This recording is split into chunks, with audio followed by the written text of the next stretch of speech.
Alright. Hello, everyone. Hello, Bacon, Hungry Plate, Blue Bot Boop, Lou, Kelsey, Timebound Terra, and Siamese Cat. Thank you guys all for the good luck. You will have a very sleepy birthday today. Well, maybe for your birthday you can take a nice nap. Happy birthday, though, Bacon. Also, hello, Attacking Yoshi, Lenene, and Max Music. Thank you for the good luck as well. I am still not on a good sleep cycle now. But we can still try and speedrun, so that's what we're gonna do. So thanks for the good luck, Cloverfield and Hoopa.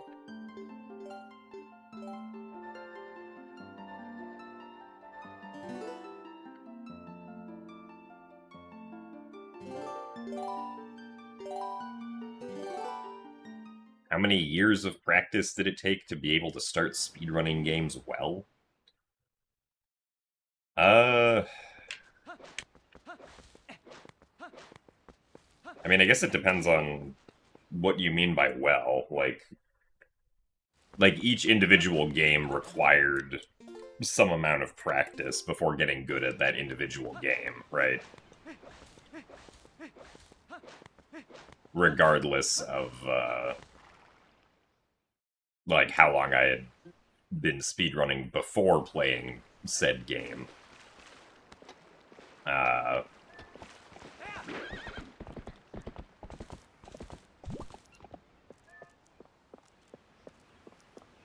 But yeah, it depends on what we mean by well. Like, I guess from the start of when Wind Waker HD came out in 2013, I had been speedrunning it somewhat well because I had played it a lot, like right as it came out.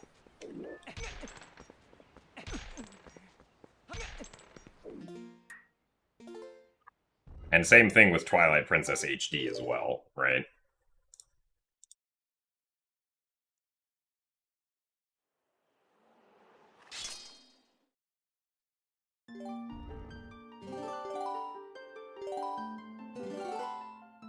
But, like, I think I got the Wind Waker N8% record for the first time in, like, 2015. It was, like, 2 years after I had started speedrunning Wind Waker, but that was also, like, not... That wasn't, like, you know, I was playing the game, or speedrunning the game straight for 2 years. That was, like, on and off, while also learning to speedrun other things.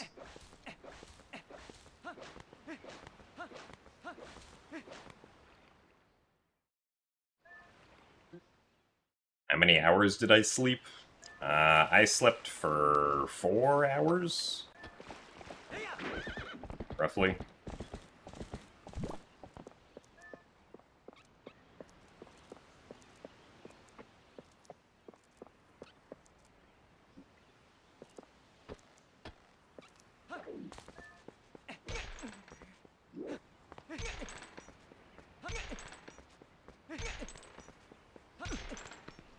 Okay.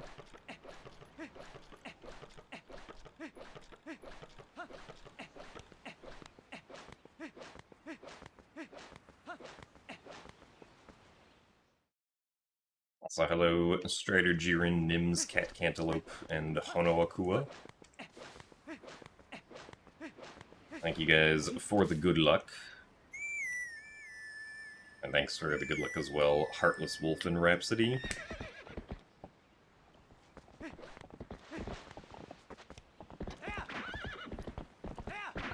Alright, Siamese Cat, we'll see you later. Thanks for stopping by.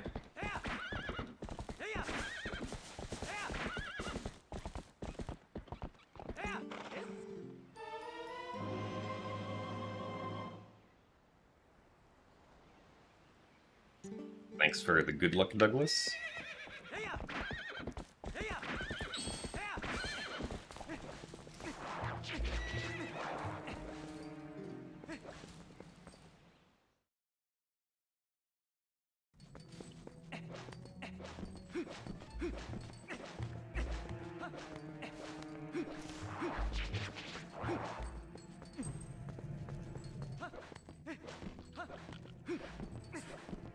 I mean, as far as, like, sleep goes, I am still getting, like, a decent amount of sleep. It's just not at the times that my body wants to get sleep.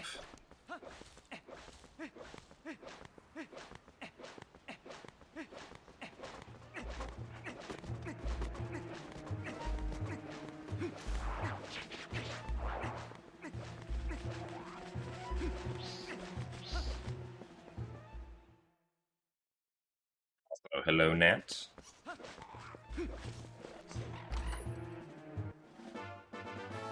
Oh, nice attacking, Yoshi. Glad that, you've been enjoying playing Zelda recently. I do think that Zelda games are very good. I would imagine most people here probably agree with that as well, if I had to guess.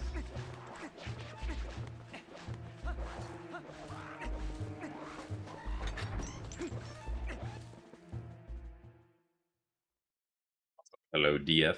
And thanks for the good luck, Joel Goldson.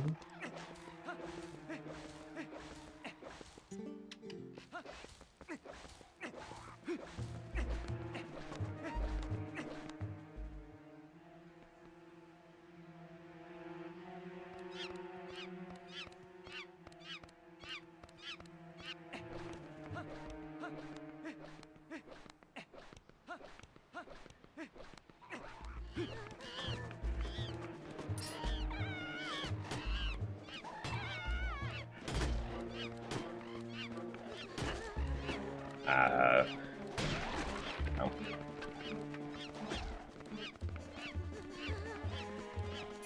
Not a great cage break by the Bokos. Also, this guy not want to move in the way that I would hope.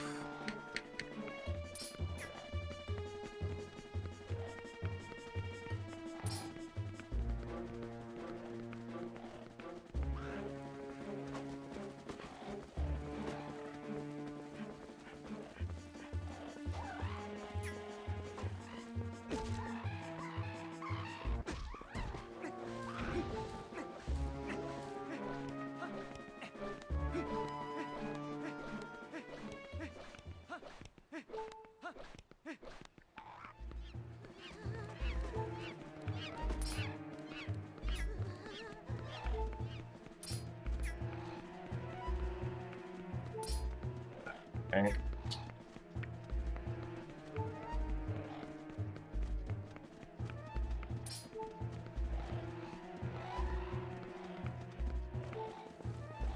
Thankfully, we did not get hit by that guy.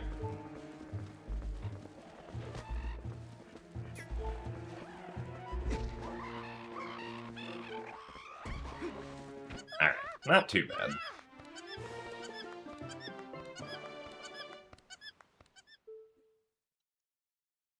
Yeah, I'm on a bit of a bad sleep cycle. Since my sleep cycle tends to rotate. Probably due to me not going outside enough. Since most of my days are spent entirely indoors. I'm sorry to hear that you're sick, Nat. That is generally not fun.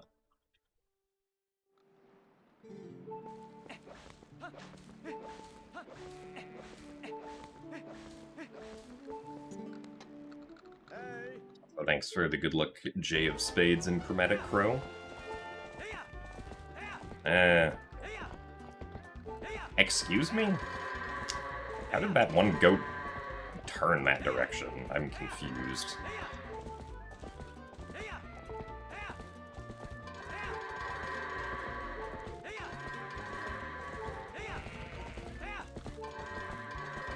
Ah, well, that works.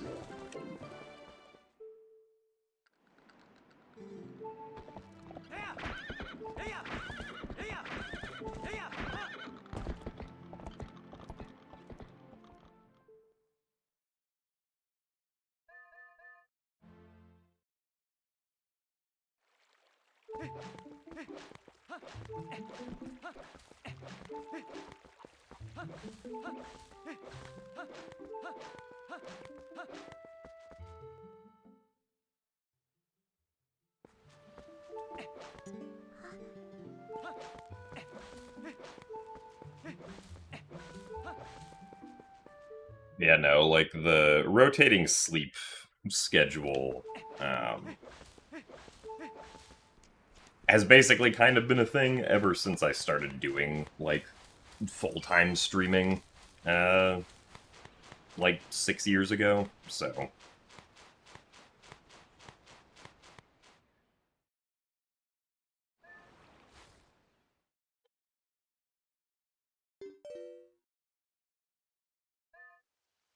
It also sort of happened in, like, the summers,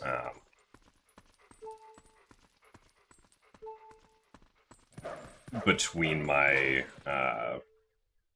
years of college, because during those summers I would also mostly be staying indoors and, like,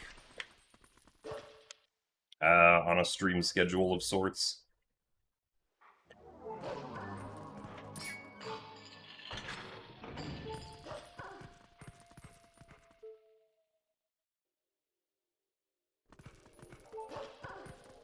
Thanks for the good luck, Jasmine Dew, and hello, Nintendo. Thank you for the good luck as well.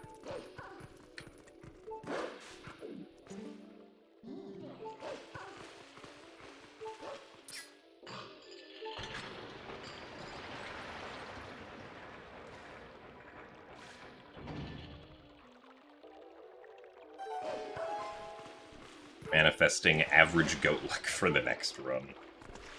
I mean, the goat luck for this run wasn't... I wouldn't say it was bad. It was, like, slightly worse than normal.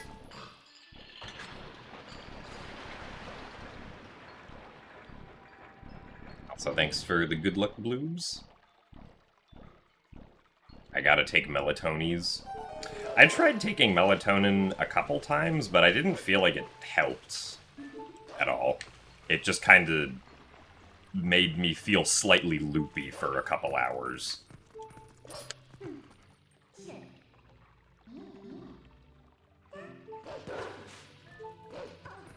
So I have not tried it since.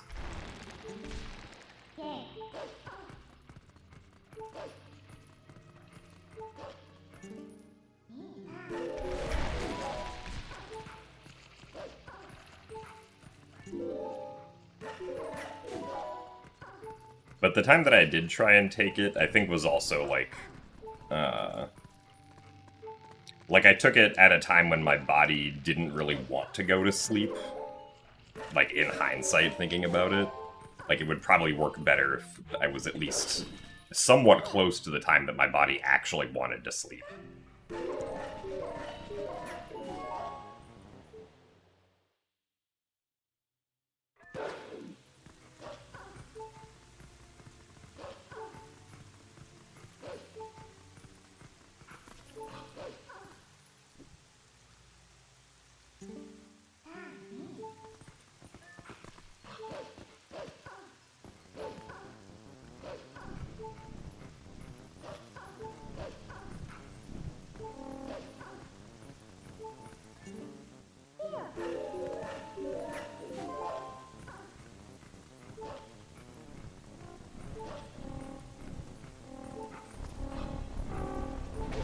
Oh, come on. Oh, that's a little unfortunate.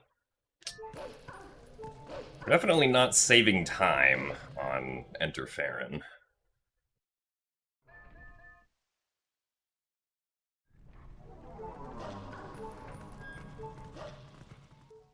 Oh, hello, Donut Sensei.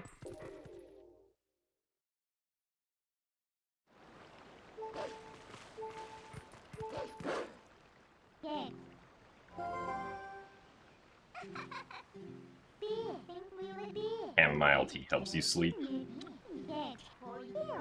Unfortunately, I'm not a fan of tea. Granted, I admittedly have not tried tea in a very long time, so maybe if I tried tea again I would like it, but...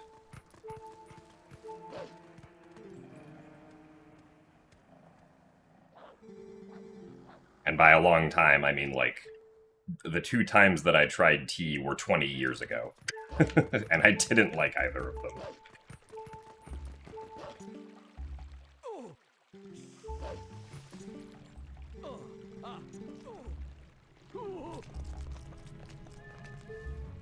Also, thanks for the good luck giveaway for Lincoln Apes. You fell asleep yesterday on your desk during the stream and you slept for 14 hours today. Wow.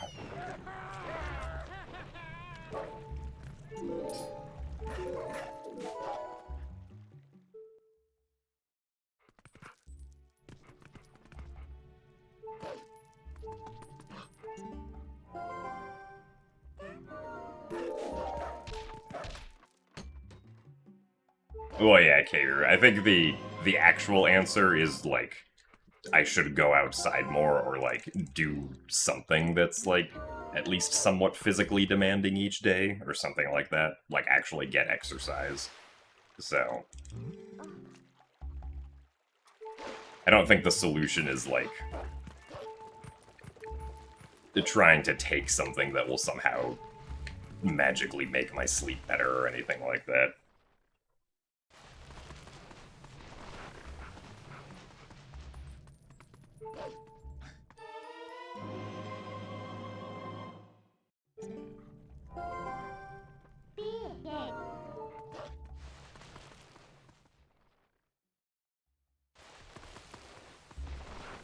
Thanks for the good luck event in Jakaja.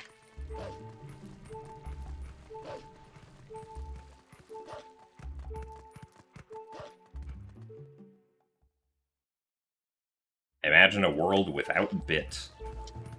Well, in a world without Bit... I mean, that wouldn't actually affect this game, because this game already doesn't have Bit.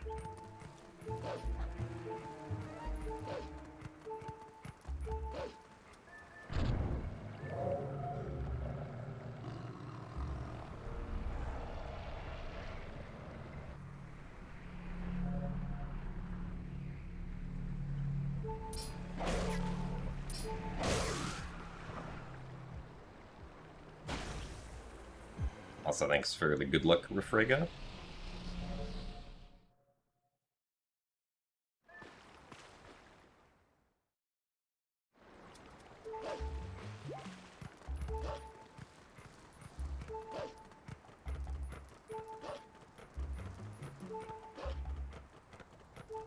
Well, so the username Gymnast86 I made when I needed to make I needed to make a name for my Minecraft account when I was 12 years old. And at the time, I did take like a bunch of gymnastics classes. So I was like, well, gymnastics usually impresses people, so I will be gymnast followed by the random number 86. And that's how I got my username.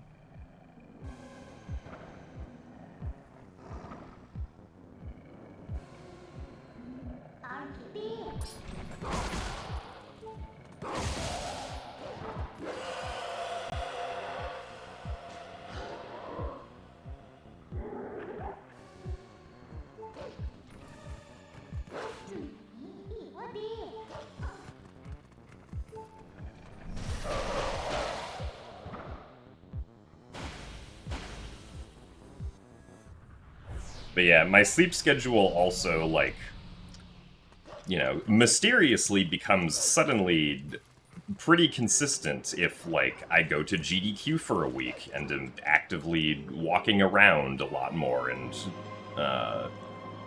doing things with people. So...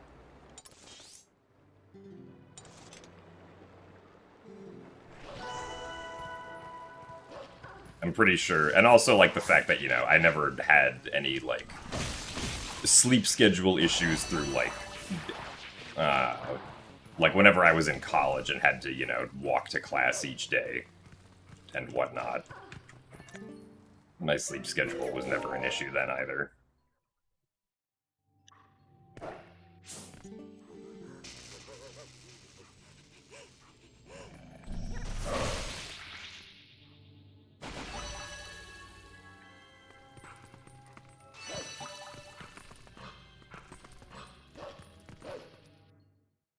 I'll say yes, I'm currently 28. Or, no, 27. Why do I don't know why I keep on thinking I'm 28 when I am not 28 yet. I will be 28 this year.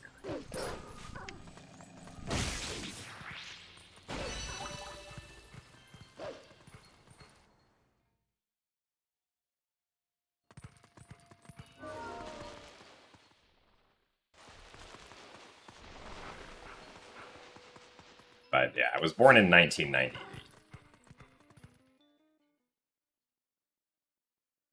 Ah, yes, I'm definitely very excited for my 28th birthday. That's exactly what's going on.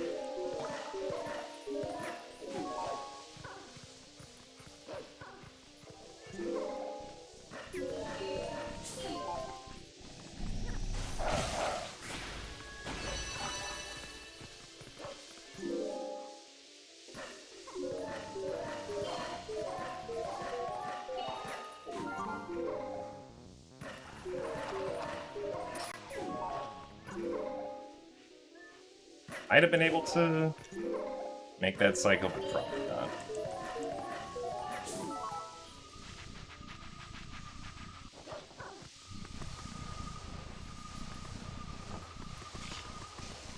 Really? Oh.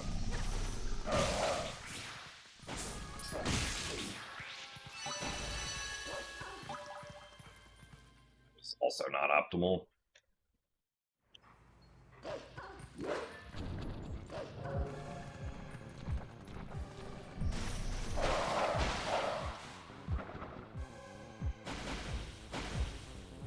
So, good afternoon, Boss Lady Trey. Thank you for the good luck.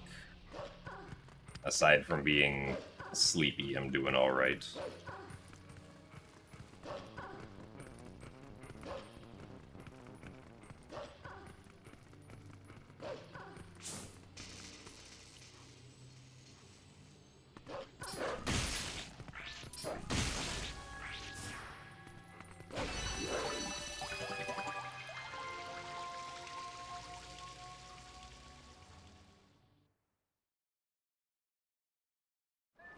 Hey Ace, thanks for the raid. And for the good luck. Did you end up PBing?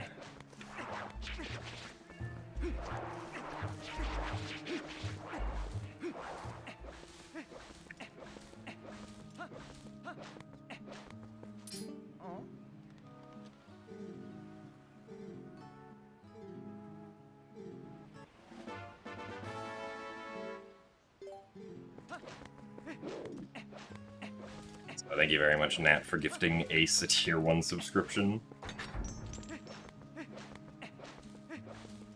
He greatly appreciates it.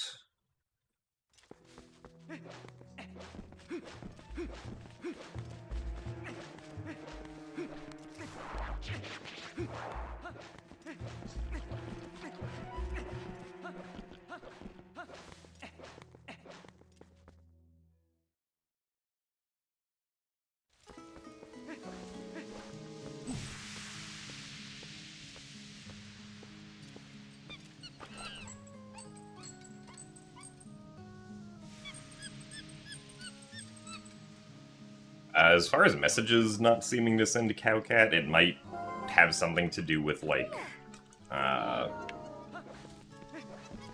know by default YouTube, is in, like, YouTube chat is in a mode for what's called top chat. I mean, I'm sure you probably know this, but, like, it's possible top chat may be not allowing some messages through or something, which they might only be seen in live chat. And I am not a YouTube chat expert, so I don't know if that's actually the case.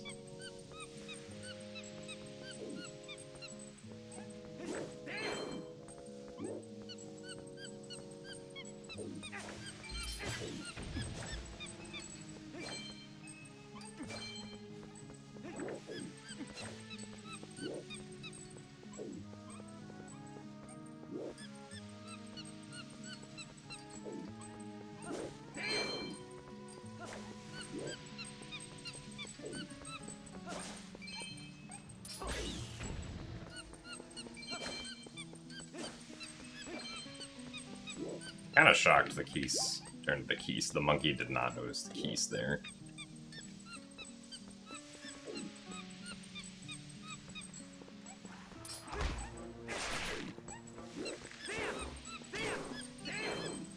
No blue rupees, unfortunately, but... Oh, why did the monkey be slow? Yeah. Oh well.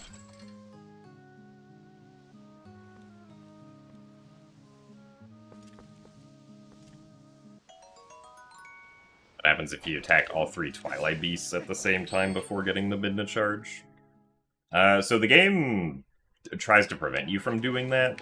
Like, it'll attempt to keep at least one of them alive, even if you, like, try to kill them all at the same time. Because if you do manage to kill them all at the same time, and I believe it is possible to do that in some way, it's just, like, something, like, somewhat precise. Then you never get Midna charge, and you can't complete the game, pretty much.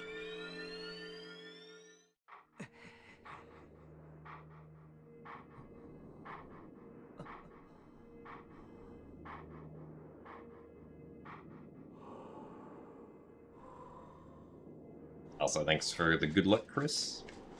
And for the good luck as well, MD.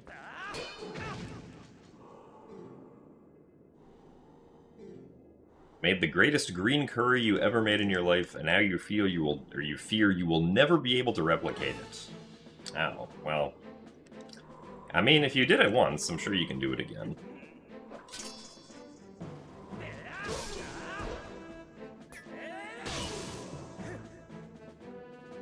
Yeah, the game very much, like, forces you to get the Midna charge, since it's required at certain points.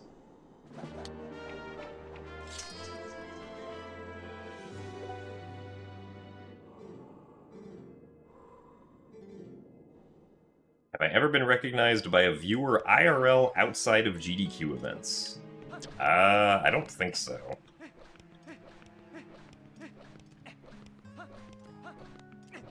Actually, I guess... there's at least been one time where someone, like, recognized the Zelda Speedruns logo on a shirt that I was wearing. But they didn't, like, know me specifically.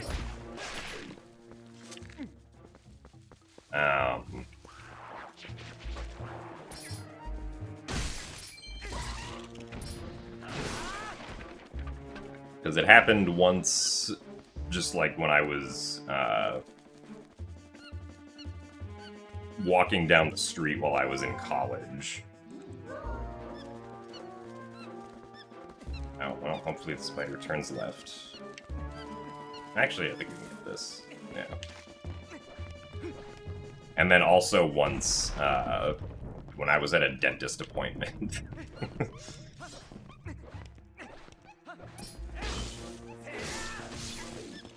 Like 8 years ago.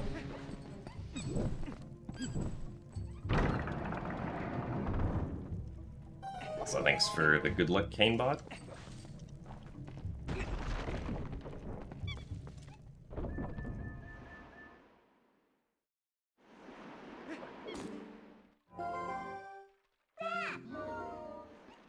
Was the funniest soft lock I remember getting while speedrunning? I mean, there have been a number of funny ones over the years. I don't know if there's one that really sticks out as, like, the funniest. But, like, a pretty good one that, like, is not, like, unexpected, but is known to happen is, like, the, like, infinite splooshing in Wind Waker when super swimming to Great Fish with, double storage.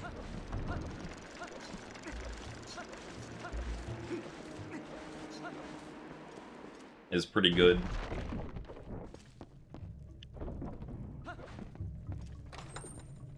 And, it wasn't a soft lock, but there was one time where I got a very strange crash that I thought was funny because I got it in a Wind Waker 100% speedrun attempt 20 minutes before the end of the run. when salvaging up one of the last heart pieces.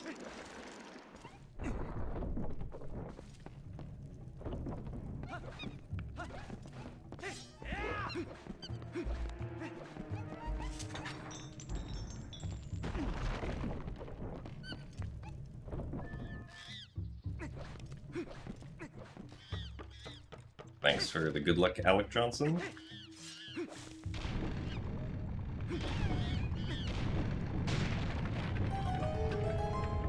Oh yeah, Medley can soft lock if she falls down the ledge after you throw her. I forgot about that one.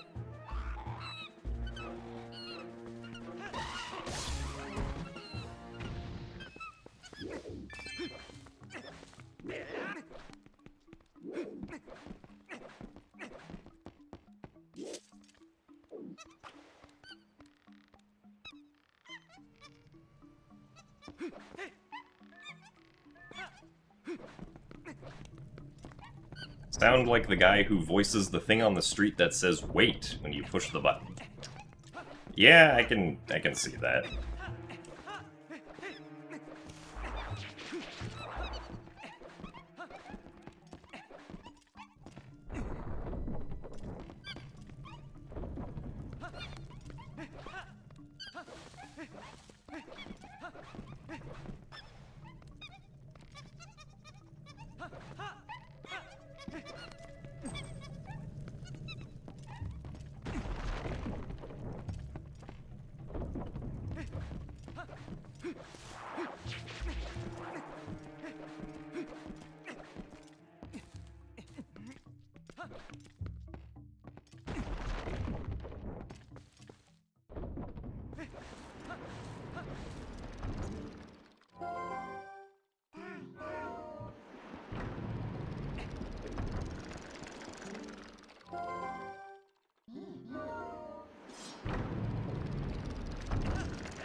Also, thanks for the good luck, Carlos Raven.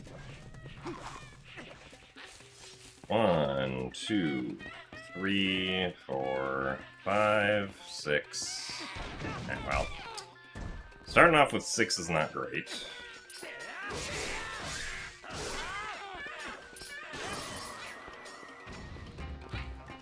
One, 2, 3. Okay. 3's at least a little better. Unfortunately, we are not saving much time.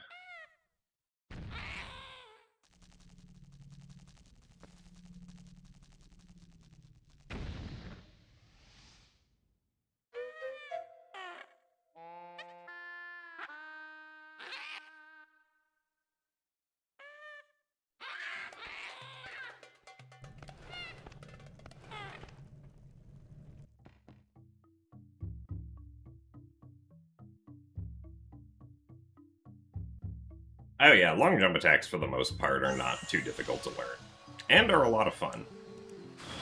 And can also definitely be useful in randomizer.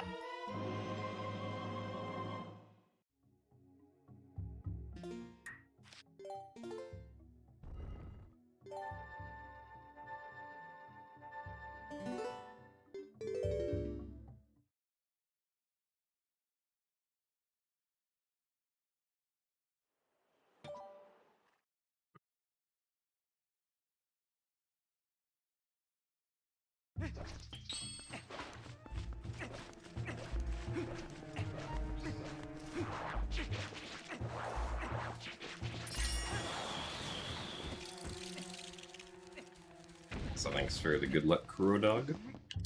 What's my favorite glitch in a Zelda game? My favorite glitch is Death Hole Wrong Warping in Ocarina of Time 3D. Essentially a glitch that allows you to chain wrong warps together. And it more or less turns the game into an entrance randomizer. It's a consistent entrance randomizer, but it's still very neat, I think.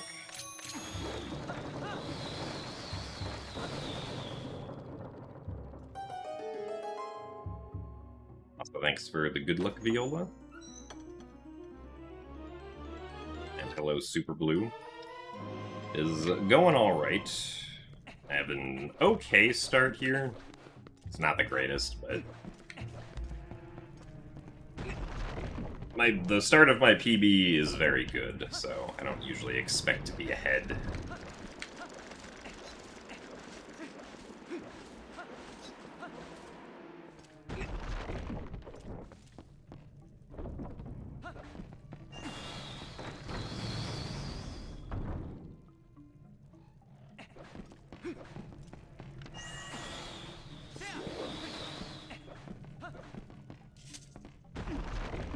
And I've been speedrunning since before 2010.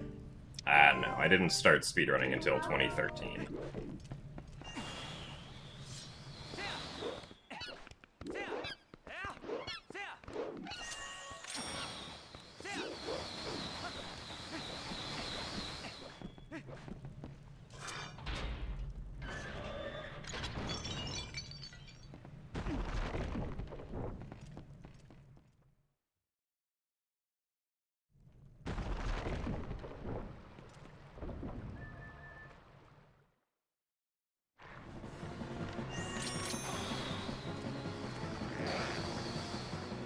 Also, thanks for the good luck sledging.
Favorite softlock in Skyward Sword and Lanayru Desert?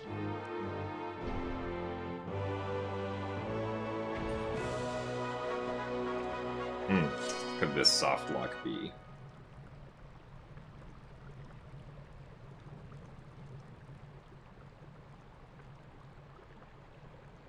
Oh, yeah, the one time I got hit out of the cart by the Boko. Well, so that wasn't a softlock, that was just a really funny time loss. But... yeah, it was very silly because the cart stayed across the gap, but I got teleported back to the other side and had to reload the area.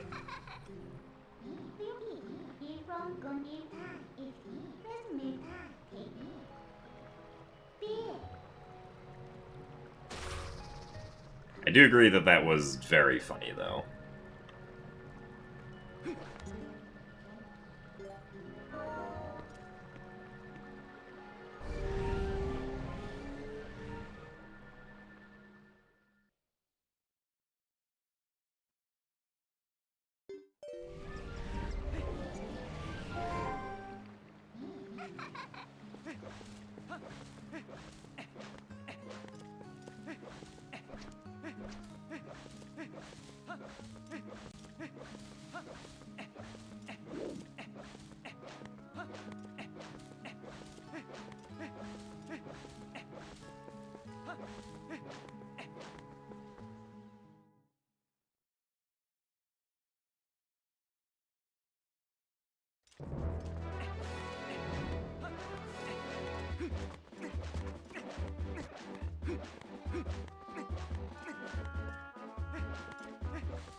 Thanks for the good luck, Black Jacoop.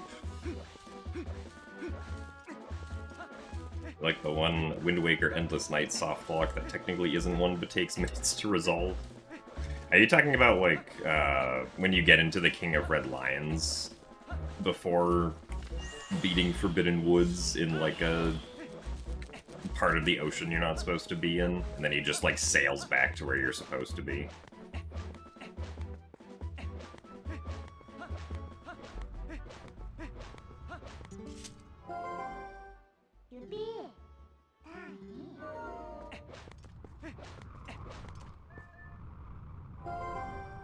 Thanks for the good luck hoax.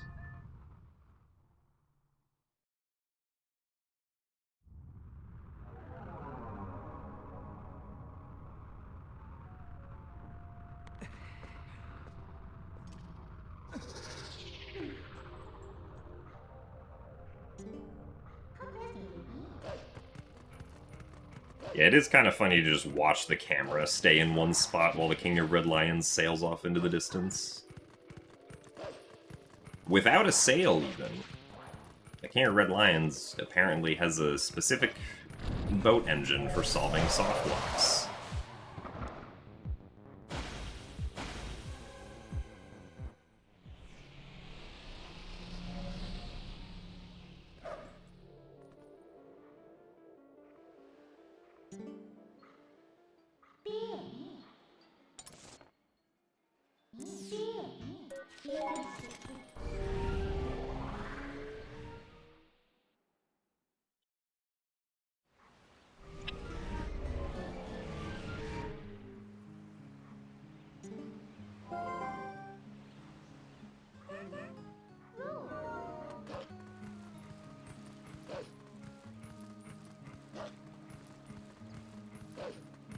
Do I need a mirror yet? Yeto keeps following up.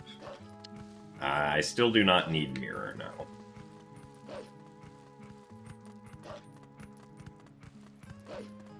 But thanks for the good luck, Eric Midcorv.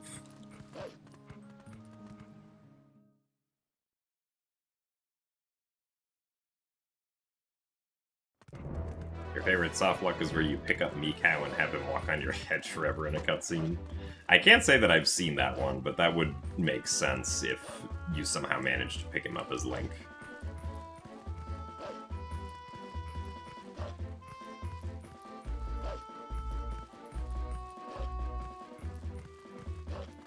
Also, thank you very much, 64-bit, for the 77 months of Tier 1. That is a lot of months. Thank you very much for the continued support of, what is that, over 6 years?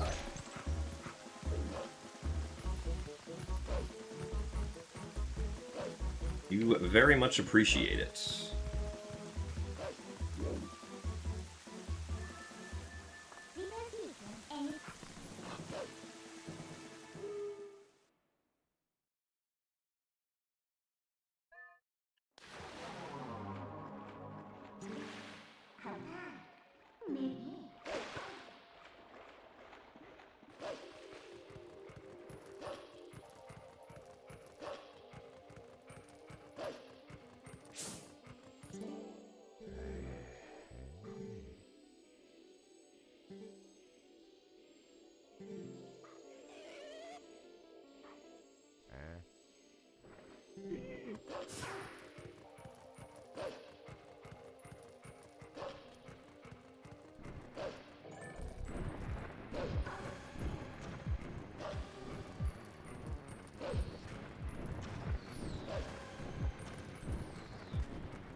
Be taking a 1-month hiatus from YouTube after today's stream. Ah, okay. I do hope that the hiatus goes well. And, I do expect that I will still be streaming after 1 month's time, so... Still have streams to come back to afterwards, should you choose.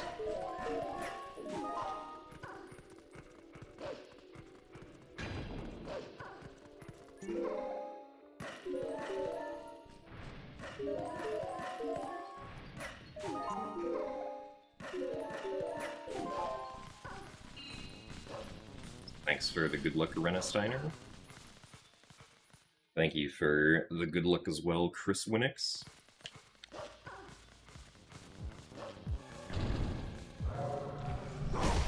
Oh, come on, really? Ow, it's a bit silly.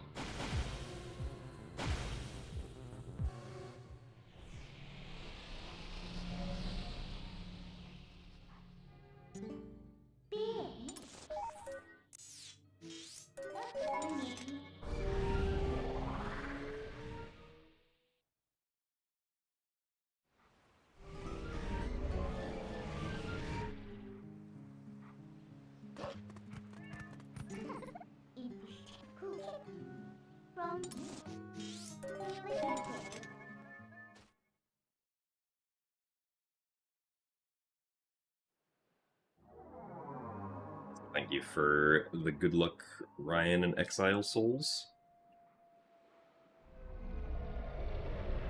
Let's push for a port on Switch 2 with Wind Waker. I mean, I would be down for... I mean, Wind Waker already exists on GameCube NSO, but I would be down if, for some reason, they wanted to bring Wind Waker HD to Switch 2. I don't think that's gonna happen at this point, though.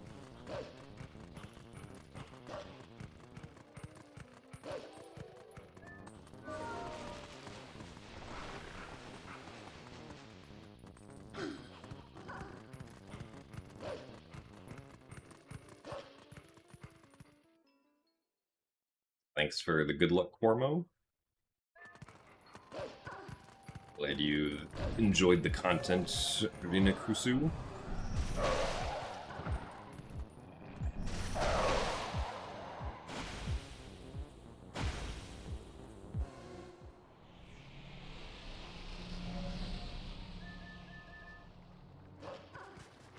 The last time I tried Wind Waker on GameCube NSO, it did have, it did still have some input delay, but it was much better compared to when it first came out. Like, it was the update that added WarioWare, like, significantly reduced the input delay. And it changed from, in my opinion, unplayable to tolerable.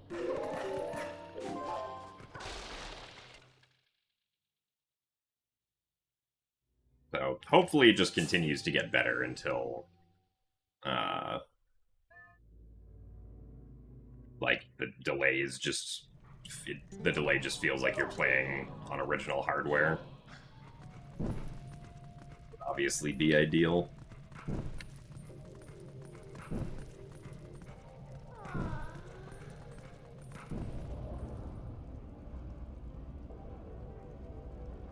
Thanks for the good luck, Eves Robinson and Frogman of Moulans.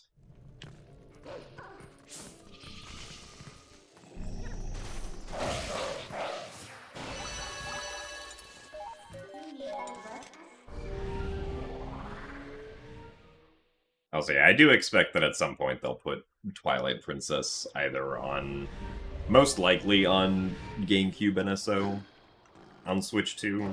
Maybe if we're lucky we get a remake or something, but...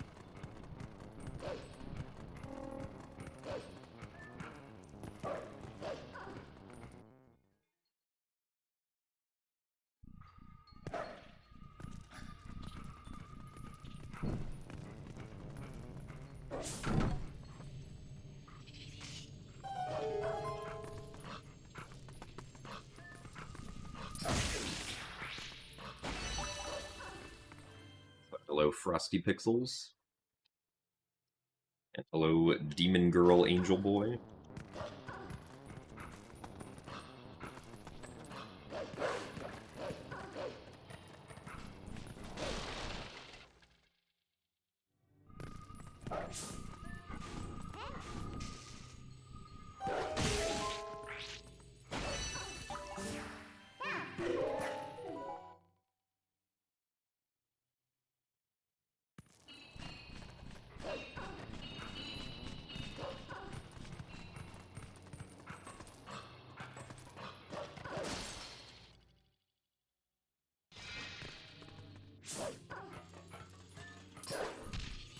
A trick I would like to be found.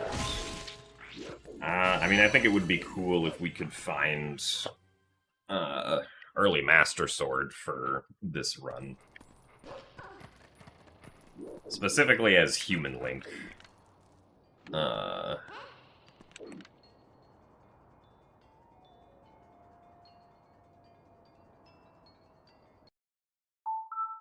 don't trust that.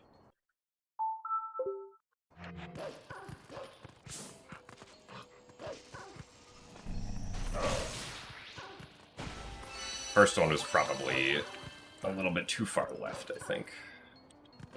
But that's fine. Thanks for the good luck tracking a Snove. What's my favorite / most fun maneuver in all dungeons? As far as individual trick, I don't know. I mean, there are a lot of good ones, like any long jump attack is cool. Early Snow Peak is cool when you get it quickly. Pogate Skip is also cool when you get it.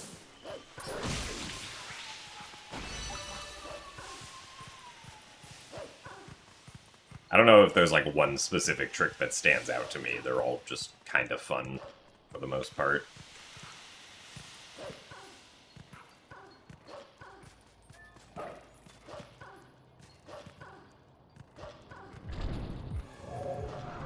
Ah, darn it. I didn't want to throw it that far over.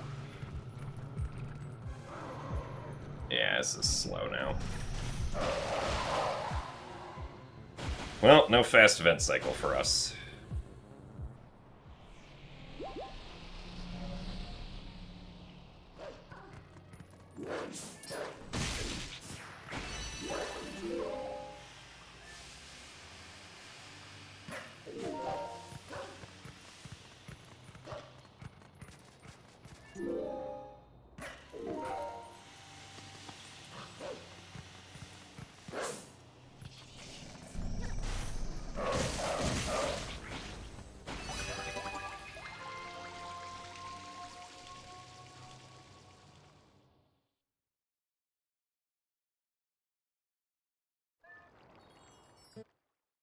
Barrier skip theoretically possible, or is it a dead end for speedrunning? I mean, with current knowledge, we don't have a way of doing barrier skip in this game now. Or early Hyrule Castle, more technically.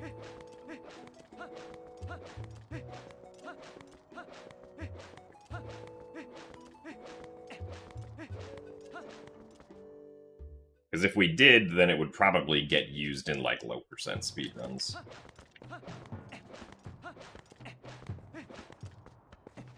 Part of the trouble is that, like, the options for what you can do in North Castletown are extremely limited, because the game limits your movement ability, and also doesn't allow you to use any items, so you don't have a lot to work with in North Castletown.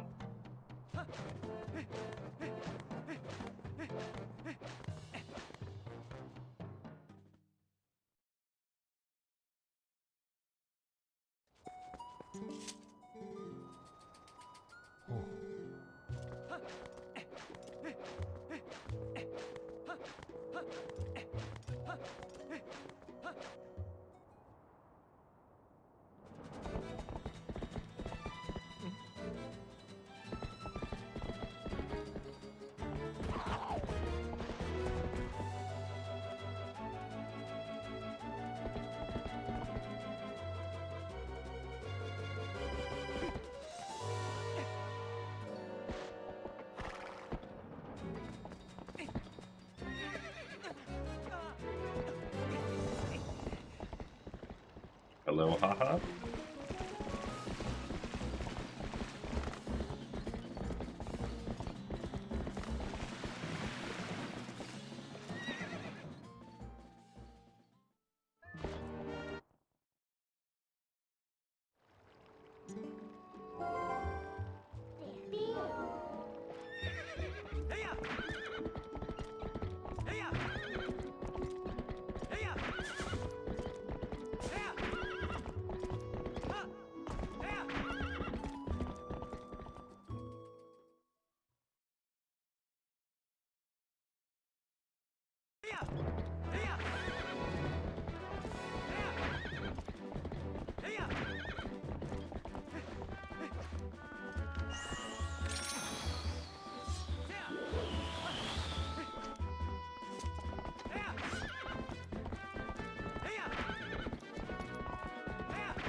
Early Master Sword is generally the biggest difference between GameCube and HD, yeah.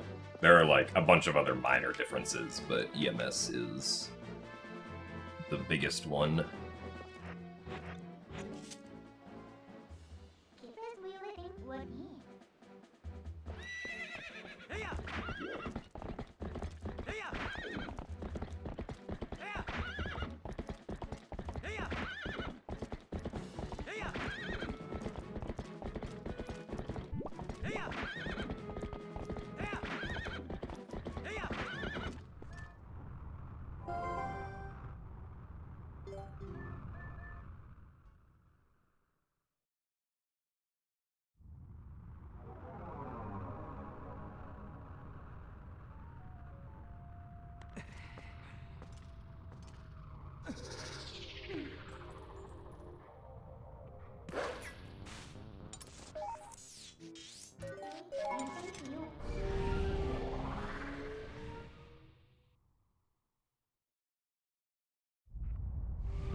I always think of that opponent out of bounds part as Hyrule using a green screen. There are some parts of it that are just very green. For whatever reason, the Twilight walls are green if you view them where you're not supposed to.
Sleepy again, question mark? Yeah, at least a little bit at the moment.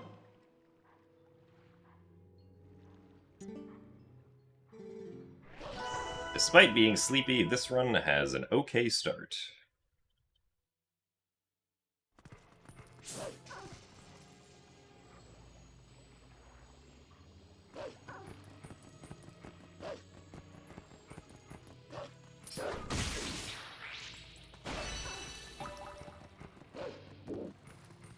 Possible for a video game to not have any glitches at all in it?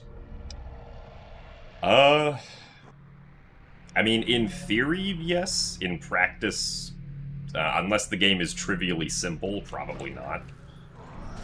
Just because, with the complexity that games... Really? Nice. With the complexity that games have to be, you know, as interactive as they are,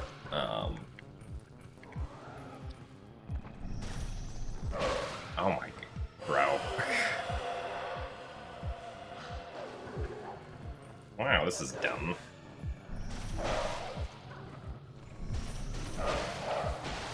Alright, well. Anyway. Because games are such complex pieces of software, it's generally inevitable that some sort of unintended behavior is going to crop up. Regardless of, like, how well you try to make it so that no unintentional behavior can happen.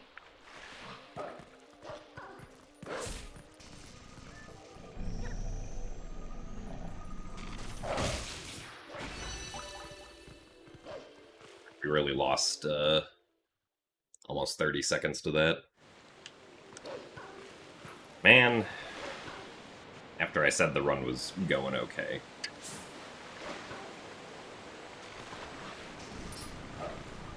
Oh, come on.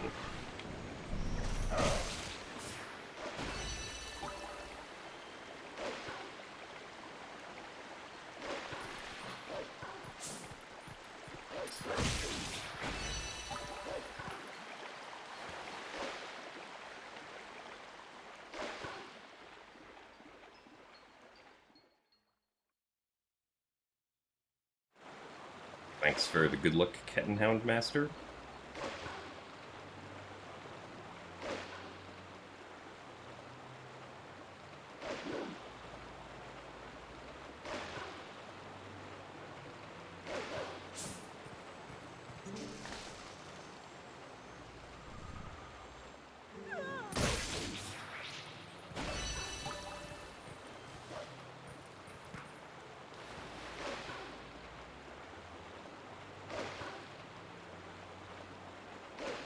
Come on.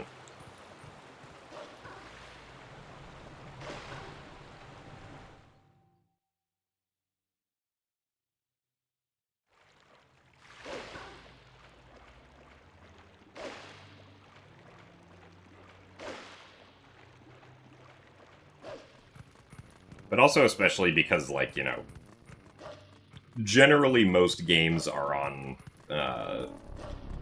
some kind of deadline, right? Like, you can't just work on a game forever. So, you have to prioritize, like, even if you know that there are glitches that exist, you might not end up getting around to fixing all of them. Because, like, you know, if, like, depending on the timeline of developing the software, you'll have to prioritize certain things over others.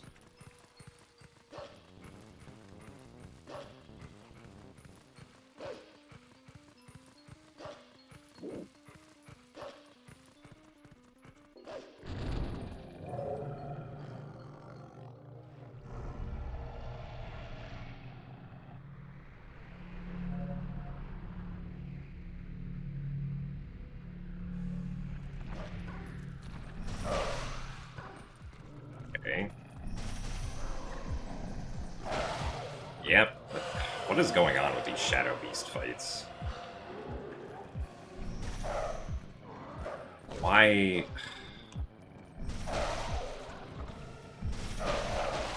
I'm so confused. How did that guy get over to this side?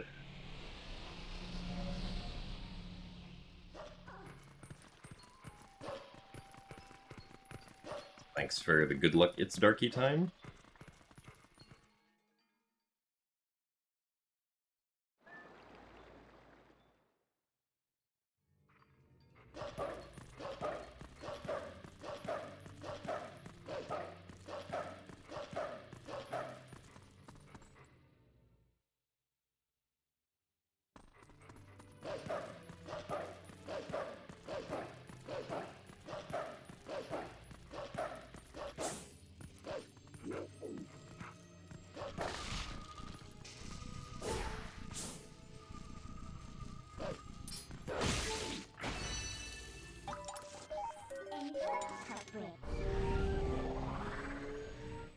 Ugh. Man.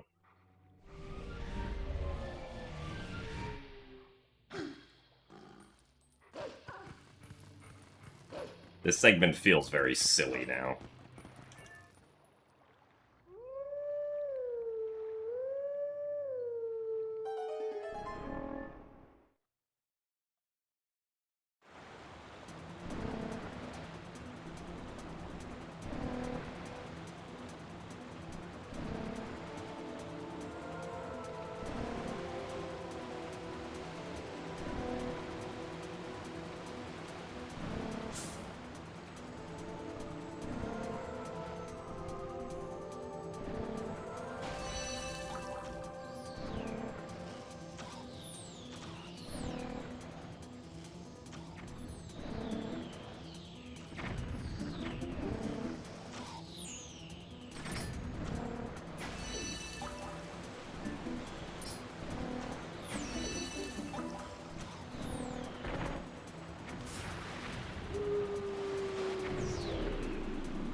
Thank you very much, Gantum, for the 94 months of Tier 1.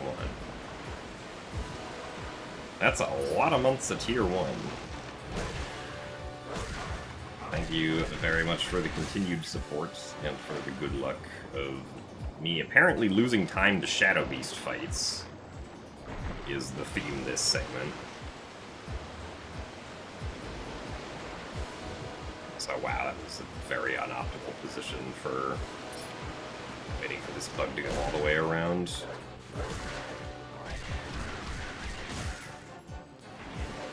Nice camera.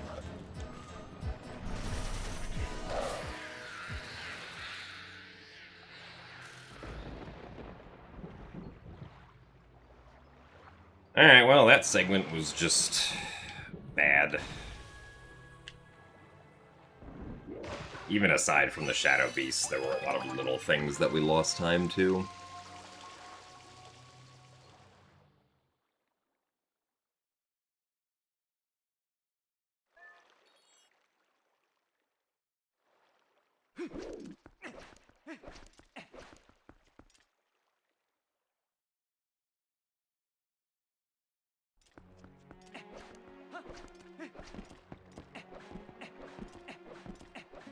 Like, 90% of the time loss on that segment was from the Shadow Beasts.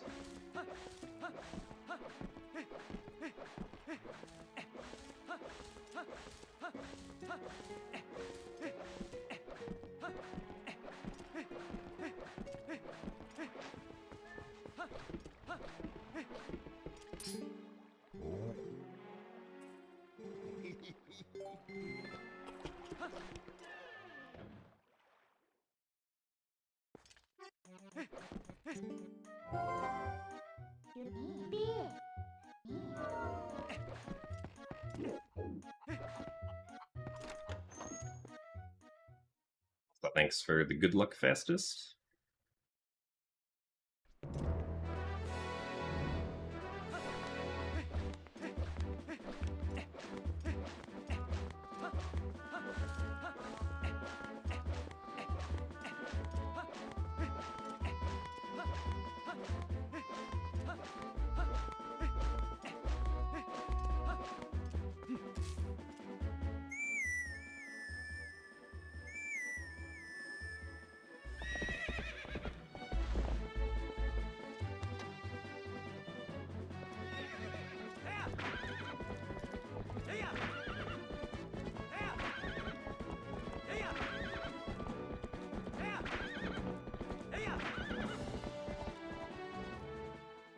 thanks for the good luck.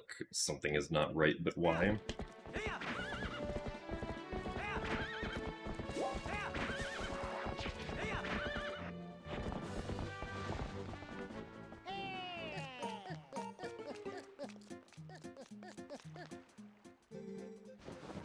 Well, yeah, pretty much all of the time save on my PB is concentrated near the end of the run. Like in the last 50 minutes or so.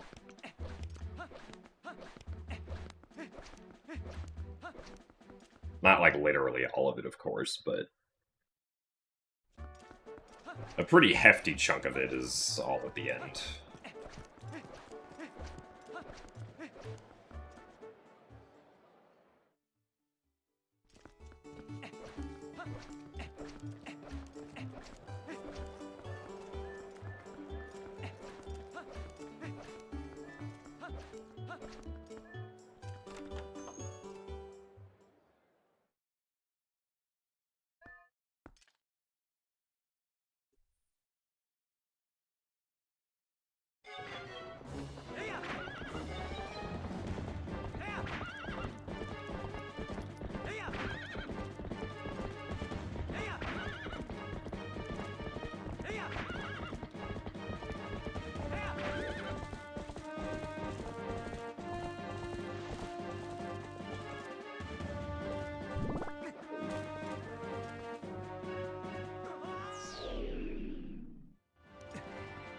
Alright, good KB2 skip.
Well, generally I'm not improving segments on my Sum of Best too often at the moment. But that's probably because, like, the ones that I can save at least, like, some sort of time on are also, like, at the end.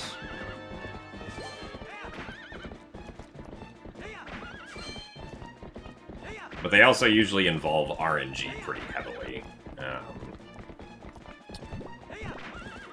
So there are things like Temple of Time where, like, in theory, I could improve my Sum of Best on Temple of Time if I get, like, stupidly good Armagoma RNG, right? Or if I get, like, stupidly good Puppet Zelda RNG, I could save, like, 10 seconds on the very last best that I have. Or my best on the last segment.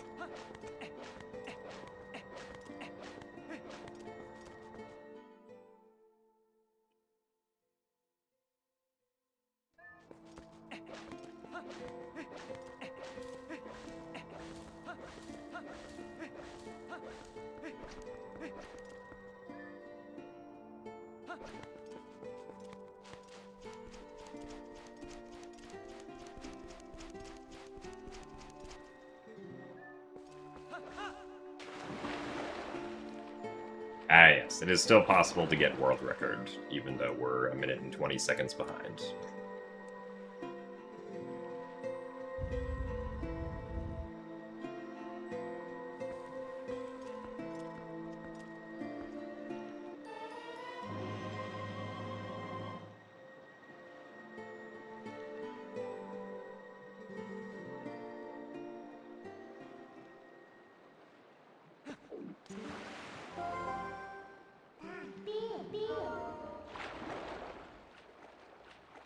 don't know if I have a favorite category for TPHD, because any percent in all dungeons are pretty similar. Like, they both follow the same route structure, except all dungeons tax on the extra dungeons where appropriate.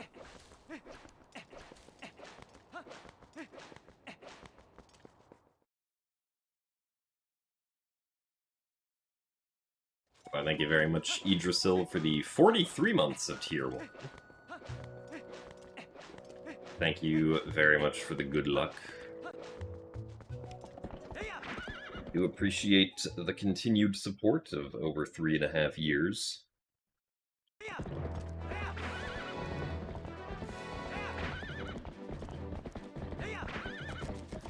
I ever unintentionally soft-locked at a GDQ?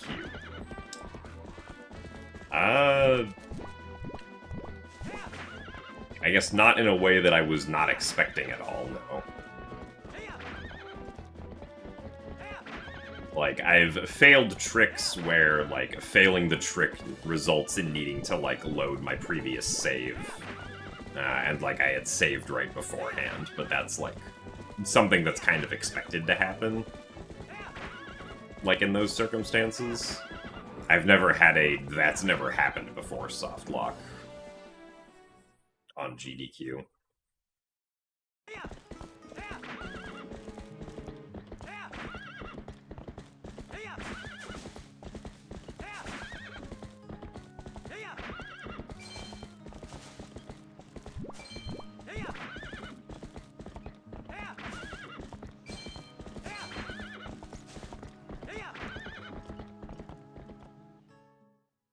The last time I did a run for GDQ was...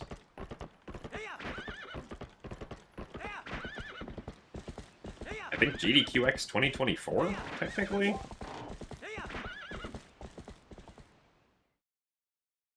I didn't do a run at SGDQ 2025.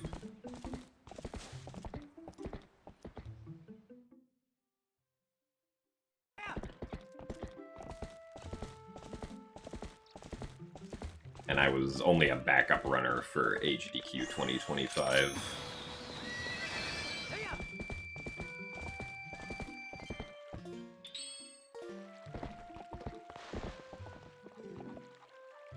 What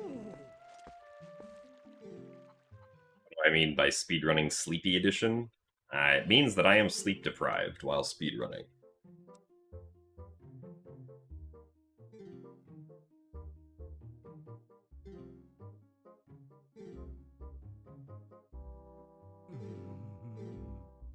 Yeah, I was supposed to do a run at AGDQ 2026, but then I ended up getting sick.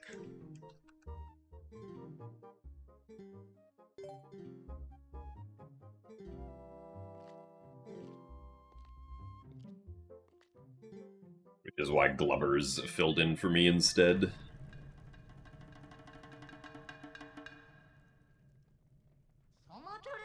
Alright, though. Okay. Good first phase.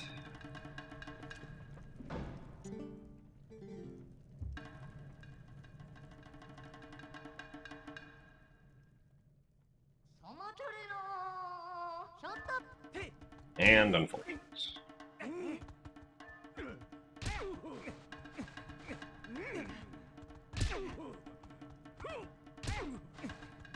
Not the best second phase, but I guess not as bad as it theoretically could be.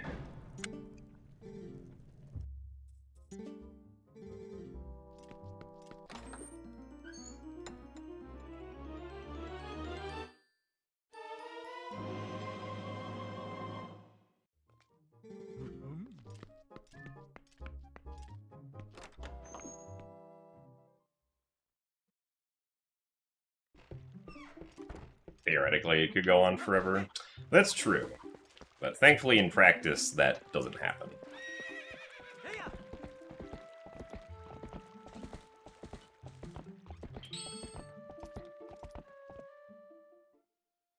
Thanks for the good luck, though, Ben.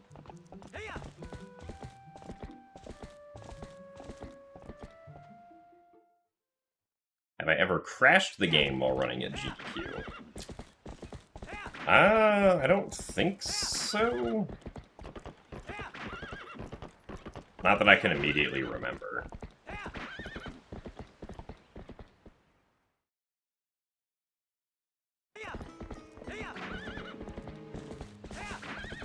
Yeah, we use the gamepad for speedrunning TPHD. The gamepad allows us to use gyro aiming, which the Pro Controller does not. And for one of the third-person claw shot clips that we do, the claw shot clip only works with gyro aiming.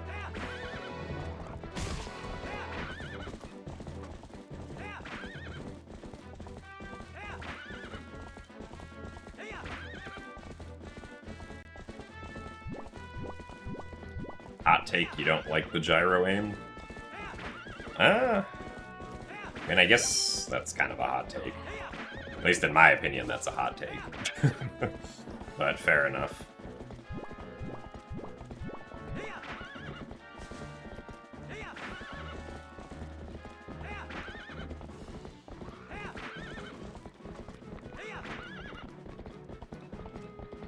Also, thank you very much, Juliet Arctica, for the 55 months of Tier 1.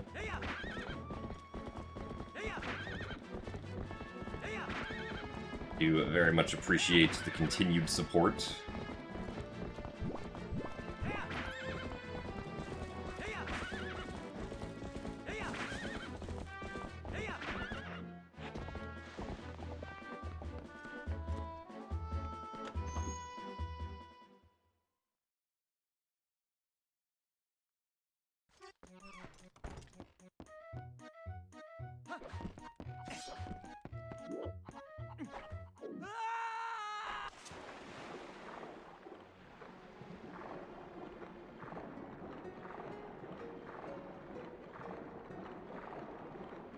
Yeah, I mean, specifically for Twilight Princess HD, I could see not liking the gyro aim.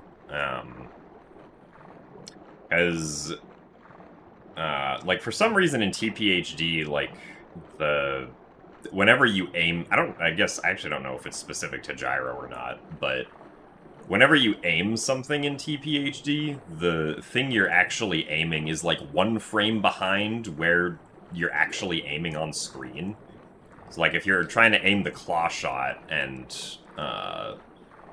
like, you, like, try to aim fast and shoot it somewhere, the claw shot is one frame behind visually where you're aiming. For some reason. I don't know why that is. It wasn't like that in the original game.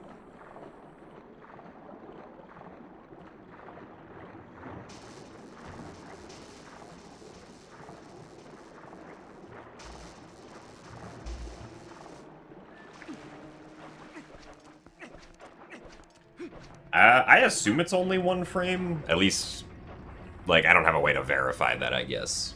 But that's what it feels like to me.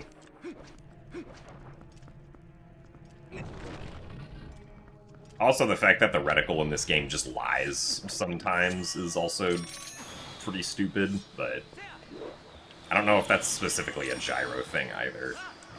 I wouldn't imagine it is, because I'm pretty sure... Nice. Hello.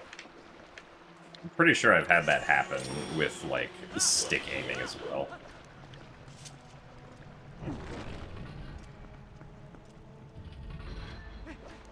Epona is also just harder to control in HD for some reason, that's true. I don't know why they only allow you to control her on cardinal directions when her controls were perfectly fine in the original game.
And there's also the fact that, like, for some reason, rolling and dashing inputs specifically are delayed by 3 frames in TPHD. Don't know how that happened.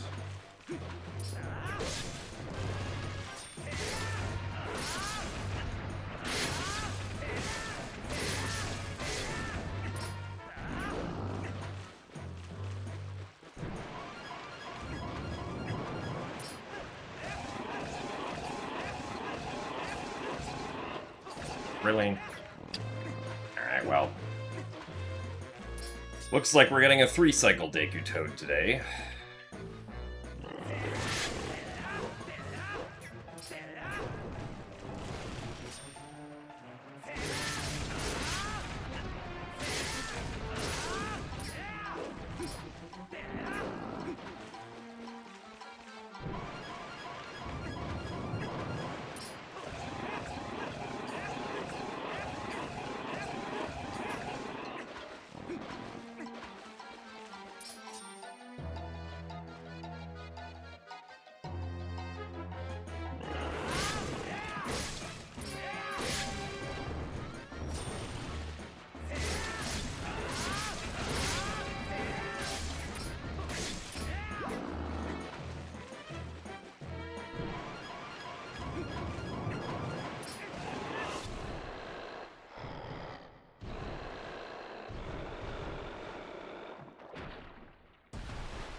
Yeah, I think this is gonna be a reset. Too much time lost.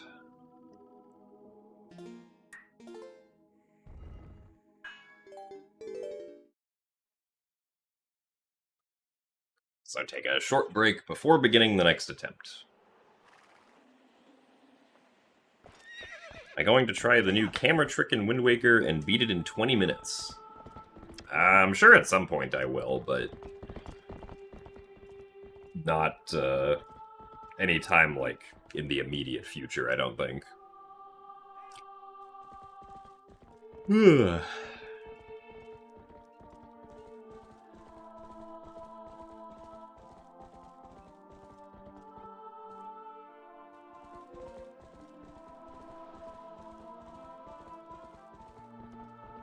How's today's runs been going? The one run we had failed a lot of Shadow Beast fights for some reason. I lost a lot of time in Linear Twilight because of that.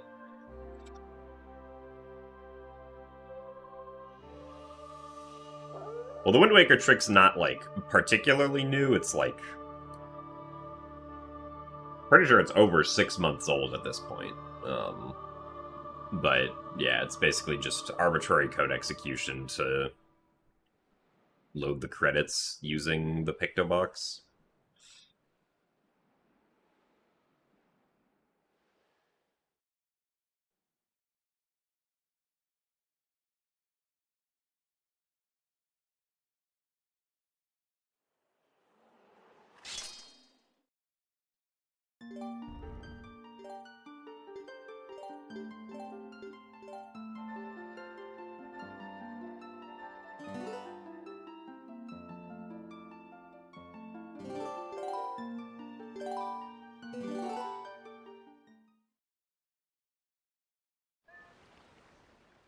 Well, you still have to get the Wind Waker, so you Super Swim to the Wind Waker, and then Super Swim to the Pictobox.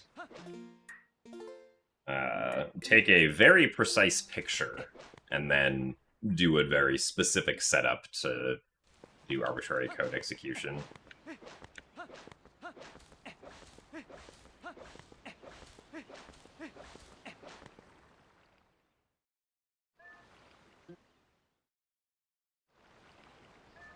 Oh yeah, and you play on English. I forgot about that.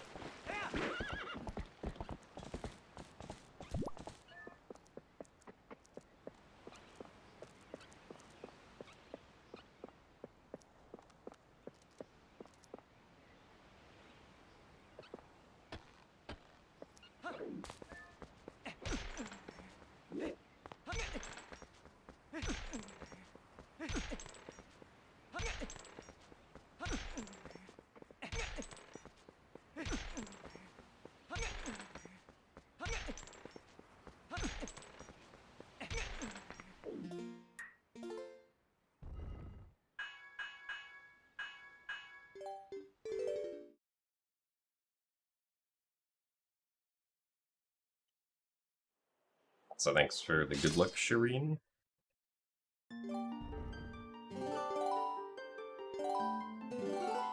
Why don't I get some proper sleep?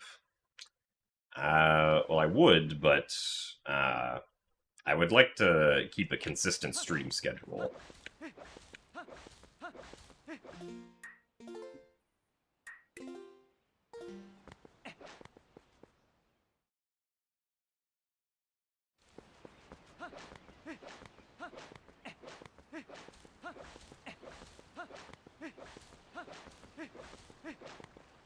If I didn't care about keeping a consistent stream schedule, then I probably would just sleep whenever my body wanted to, and then stream whenever my awake hours were. Regardless of what time of day that was. But I think that keeping a consistent stream time is probably more important, so...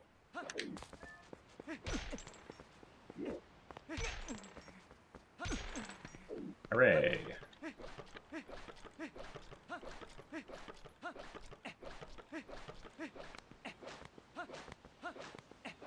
Sometimes it does take a lot of bonks to get through the gate.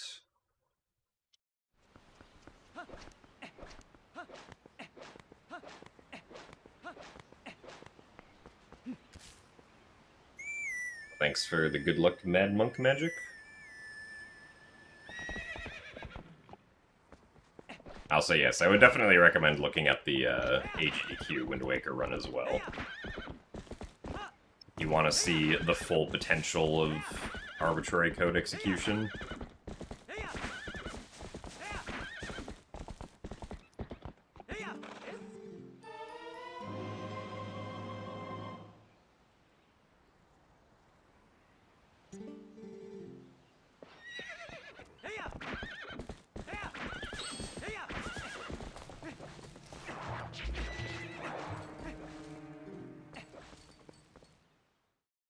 Does the gate clip with the big rock not work in HD?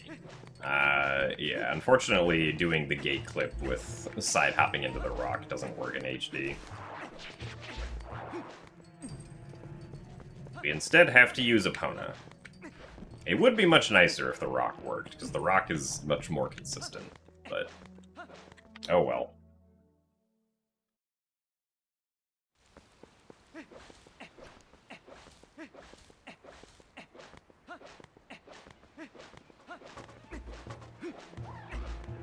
Thank you very much, Mike Vic EBC, for the Prime subscription.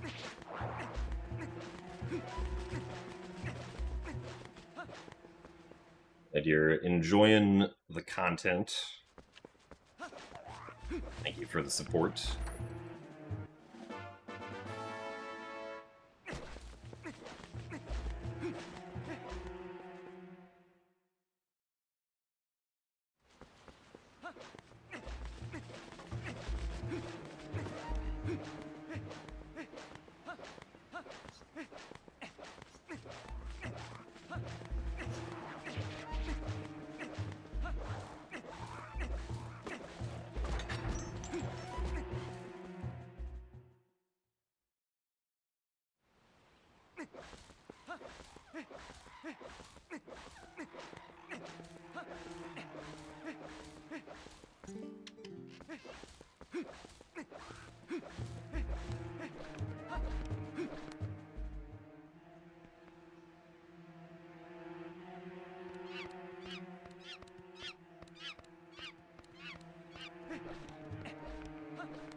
I don't think Nintendo wanted to wait a year to try and put TPHD on Switch because they were already coming out with Breath of the Wild on Switch as, like, a release title for the game. So if they wanted to put TPHD on Switch, they would have to essentially wait, like, probably a year or so before it would have come out on Switch. And you also would have had to... or they also would have had to pump, like, extra development resources into putting it on the Switch when the entire time beforehand it was being developed for Wii U instead.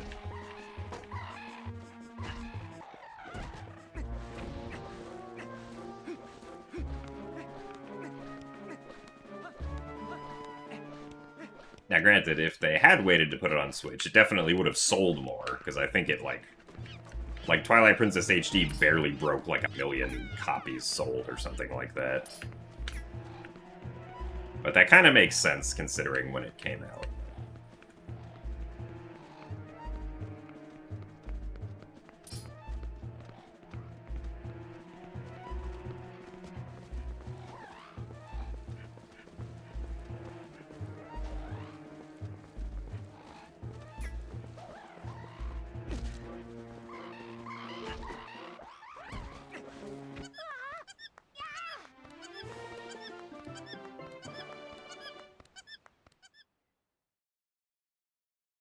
Breath of the Wild Wii U version is better than Switch version because it has a really cool disc. Fair enough.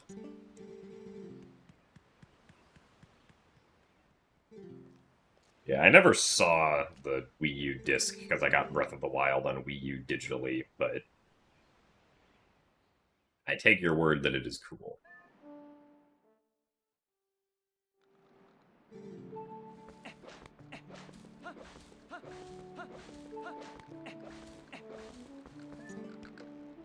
Thanks for the good luck, Niels Jansen. Yeah, it is kind of wild that the HD disc is more expensive than a GameCube disc, but...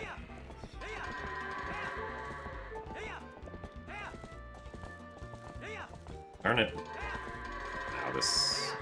Yeah.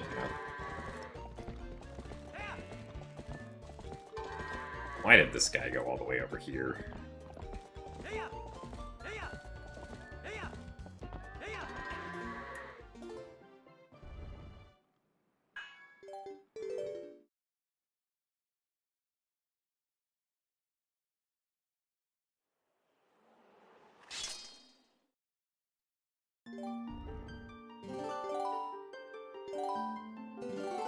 Which Zelda game do I like the music from the most? I don't know if there's like a single game where I think the music is the best.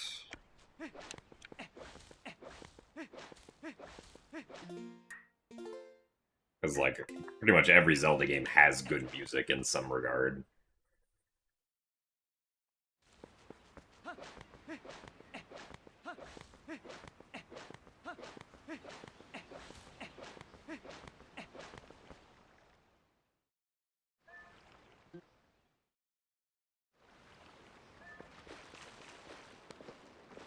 So, thank you very much, Mad Monk Magic, for the 5 Tier 1 gift subs to the community. It is very generous of you, so thank you very much. Congrats to everyone who received a gift sub. Unless for some reason you didn't want it, in which case, haha, you got a gift sub.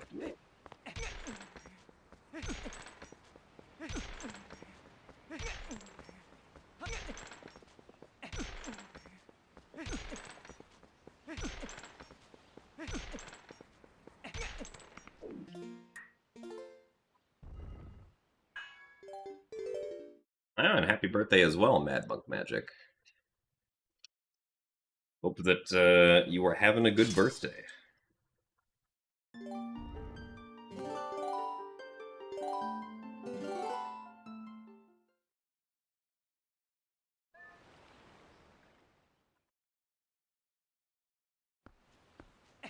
I do, once again, appreciate the support.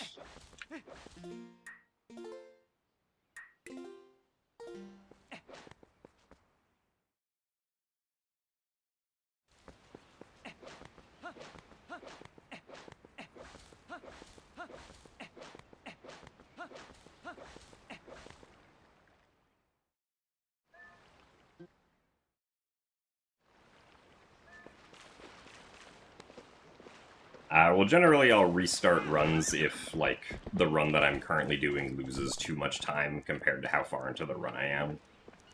So, like, generally for the Orden Gate clip here, which is the trick we do at the start, if I clip through the gate any later than 1 minute and 10 seconds on the timer, I'll typically always reset. Also, what is this angle we have?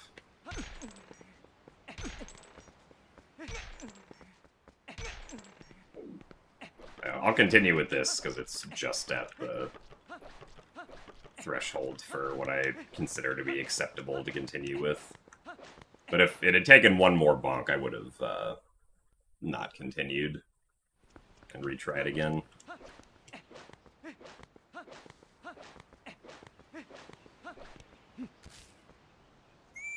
Also, thanks for the good luck, Judge CMB.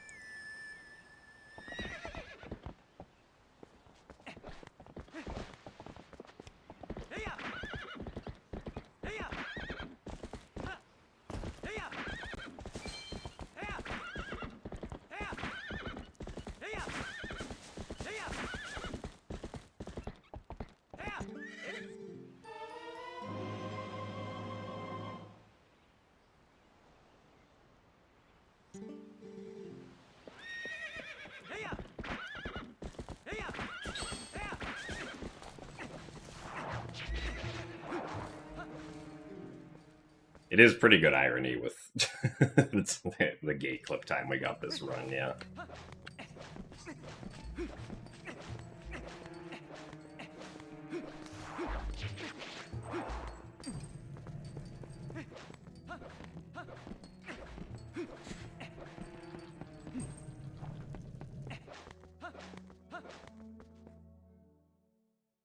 Thanks for the good luck, Jellyaya.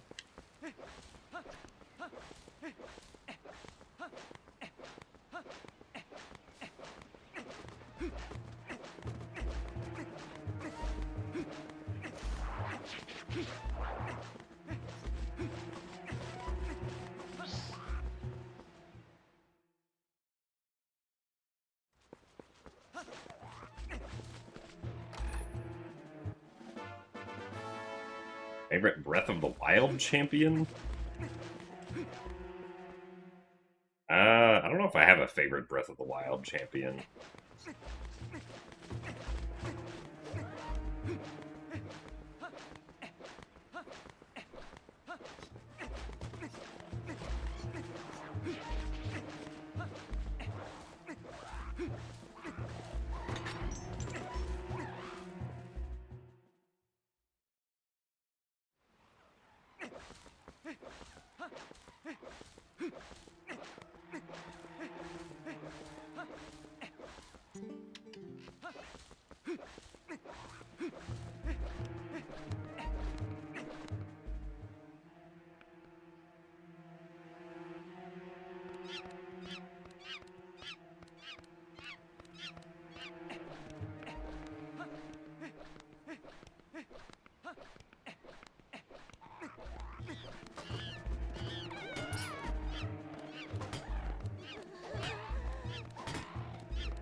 Okay.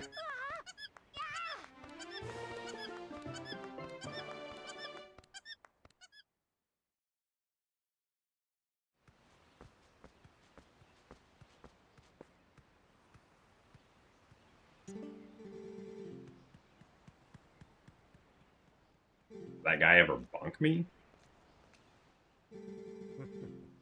I mean,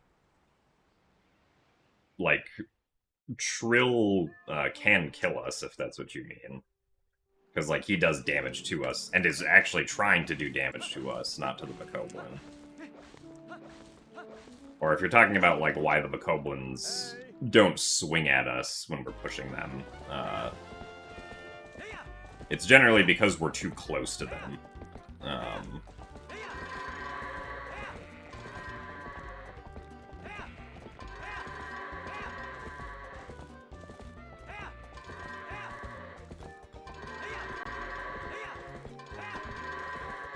Wow, we actually had good goats.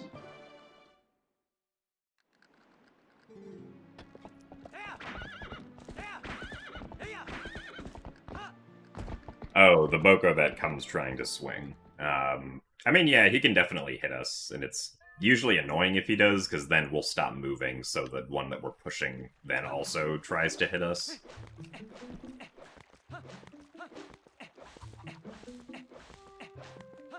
But we try to avoid getting hit by the Boko near the shop.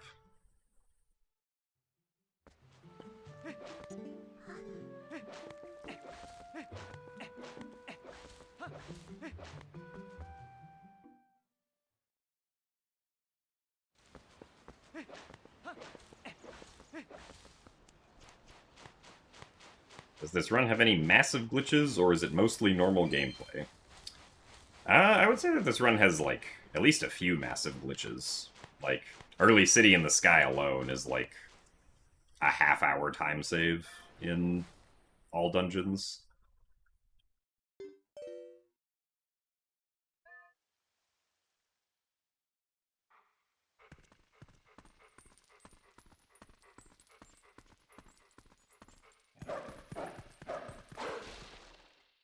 So thanks for the good luck, Jirla.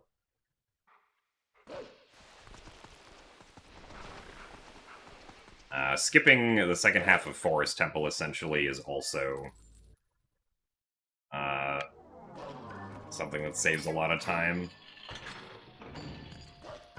As well as, like, doing the Epona dive to delay Goron Mines until later. Also saves a lot of time.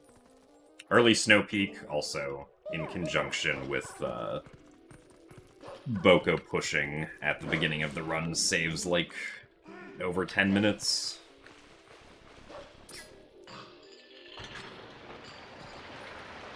Which Zelda game is my favorite one?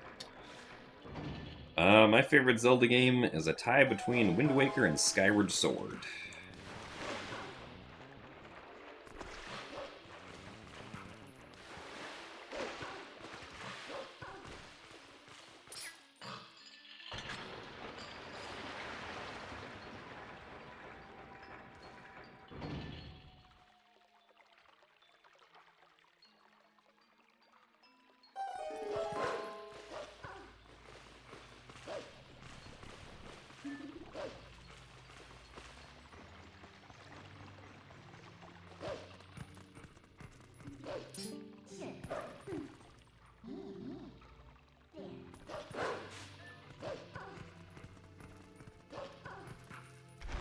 It was definitely not way too far left. Man.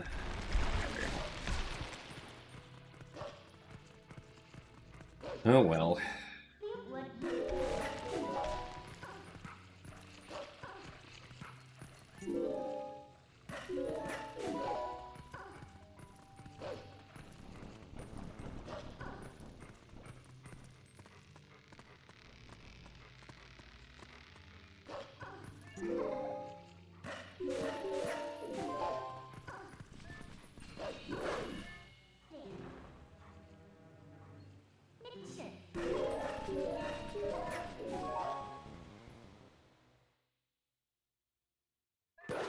Do I want Trill to be my pet bird? I don't think so. I don't think I really want a pet bird in general.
Keep my stuff safe if invaders try to steal my Wii U. Well, thankfully, I'm not really scared of people trying to steal my Wii U. So,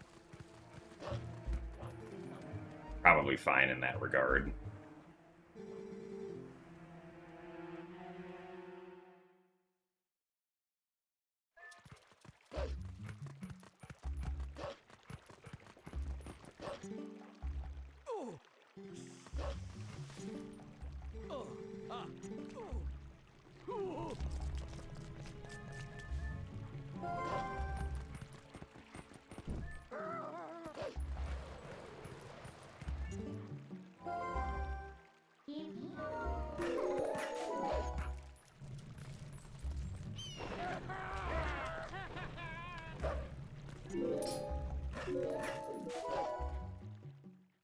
So thanks for the good luck, Shark Eater.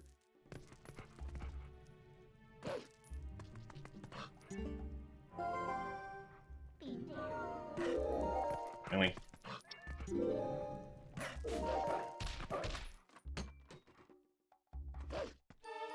Thank you, stupid ledge.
I believe this record is from, like,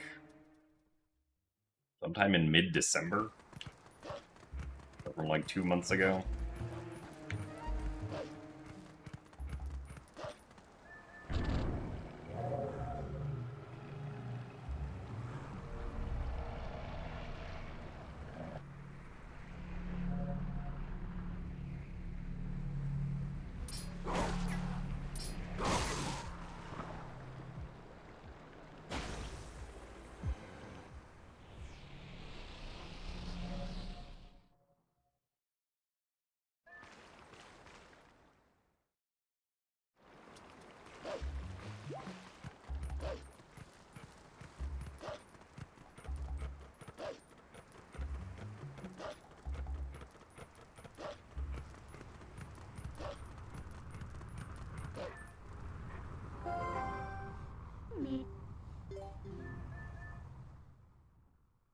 Yeah, it was a great segment. Oh well.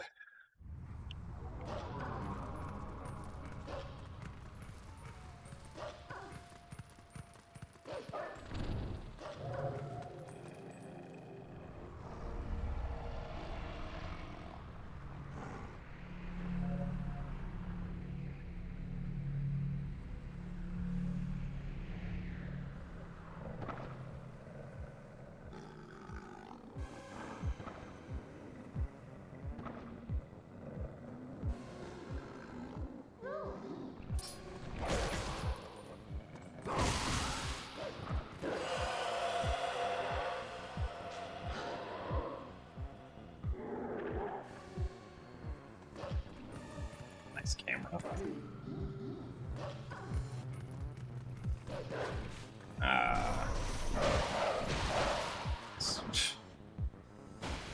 Interesting arrangement of the Shadow Beasts.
surprised that wasn't enough time for the tear to come down to me.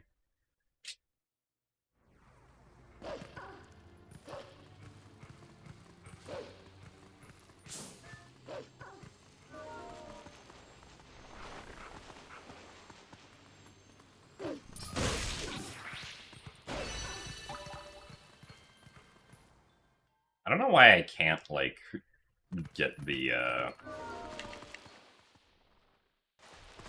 or I have trouble trying to do the, correct strategy for those 2 bugs in Koro's house.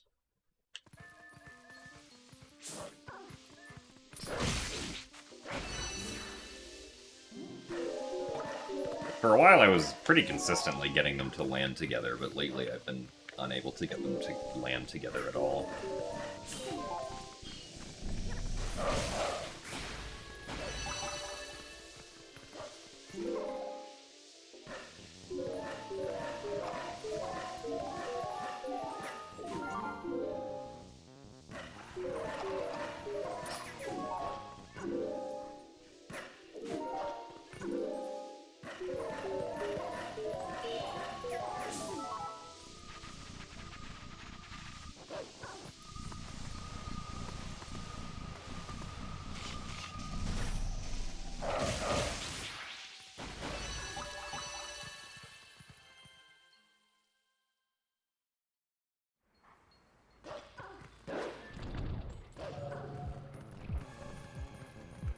I think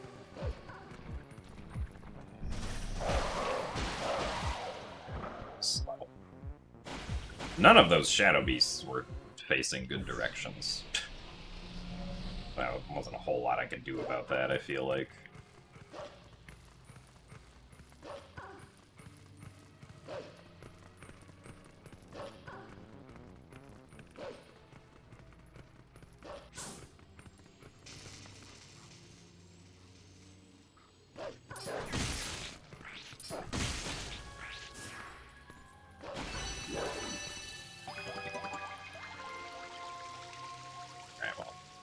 I missed that split, but we lost like 4 seconds.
My first world record was in Wind Waker HD any percent.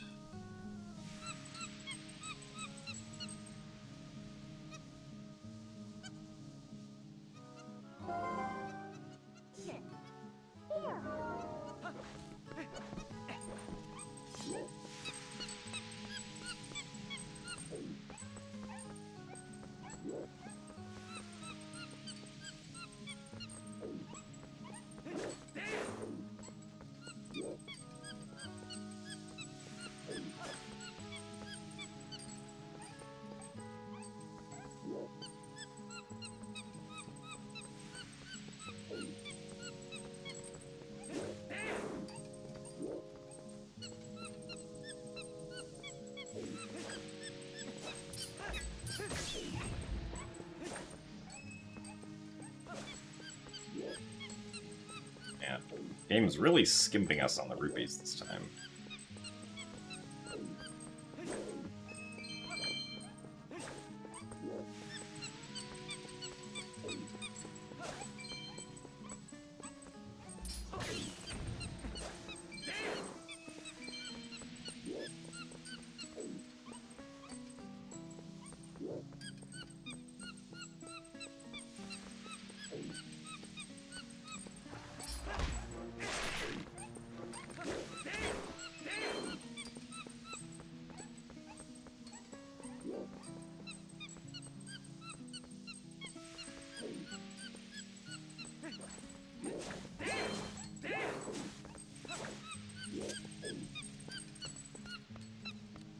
Probably was slightly above average monkey time-wise.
Thanks for the good luck, Makuya.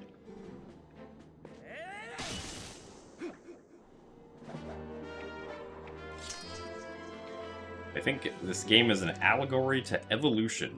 In the beginning, a monkey waves a stick with fire to clear away mist, and later on, man will wave a glowing piece of steel to clear mist.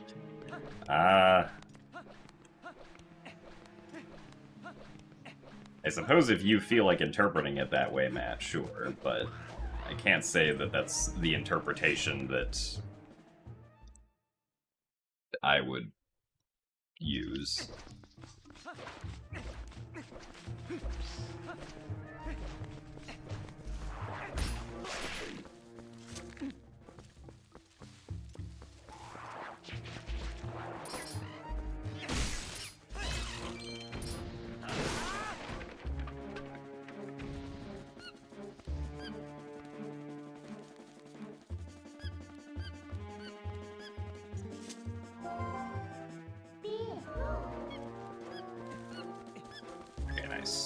Spider turned the way that I wanted.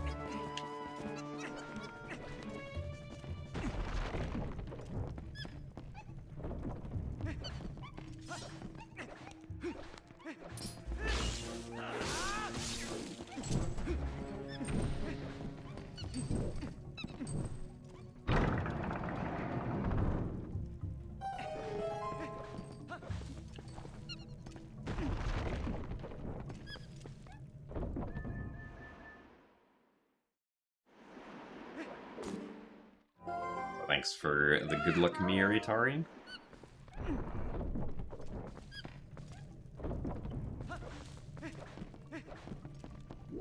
Miyamoto confirmed your take in an episode of Nintendo Power in the spring of 1994.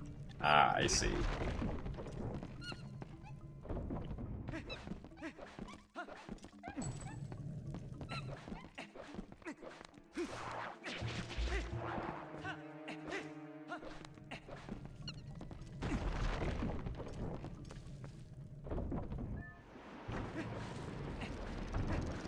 Yeah, Miyamoto laid out the lore for Twilight Princess in 1994.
think they had a person do the VA for the monkeys, or it's the actual animal. I mean, I don't know for sure. It's possible that they just, like, got the monkey sounds from some sort of sound library also. And didn't record it themselves.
One, two, three. Okay, starting with 3. Fortunate timing on those babas.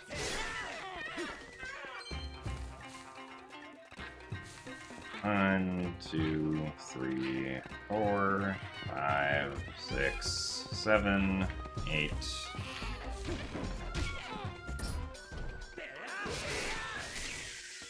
Alright, well.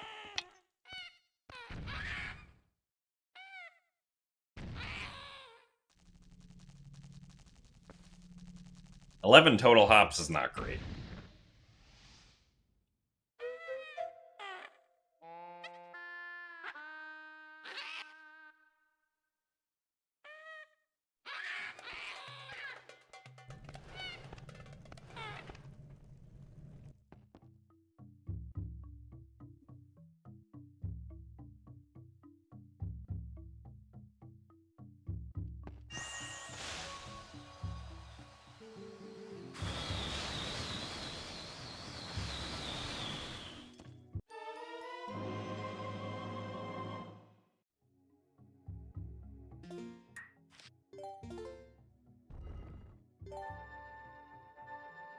Are we still on?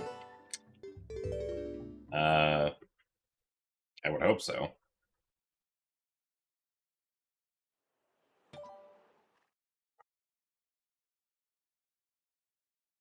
Why is Jim asleep? Well, actually, Jim is not asleep. Jim is awake at the moment. Or at least I hope so. If for some reason I'm dreaming all of this, I would be very surprised.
I guess somewhat surprisingly, I've never dreamt of, like, actually doing a speedrun.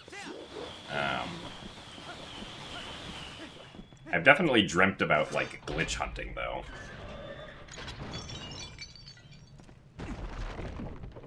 About, like, finding glitches that I wish existed. But never of, like, actually doing a speedrun.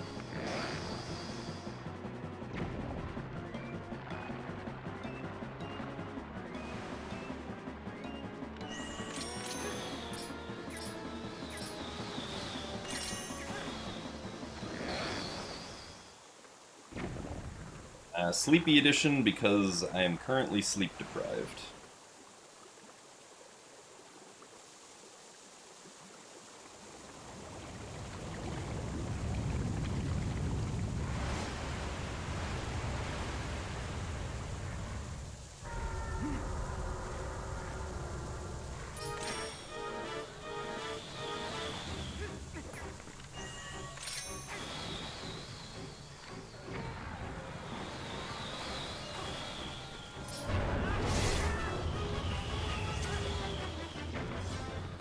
Oh, I was too early.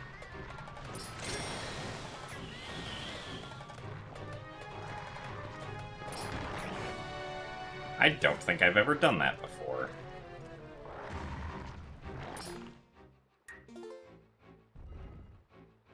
Well.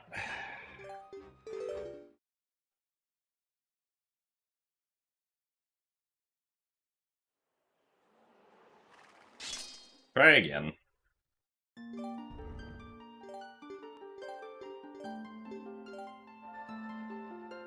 Note to self, don't be too early. Ugh.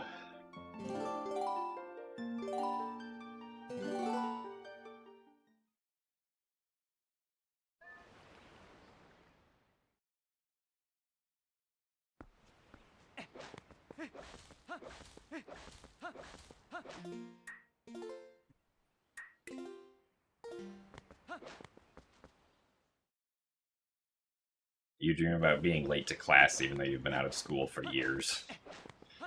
Yeah, the dream that I sometimes have regarding school is like, I get to class and I realized I hadn't done the homework from that was assigned the previous day.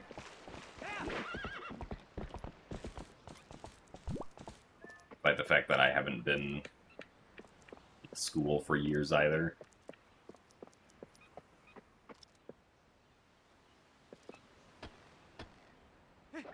I never have ones about being late to class, though.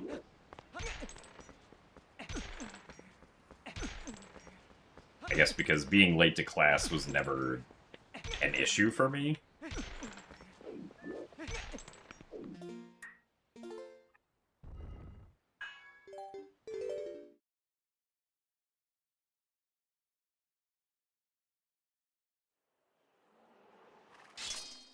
Worse is being late and having to take a math test unprepared.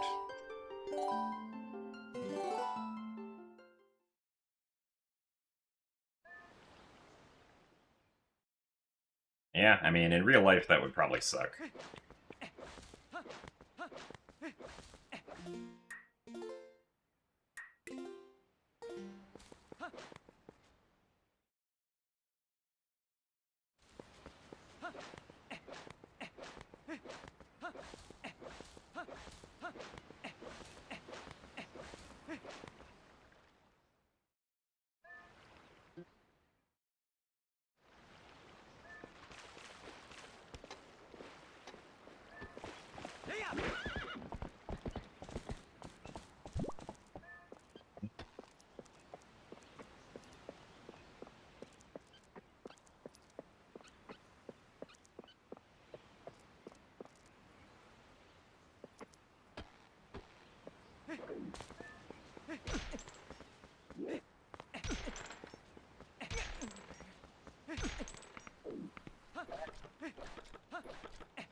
My whys in the ways of Java, because you have to do it in your uni course and you're lost. I would not consider myself wise in the ways of Java, no. The last time that I, no, did not want to do that, actually. Last time I had to write any Java,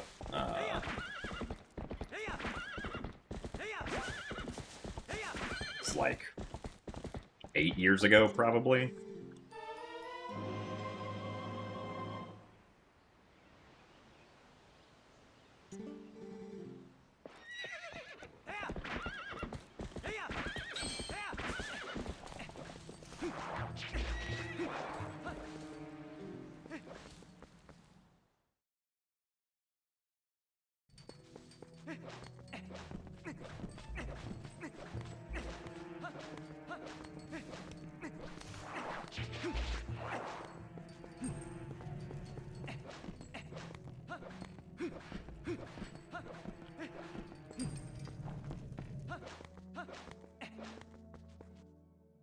So thanks for the good luck, Heart of a Lion.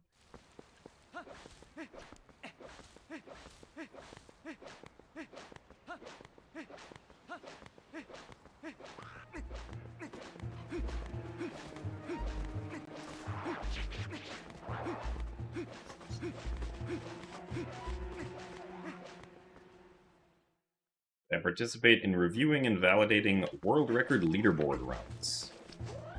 I am a moderator for a bunch of speedrun.com leaderboards, yeah. The only one I really have to, like, do actual verification work for, though, is the Skyward Sword HD board.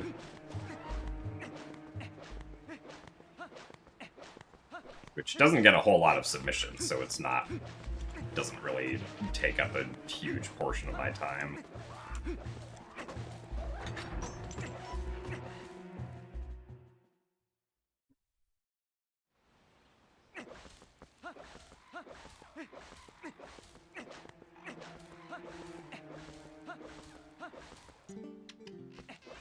Give me a monster energy? I don't think I want a monster energy.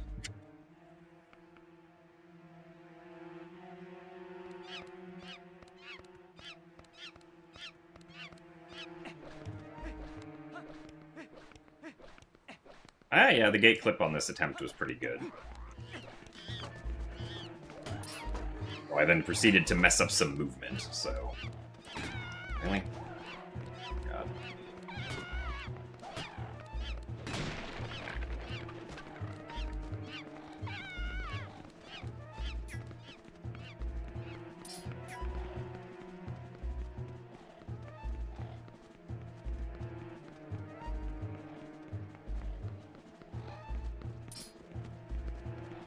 More like the equivalent of getting a... like 109 or 110 gate clip time with the way that I'd messed up the movement afterwards. What? Excuse me? How did we not go into the pen?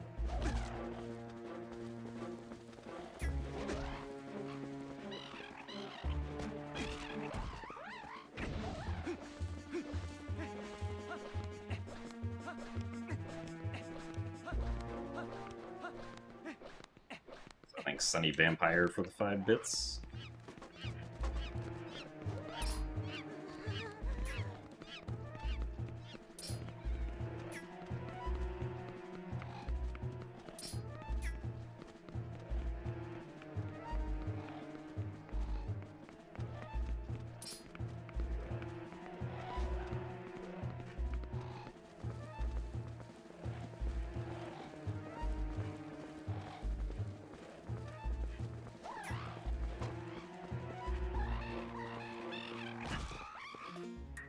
Fortunately, that's a bit too late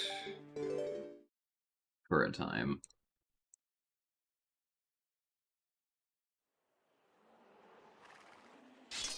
I like a fun fact. Sure.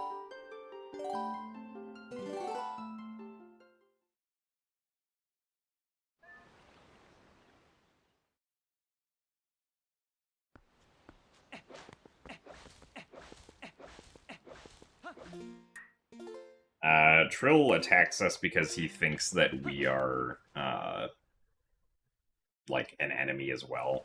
Like the Bokoblins. But then when we get rid of one of the Bokoblins, he's like, oh, you got rid of the enemies. You must be a nice guy.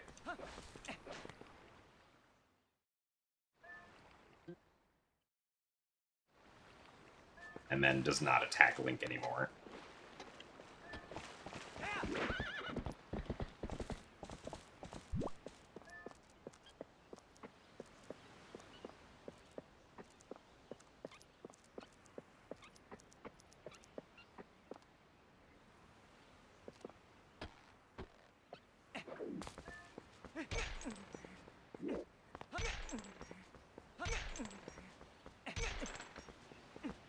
Oh, come on.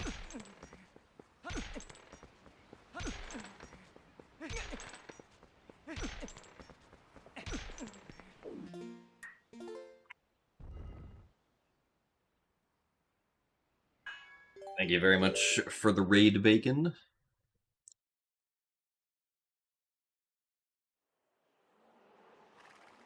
That the stream was good.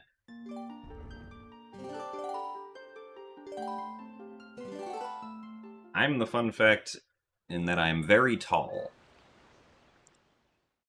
Interesting.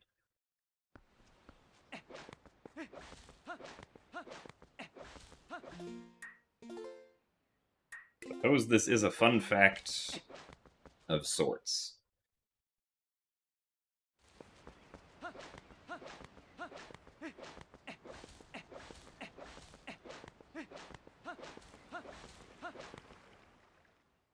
My height is 6'3". Or if we're being very precise, like 6 foot and 2.75 inches, so. I think that's roughly like 190 centimeters for the metric system.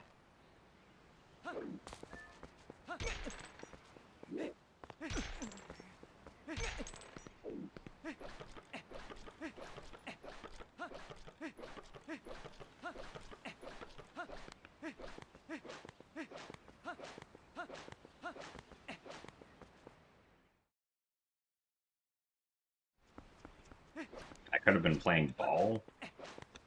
If you're referring to basketball, I don't think I would be tall enough for basketball, generally. Unless I was otherwise very good at basketball, but basketball never particularly interested me.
So thanks for the best of luck, Snowy Sparkles.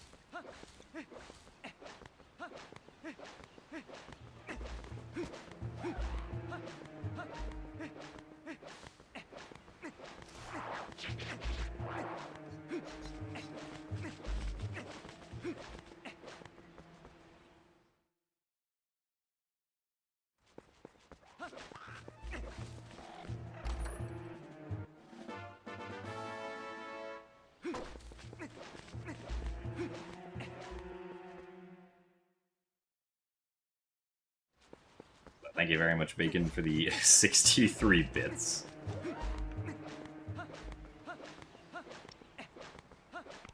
For, I guess, being 6'3". Dang, I should have been taller, then I could have gotten more bits.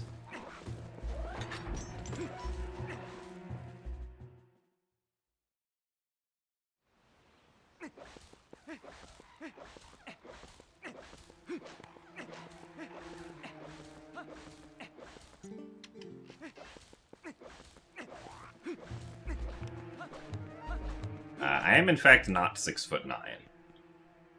Thankfully, since I feel like being taller than I currently am would just end up being an annoyance. Especially on, like, airplanes.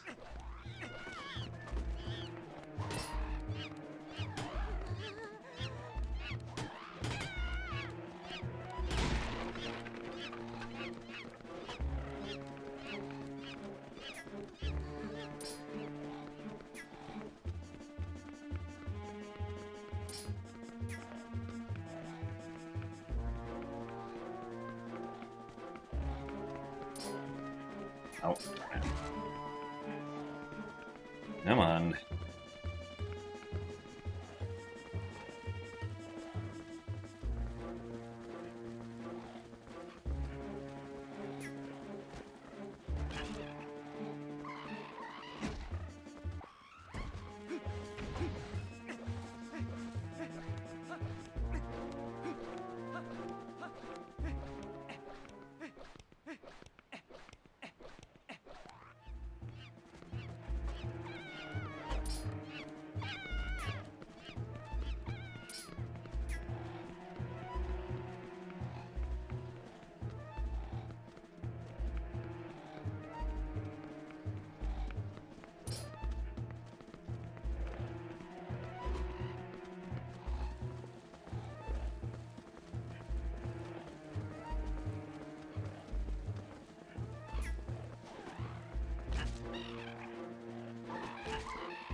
Also, thanks for the good luck music boxes.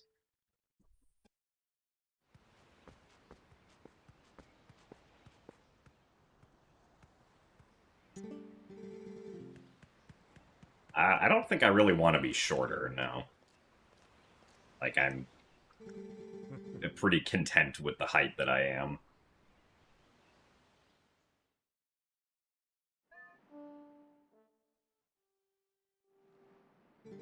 I'm also not 8'6", no.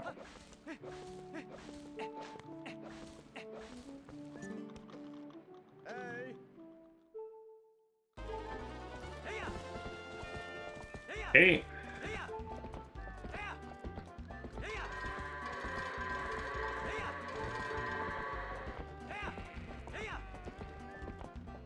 Hello, sir.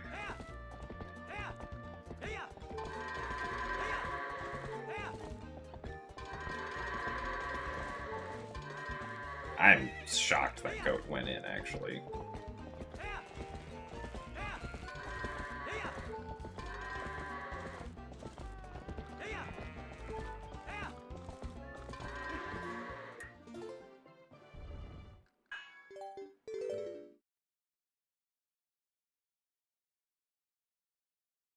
That's true. If I wear stilts, I could be 8'6", I suppose.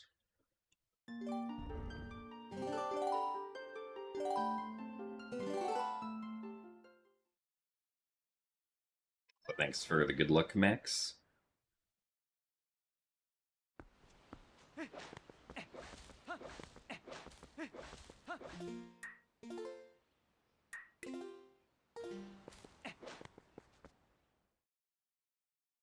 Can I walk on stilts?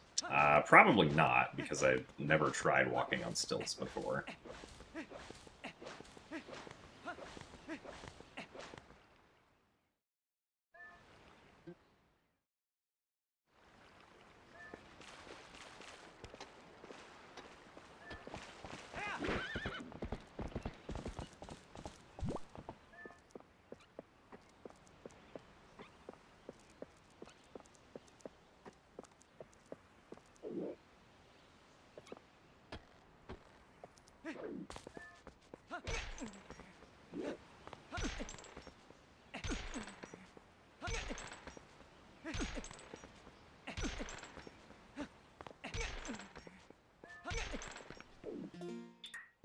I guess I could have continued with that, but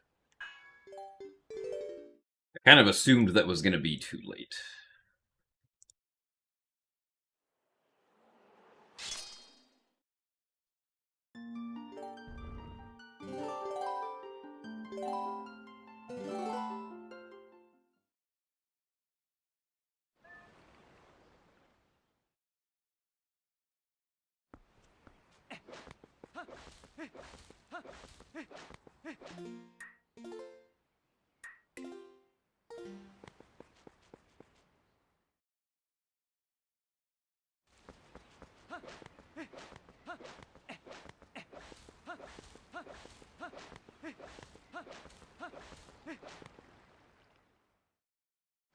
Made 86 gymnasts attempt gate clip.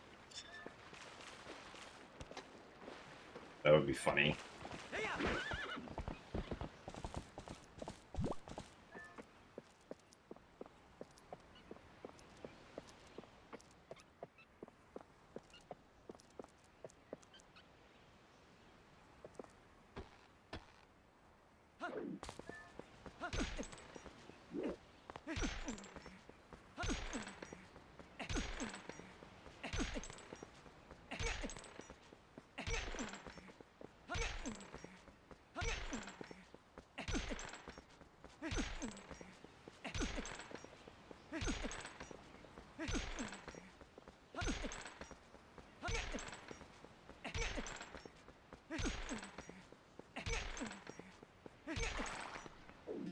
Out.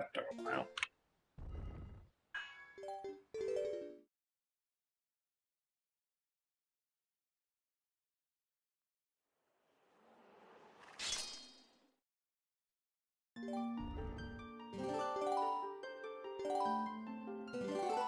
Also, yeah, Bacon, if you ever get the chance to go to SGL or a GDQ, you definitely should. SGL would probably be more relevant, because that's where Wind Waker rando people will show up to. Which they won't necessarily show up to GDQ.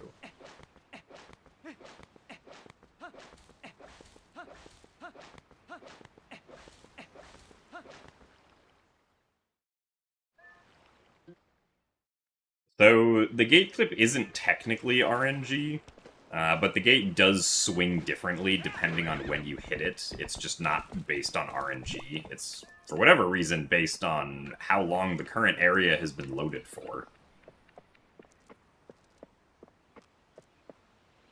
Which is not RNG, but it's also not something that we can, like, have exact frame precision control over, really.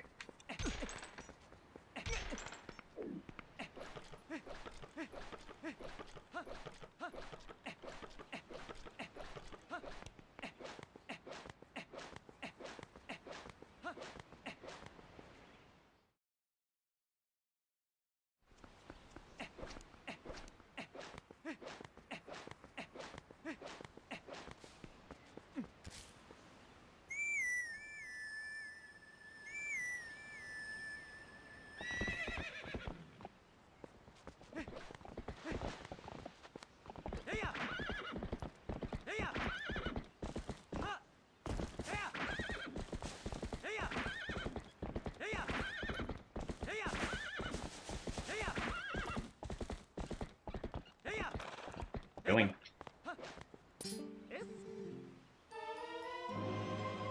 Wow. Don't know how we didn't get a talk prompt for Korra. I guess we weren't facing close enough to him.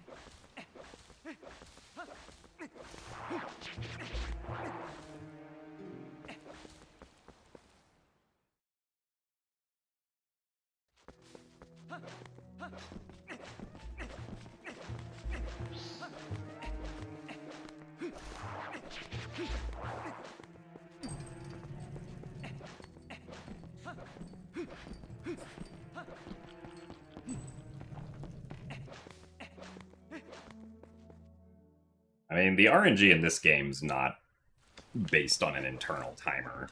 It might be seeded with that, but... or, like, seeded with system time when the game boots up, but...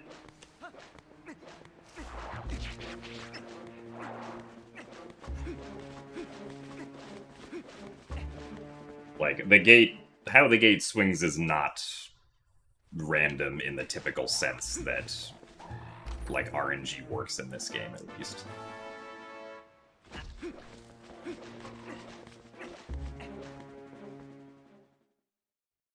So thanks for the good luck soup.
Darn it.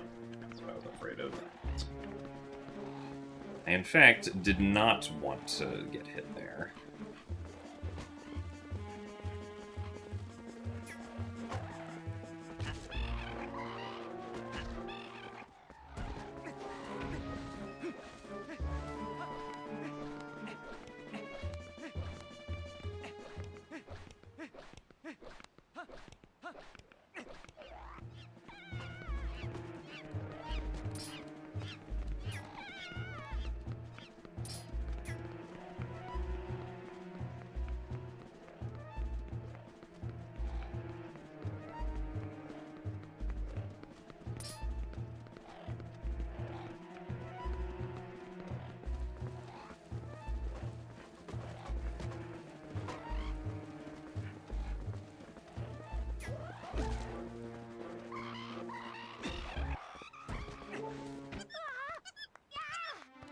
I don't know, the way that gate clips work in all versions of Twilight Princess are the same. At least with respect to, like, clipping through the gate while it's swinging.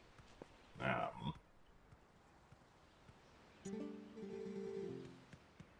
for whatever reason, the way that the gate swings is... I think, like, technically it's based on how long the gate object itself has been loaded for. Like, if you bonk onto the gate, 300 frames after it's been loaded, it'll always swing the exact same way, for instance.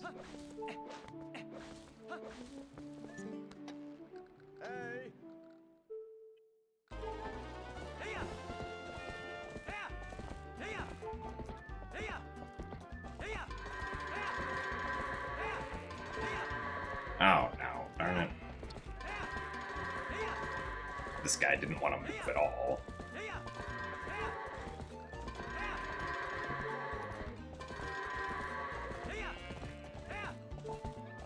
Ah, yes, HD has the same frame rate as the original game. All versions of Twilight Princess run at 30 FPS.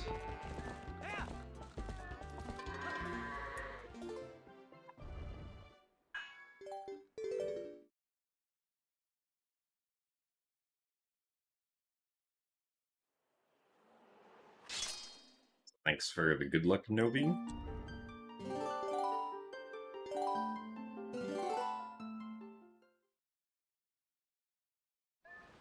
My favorite trick to do in this run? I don't know. There's a lot of neat tricks. Can't really say that there's a specific one that stands out as, like, the most fun.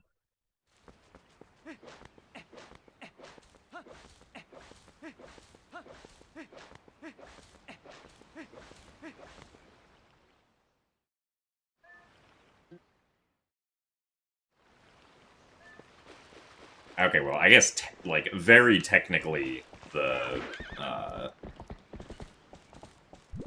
frame rate of the original Twilight Princess on GameCube is very slightly different depending on if you're playing on NTSC or on PAL.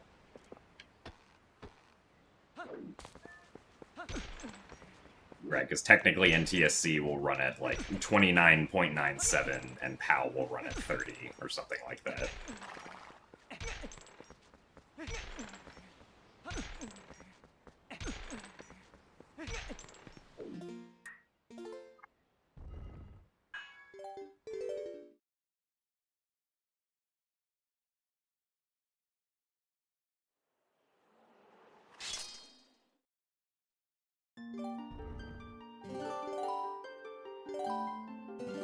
But, you know, for practical purposes, it's all 30 FPS.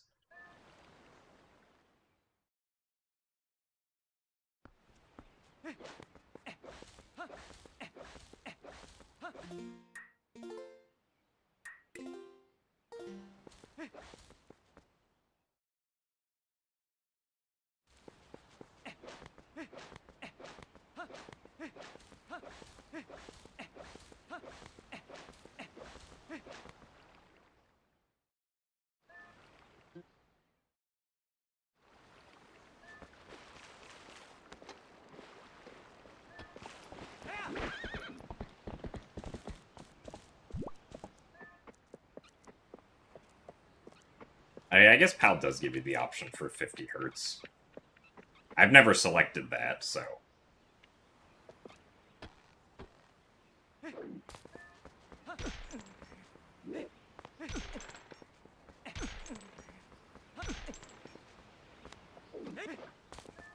Come on, gate.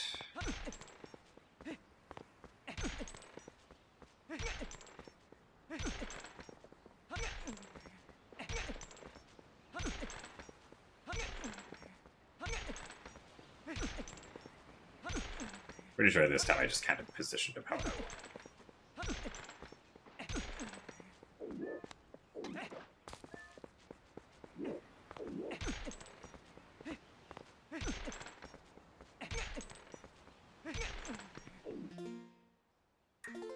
I also just had maybe not the best angle.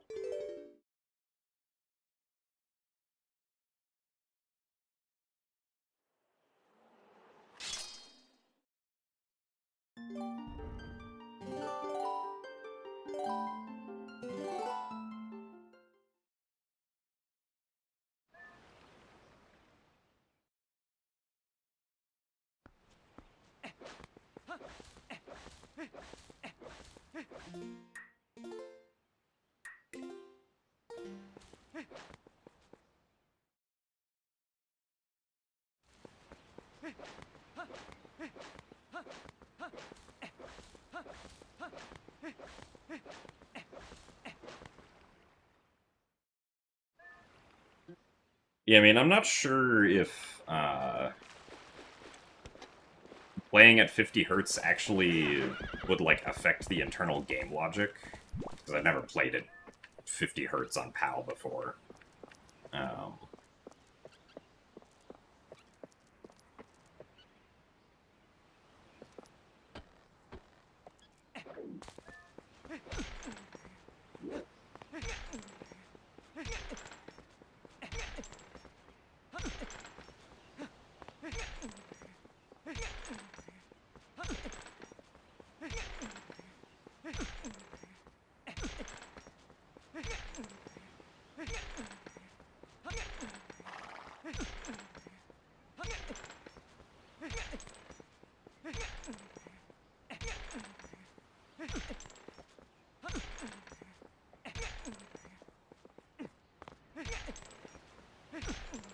Surely we'll clip through eventually, right?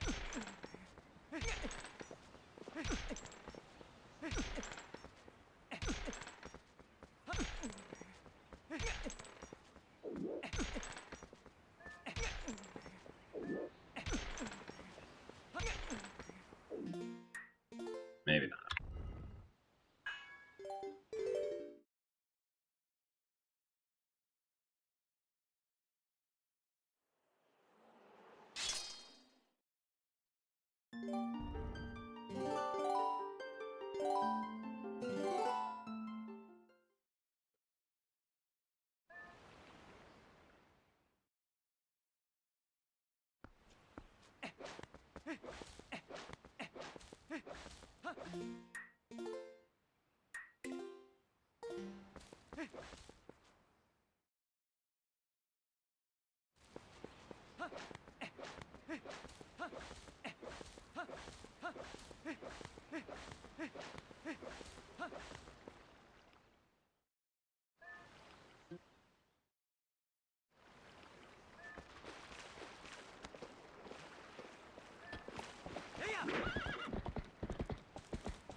It is being unusually uncooperative, it would seem. Is there a reason to use gamepad over Pro Controller? Yeah, the gamepad allows you to use gyro controls, which are generally faster for aiming than stick controls. And you also can equip items with the touchscreen without having to pause, as well as have a dedicated button for turning into Wolf Link, or like switching between Wolf Link and Human Link without having to call Midna.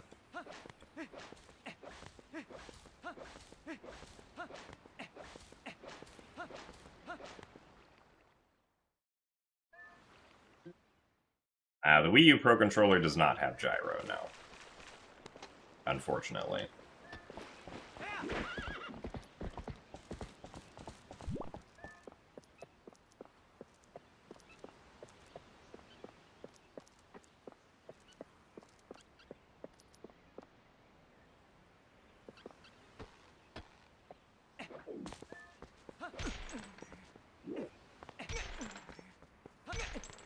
There we go.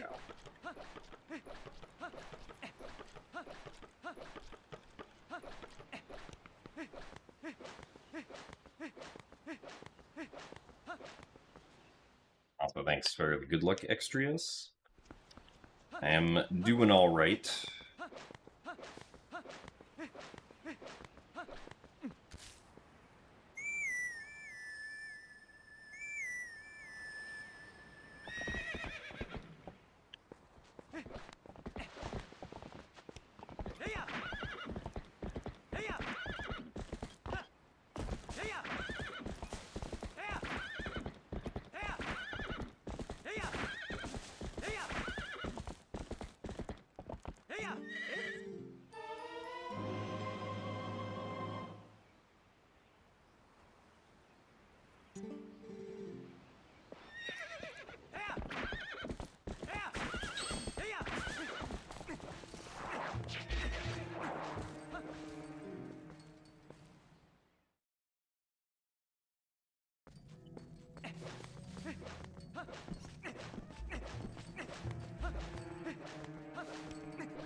I mean, yeah, as far as RTA gameplay is concerned, like, it may as well to some degree be RNG, but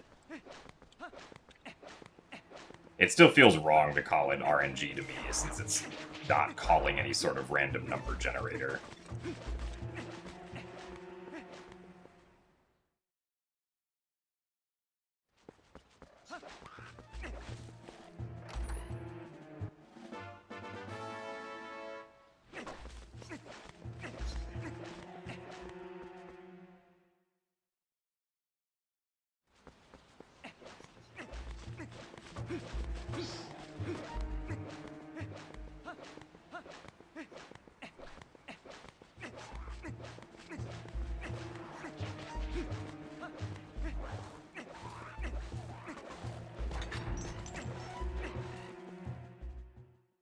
Thanks for the good luck, Fubuki-ni.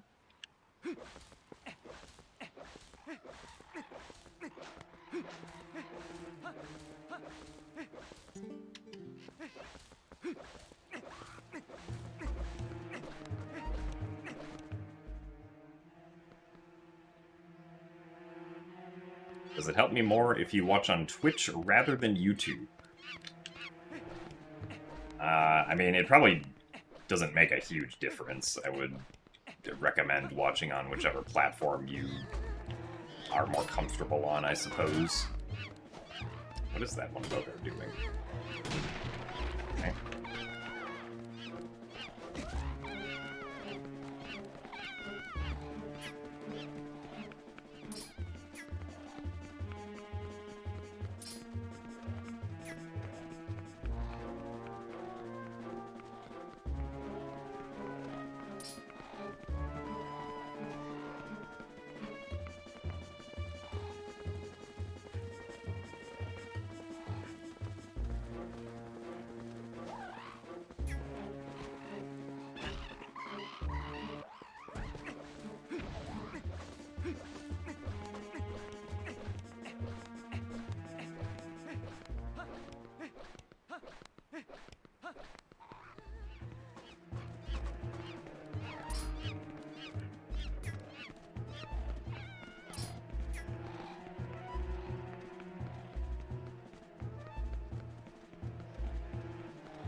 Alright, pretty good.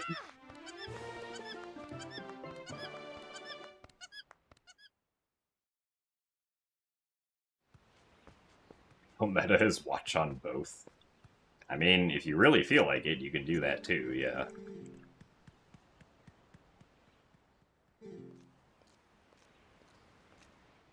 But wow, we're actually ahead. Amazing.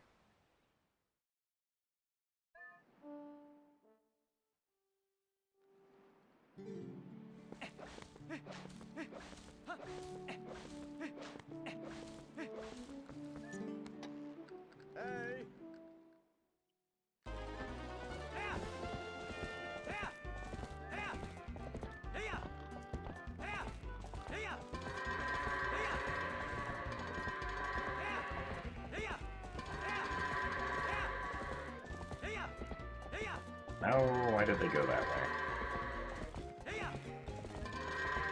Why did you go this way? Well, I know why you went this way, but I'm still annoyed by it. Well, we can live with 25.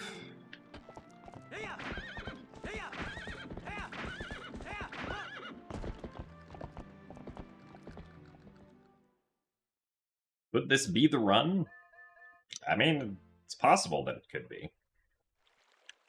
We're only 7 minutes in, so a little hard to say at this point.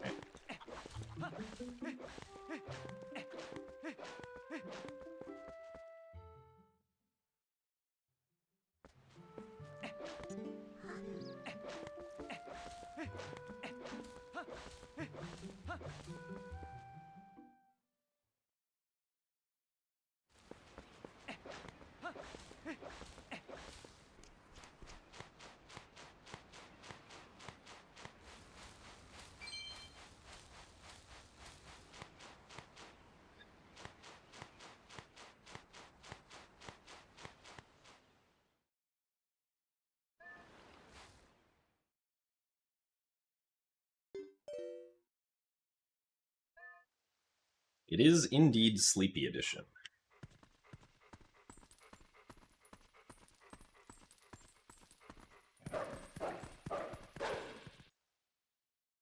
Due to me being sleep deprived.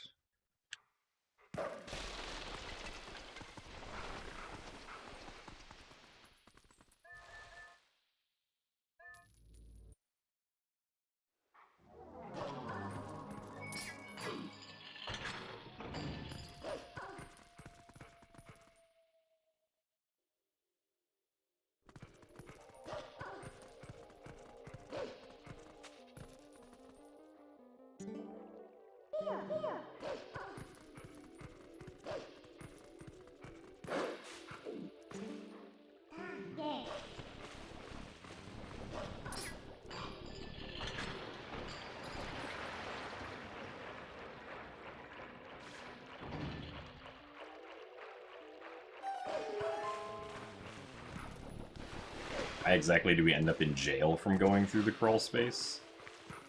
I mean, there's a pretty big, like, story cutscene that we skip by...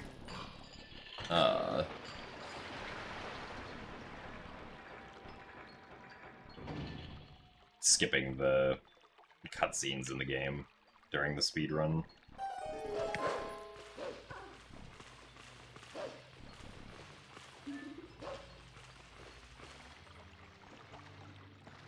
And in that cutscene, it sort of somewhat implies how we got to where we are.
Nice.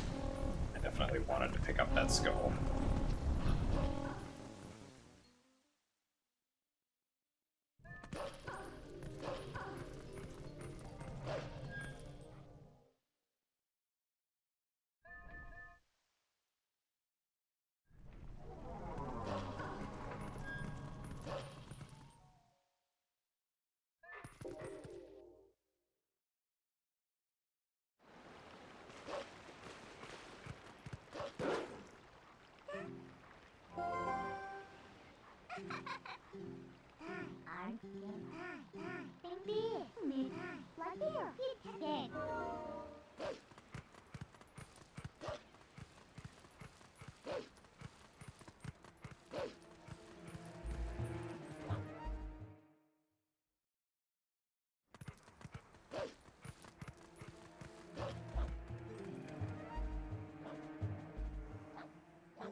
Nice bonk.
Thank you very much, Audio Killers, for the 88 months of Prime. That is also a lot of months of Prime. Thank you very much for the good luck.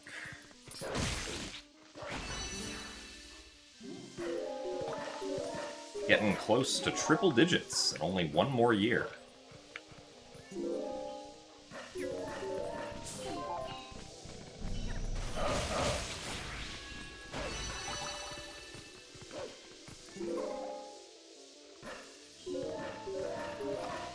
Wonder what Twitch is discussing. I mean, the Twitch chat shows up on screen if people type messages in the Twitch chat in the top right.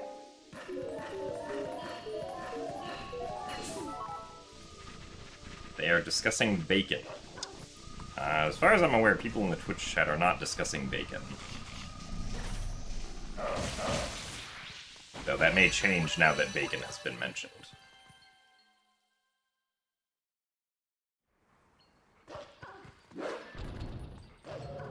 Personally, I'm pretty lukewarm on bacon. But other people seem to like it a lot, so...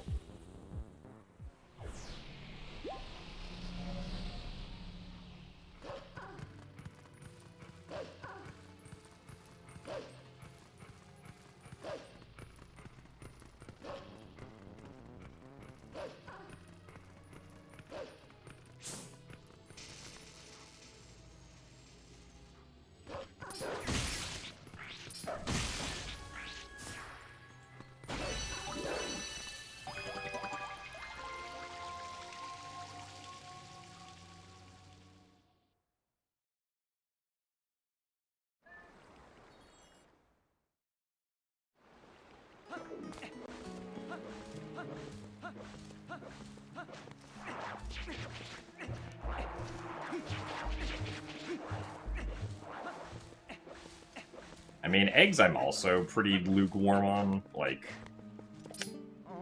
just standalone eggs is not something that is particularly appealing to me. Usually if it's part of, like, a sandwich, though, I think it's, pretty alright.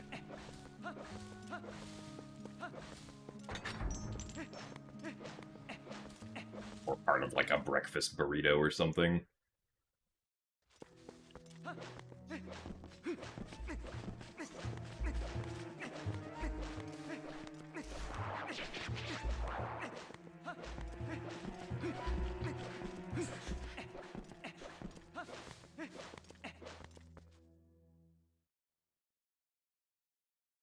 Maybe if I ate my food hot instead of lukewarm, I'd like it more. I suppose I should give that a shot, huh?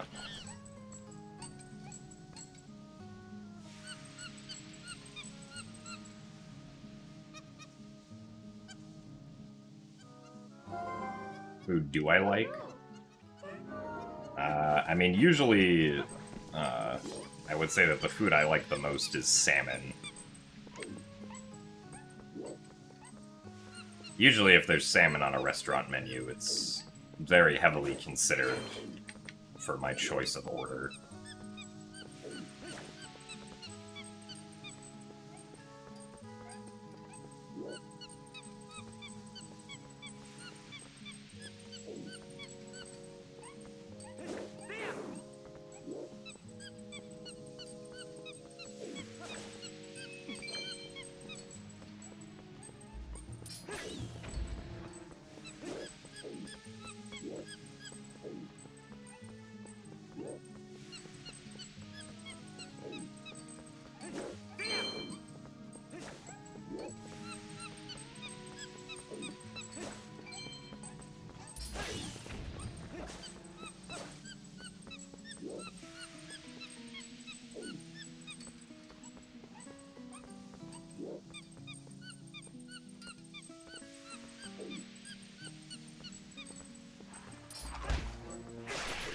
Darn it.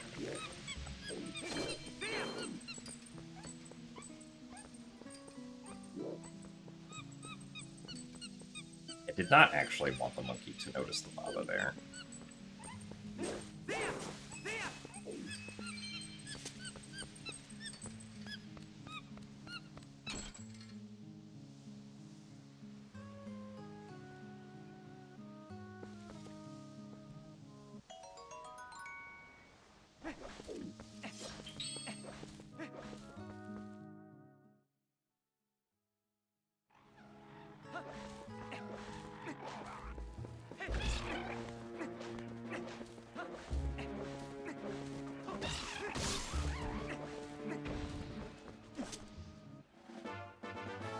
Yeah, the monkey does take us on, certainly a path of choice to get to the other side of the mist.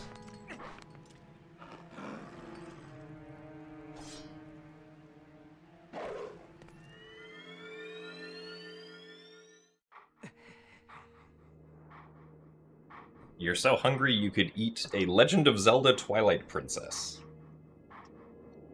Well, I'm not sure there's a whole lot of nutritional value in consuming an electronic disc, but...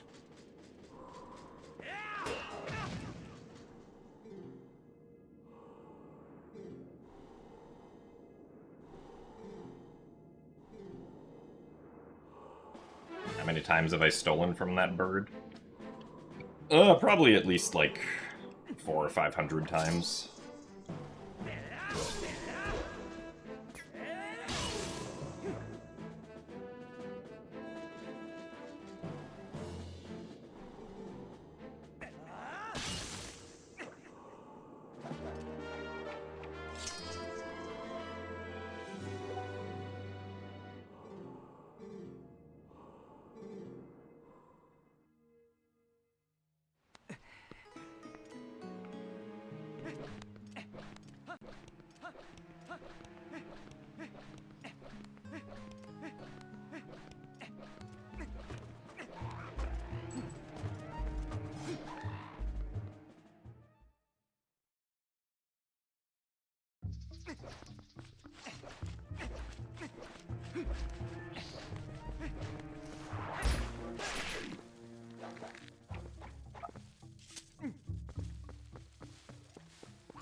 Also not what I wanted.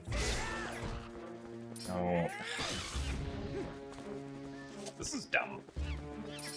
Targeting system was like, yeah, you definitely want to target this, this Bokoblin, right? Like, no, I actually did not want to do that.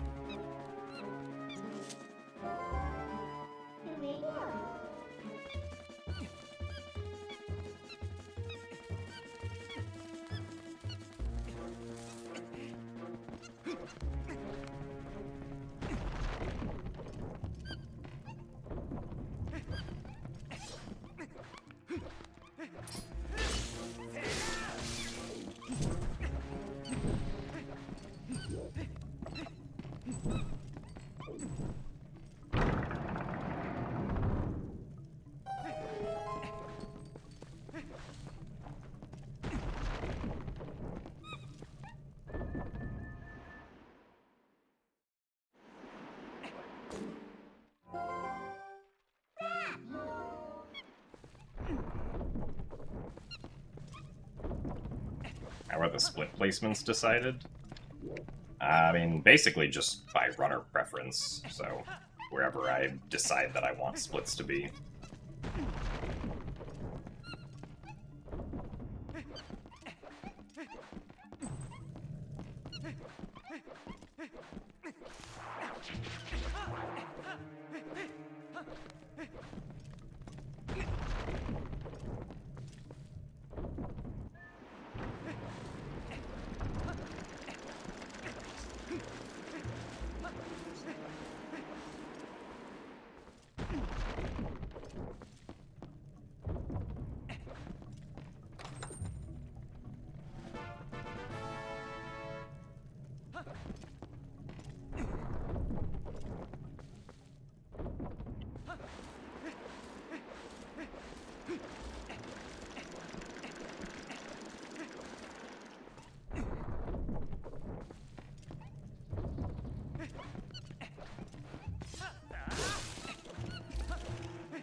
I hope I go back to Skyward Sword soon.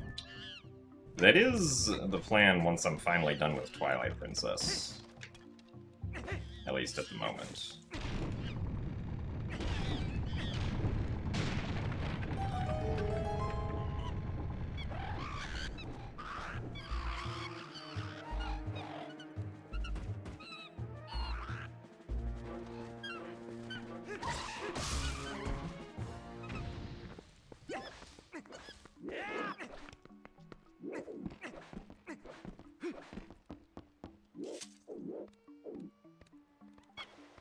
Thanks for the good luck, Toasty.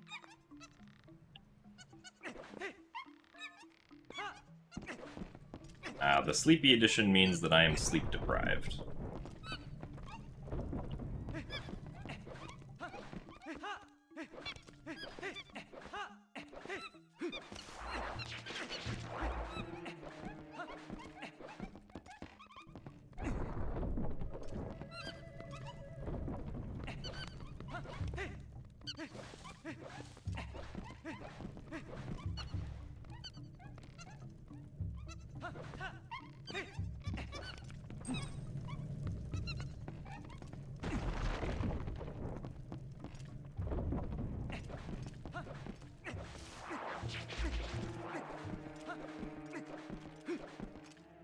What will indicate when I switch to Skyward Sword?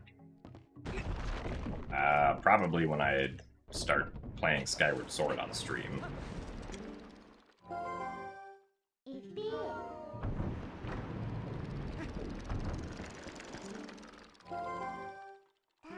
I don't know exactly when I'll be done with Twilight Princess.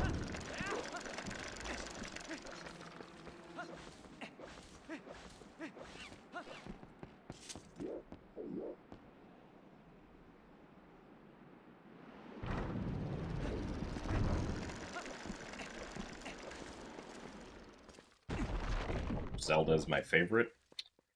My favorite is a tie between Wind Waker and Skyward Sword. Am I sleep-deprived for the greater good? I am sleep-deprived for the sake of my stream schedule. Also nice, 2 hops.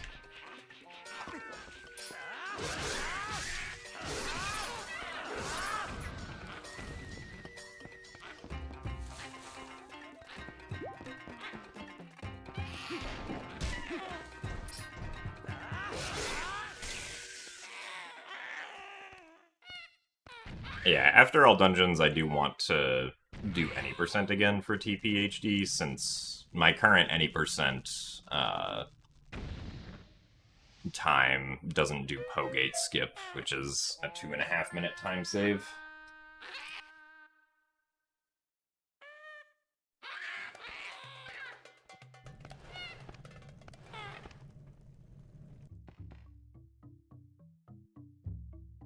Thanks to the Bokoblin in the first room, we're not saving any time here. Is it raining in my area? It was earlier today. It doesn't seem to be raining at the moment.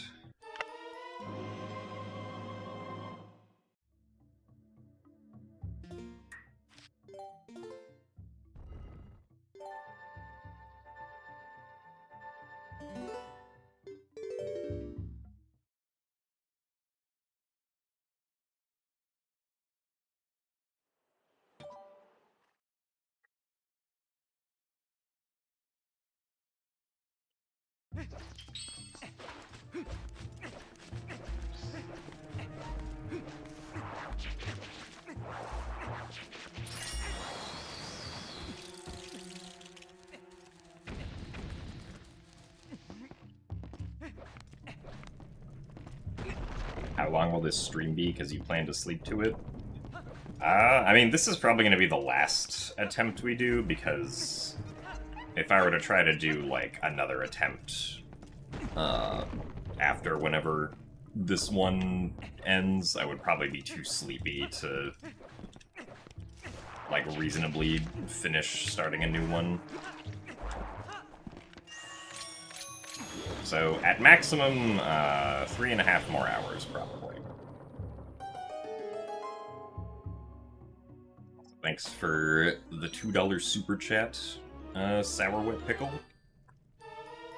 And the split placements are kind of just decided by, like, runner preference, so, like, I decided that I wanted to split at all of these places, and they don't necessarily match up with, like, all the places that everybody else splits at.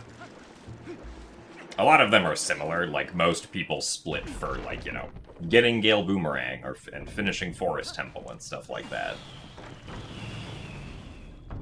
Like, usually most runners, as far as I know, split for, like, all of the dungeon items and completing each dungeon. And, like, each runner also splits for, like, defeating the Bokoblins, and entering Farron and finishing Farron Twilight, but, like, one place where I don't split that, I think most other runners do split is finishing Elden Twilight, which I could have a split for, but, I haven't. put one in so far. I don't feel a particular need to put one in now.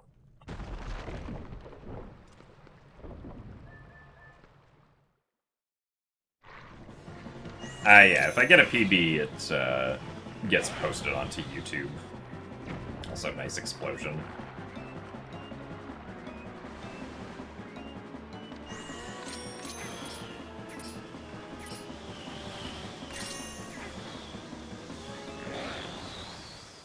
Watching me exploit bugs makes you want to get into game development? Oh, interesting. Well, game development is very complicated.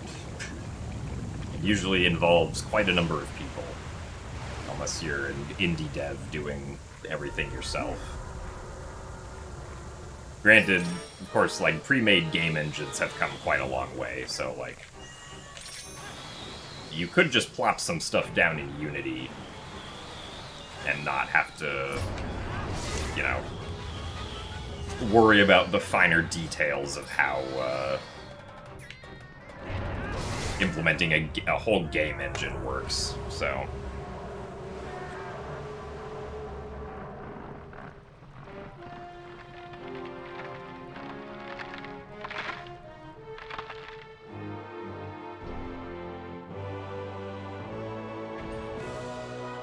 So thanks for the good luck, Ted.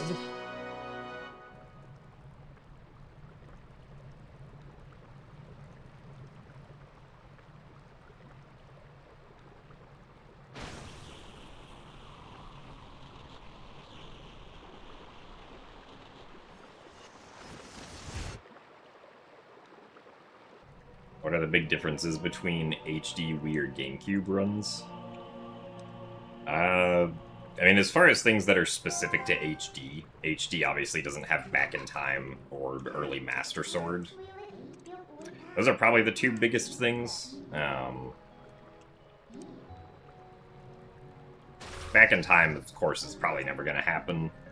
Early Master Sword could happen if we can find a way to clip through the start of Sacred Grove as Human Link. But currently, we can only get Human Link to the Sacred Grove early, but can't get past the first room since you need to howl as Wolf Link there to...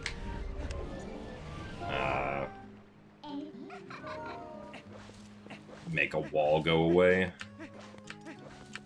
Yes, technically you can get through with a rupee slide, but that takes like an hour and a half, so that's not useful for the actual runs.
Favorite Twilight Princess boss is Blazetta.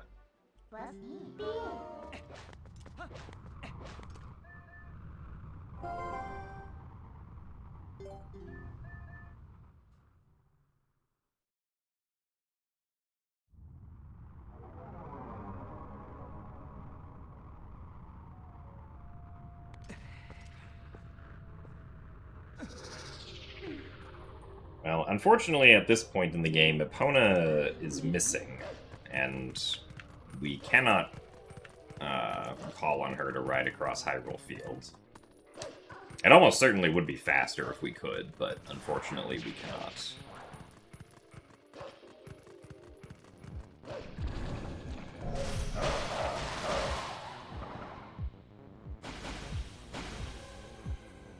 Twilight is also a very fun boss, that's true.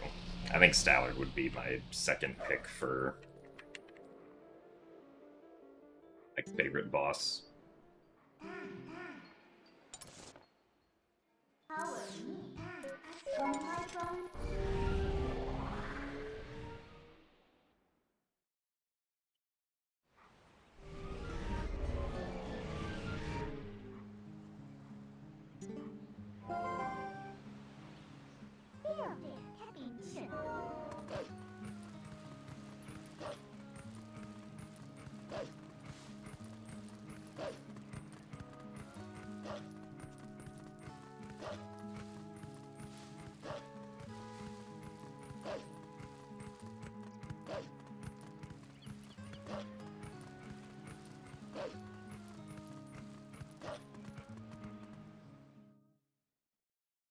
I think Epona is honored to be a part of the Zelda series.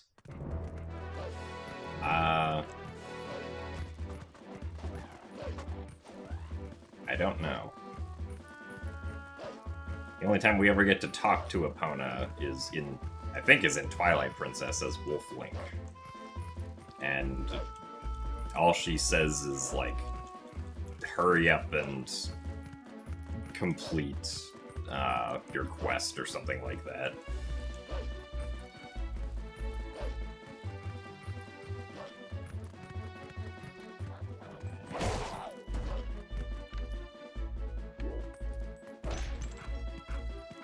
No. Add gate. Really? Man, this sucks. There you go.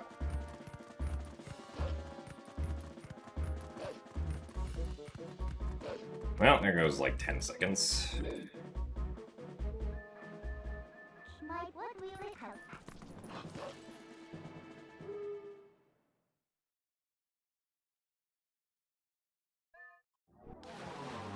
Ah, yeah, streaming is my full-time job at the moment.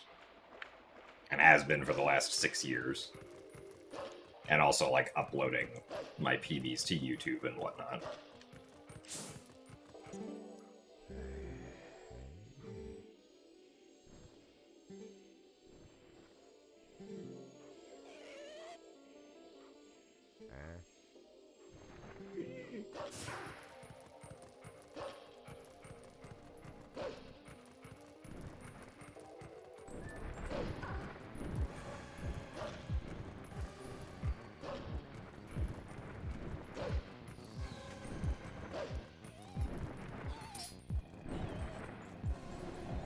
Come on, you can go back this way. I believe in you. It's really slow.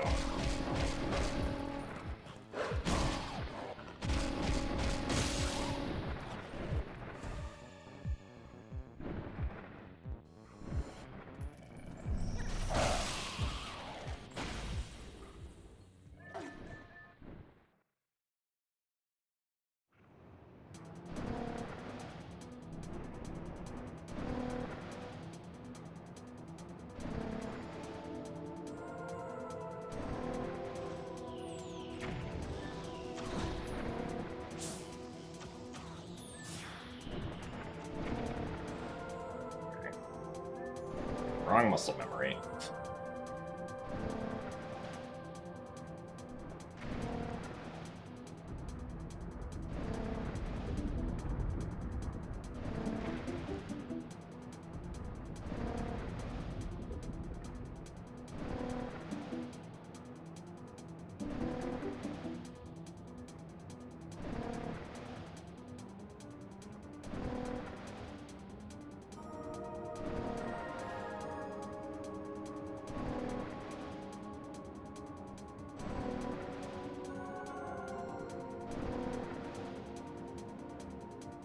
Yes, I have played The Witness before.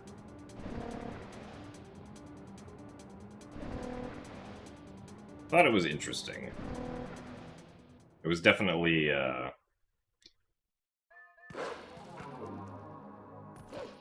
game that I played pretty continuously, from when I started it until when I reached the end.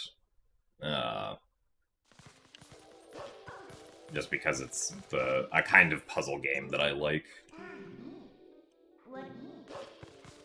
But once I finished it, I never played it again.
You actually make good money streaming and uploading to YouTube as a speedrunner? I mean, it's like, obviously speedrunning itself is not something that, like, generates income, right? Because the actual thing that generates income is being a content creator, right? So, like, there aren't too many people, as far as I'm aware, who, like, solely make a living based on, like, dedicated speedrunning or speedrun-related content, but, like, there are definitely a few people who do it and seem to make a decent amount of money.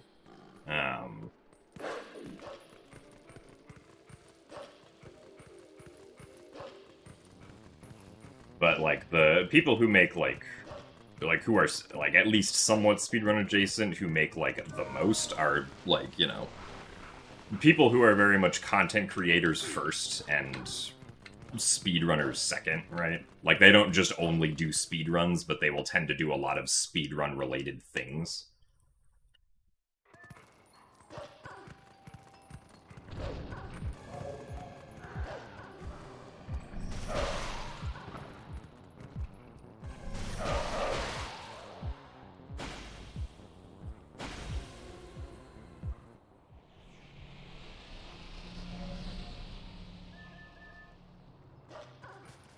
Yeah, that's very fair, Nephora. Like, the kind of puzzle that you're solving, or the kinds of puzzles that you solve in The Witness are, in a sense, all very similar.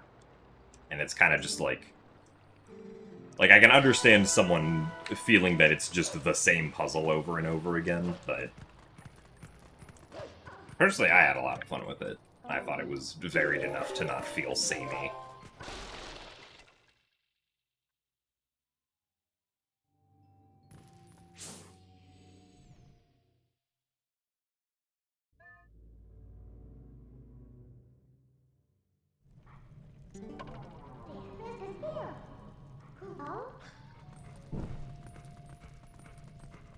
Well, yeah, so, like, it's, like, speedrun content creators would be people like,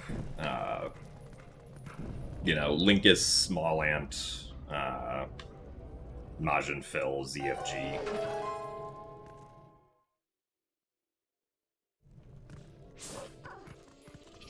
Kind of people. At least those are the ones that I think of first.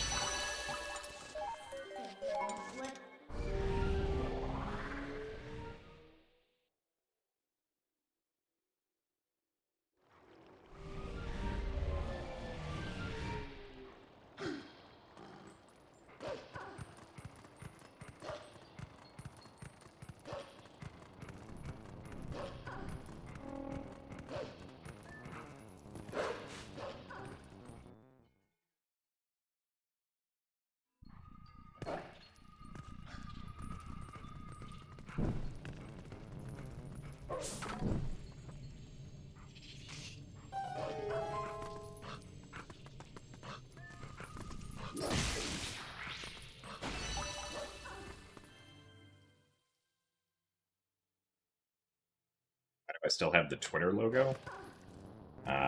Because this stream background was made in 2018, and I don't feel like updating it.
So thank you very much, Sour Wet Pickle, for the Tier 1 subscription, or membership. The Tier 1 membership on YouTube, if I'm using proper terminology.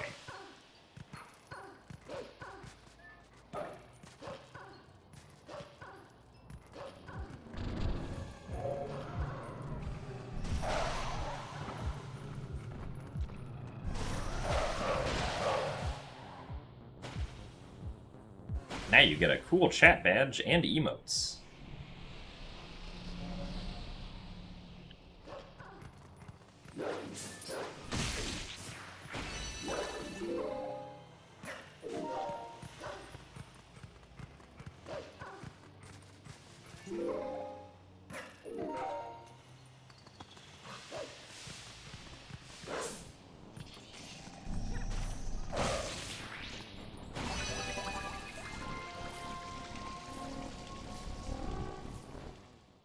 How long have I been running this category? I mean, I started running it again after it was accepted into AGDQ, so whenever that was, like early November. Before that, the last time I had run it was about like a year ago. I ran it for like a month in like January, February of 2025.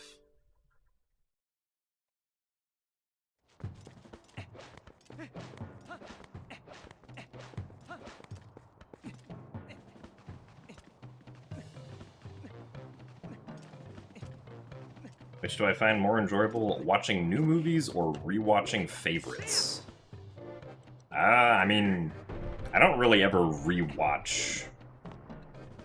Like, if I was to watch something that I've already watched before, it's not really something I would do alone.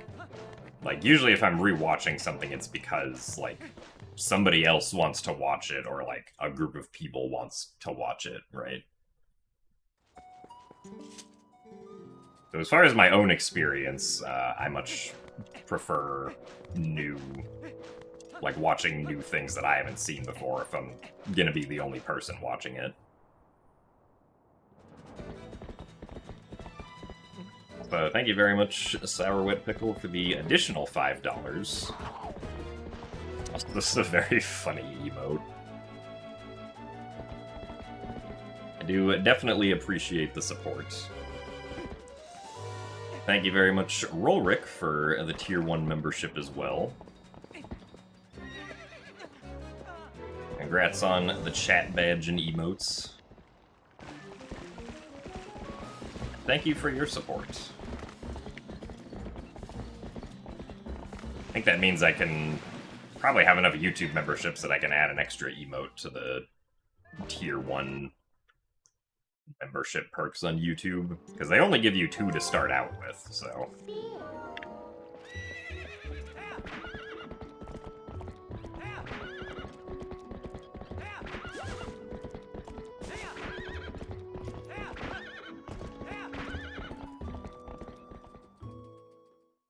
Ah, yeah, the fast climbing is a part of TPHD.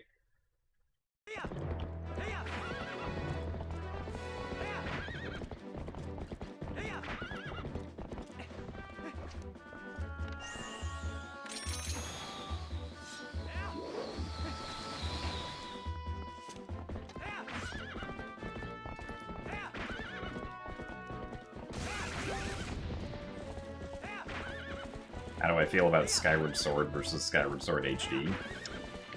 I mean, I think casually Skyward Sword HD is better, simply because it has more options for things. Right, like, if you don't like motion controls, you have the option of button controls, and you can also, you also have a free cam, which the original game did not have.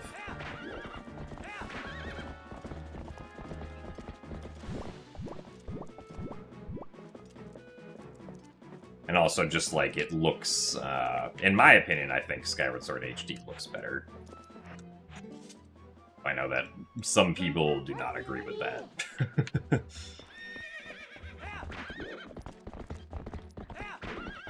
For speedrunning, the Wii version is definitely more interesting, though, because the Switch version does not have back in time.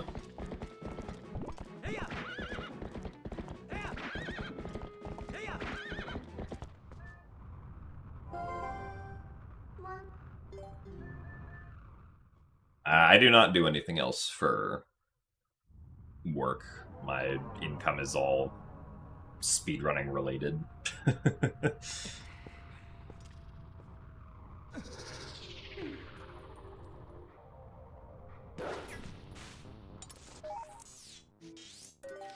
Where am I going? Go here. I don't know why I thought I had to go to North Farron.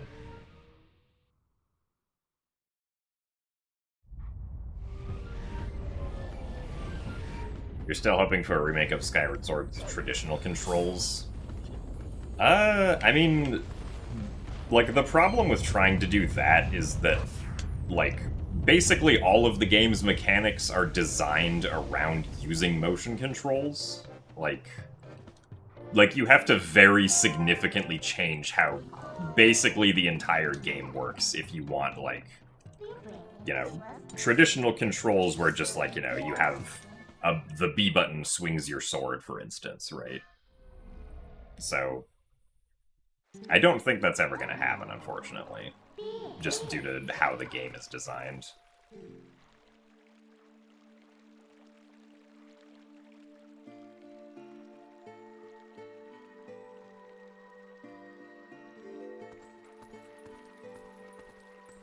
Alright, Mystery Blender, we'll see you later. Thanks for stopping by.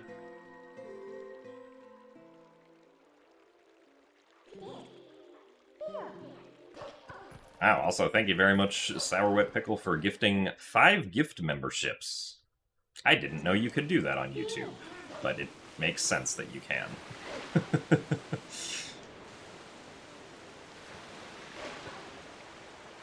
So thank you very much for your continued generosity. I do very much appreciate it, and I'm glad you enjoy the content.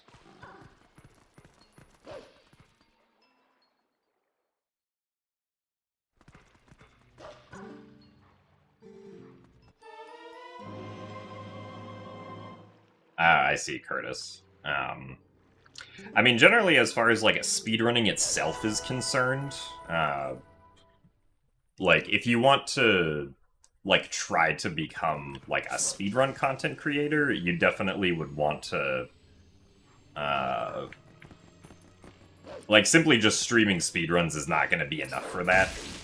Unless you're, like, very good at running one of a few select games, right? And even then, it can be kind of, like, hit or miss whether or not it actually works. Like, the reason it works for me is because The Legend of Zelda is a popular franchise, right? And also, I started doing it 13 years ago and have had a very long time to build up, like, the audience that would make it necessary to make a livable income off of this.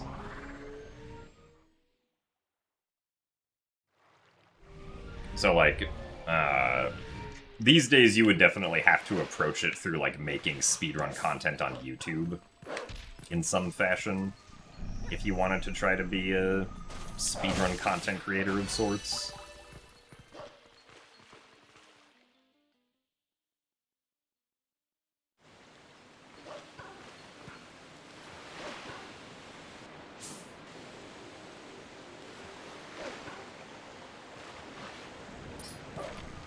Darn it, I thought I'd be able to reload, but it was too far underwater.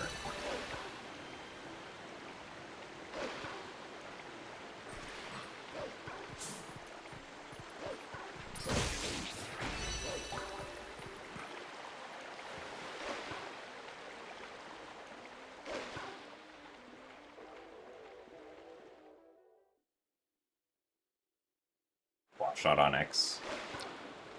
I think I'm more of a claw shot on Y kind of TP runner, at least for GameCube.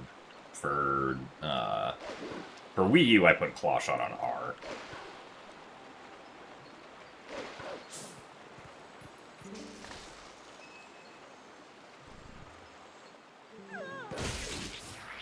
You probably do Let's Plays and randomizers. Ah, okay.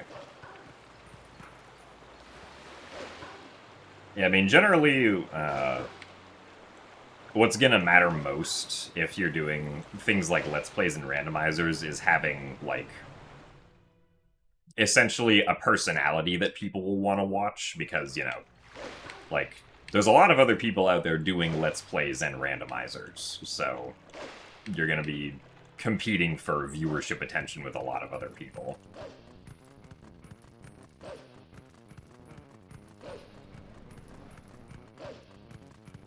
But obviously, if your goal is not to, like, try and make money and just do it for fun, then, you know, do whatever you want, of course.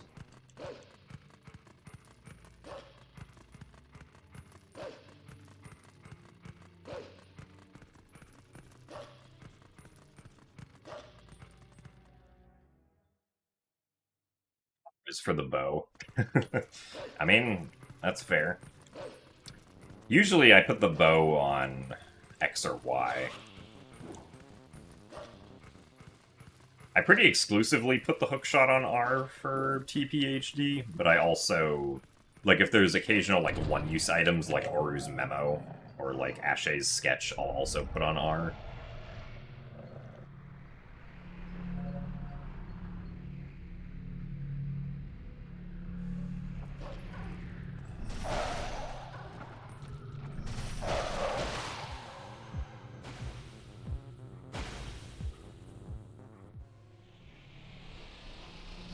You have an inherent dislike of randomizers. I mean, that's fair. Randomizers aren't necessarily for everyone. I remember when, like, randomizers first started becoming a thing for the Zelda series, I didn't really get it.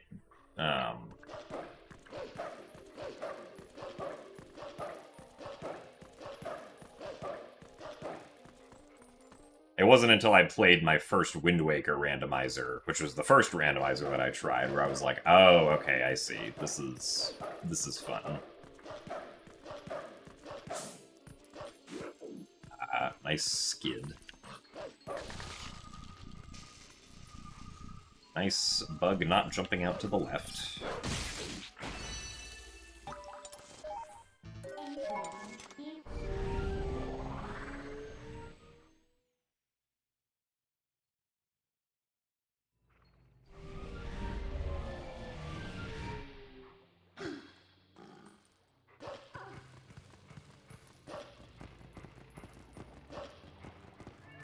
Like, I remember watching, like, someone play the Ocarina of Time randomizer when it first came out, and I was like, I don't get it.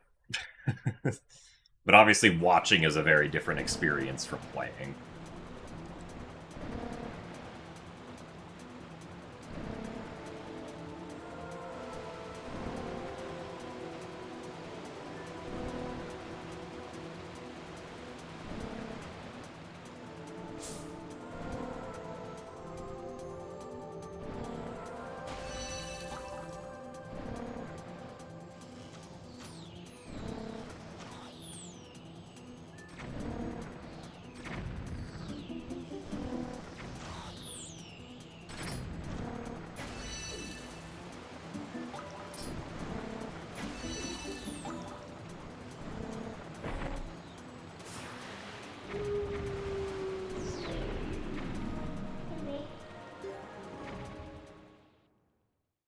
Thanks for the good luck, Gemma Lucille.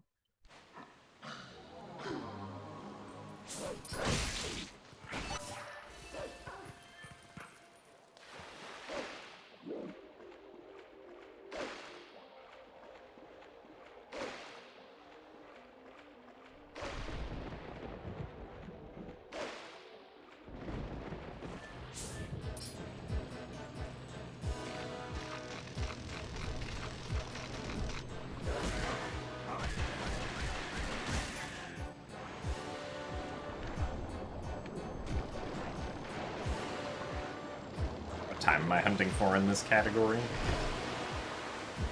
There's not like a specific time that I'm shooting for. I more so just want a run that is better than my current PB, and that I feel better about.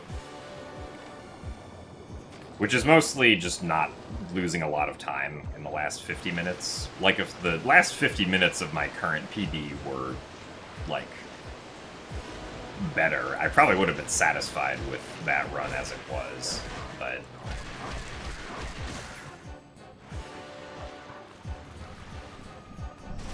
Unfortunately, I lost, like, 2.5 minutes in the last 50 or so minutes. So what did we lose so much time to on this segment?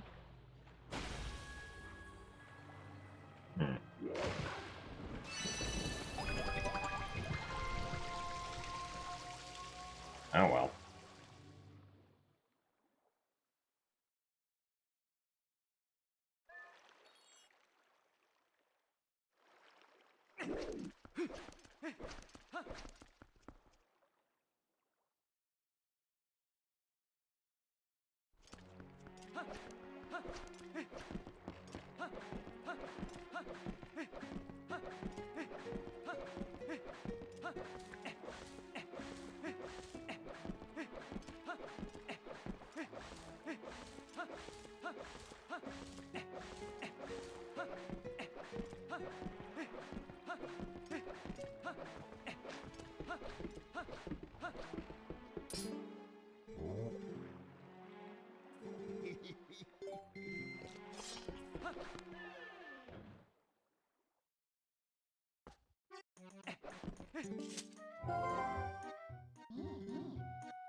Oh, come on.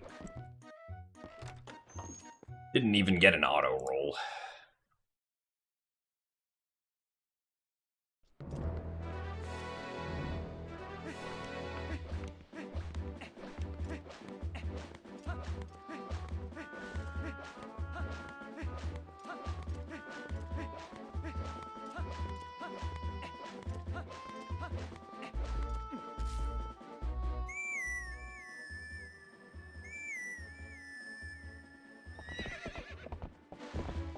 Favorite is the Majora's Mask randomizer.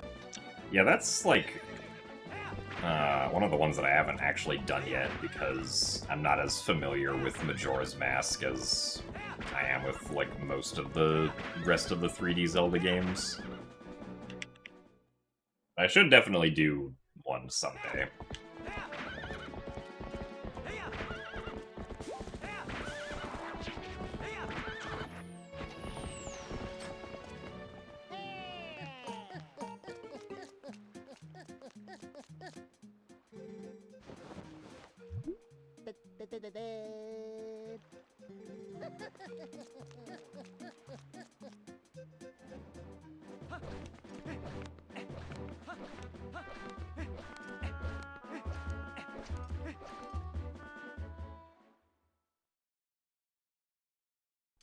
My favorite Zelda game is a tie between Wind Waker and Skyward Sword.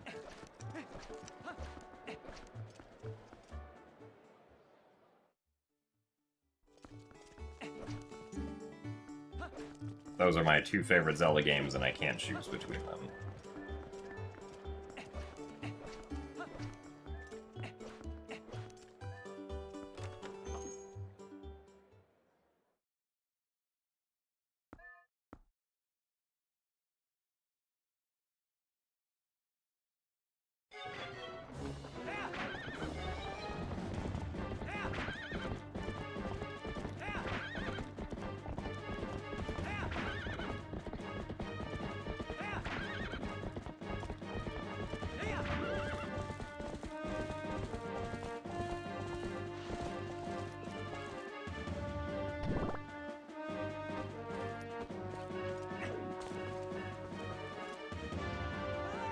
That was a little sketchy, but we made it.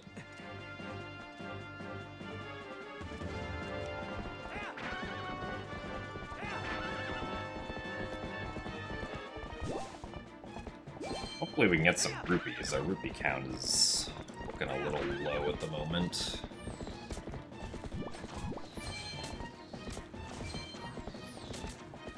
Well, he's lower than it normally is. It's not like a huge issue necessarily, but it would be nice to have more.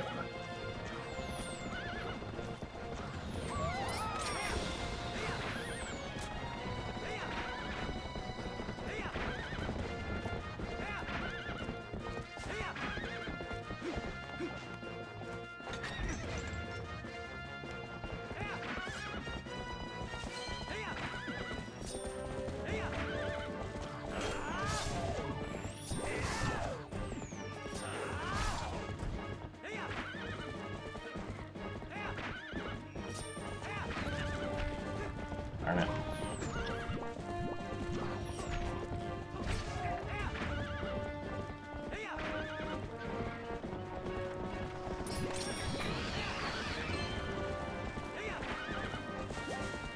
Nice of the Kargarak to give me a blue rupee.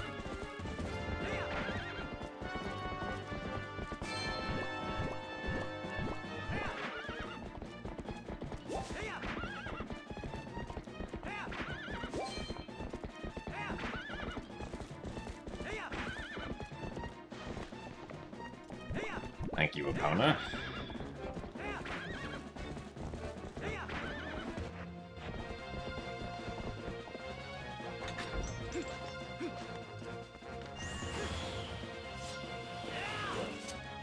Really? I'm surprised I was not far enough away for that. Or maybe did the LJA at a bad time. Well, now we're losing more time here.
Unfortunate.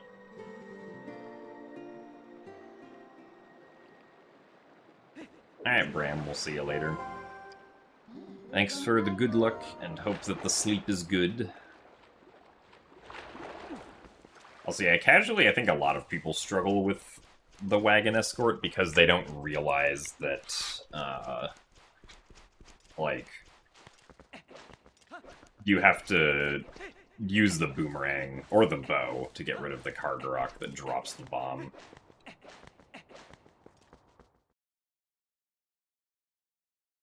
To not make the wagon go the wrong direction.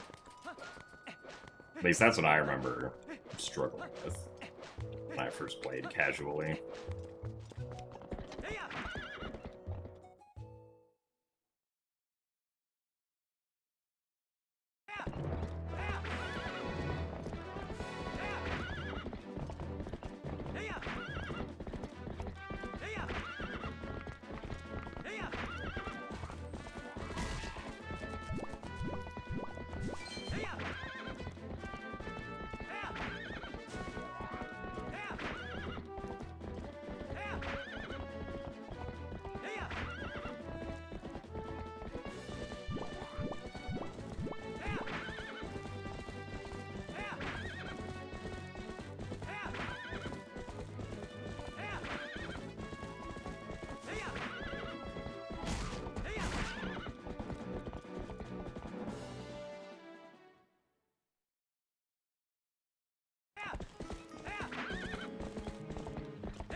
So thanks for the good luck, Mr. H.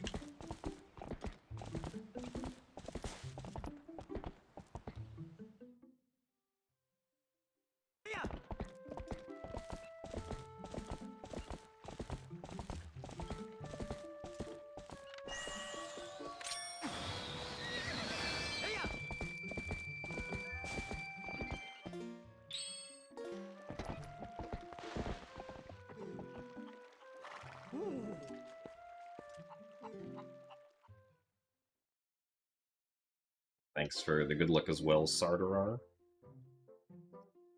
This run's a bit at the moment, but we can get through Bow and Lakebed without losing time.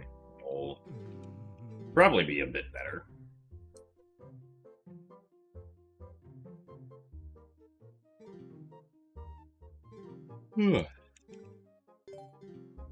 So thanks for the good luck, GDQ Sec.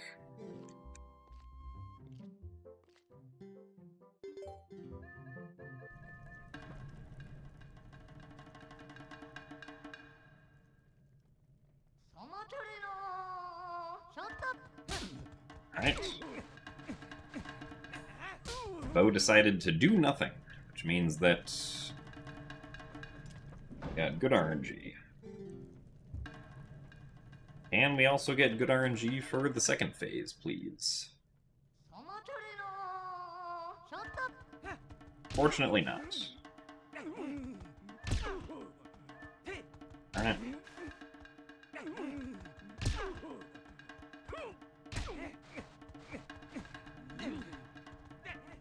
Oh, Bo, why would you do this?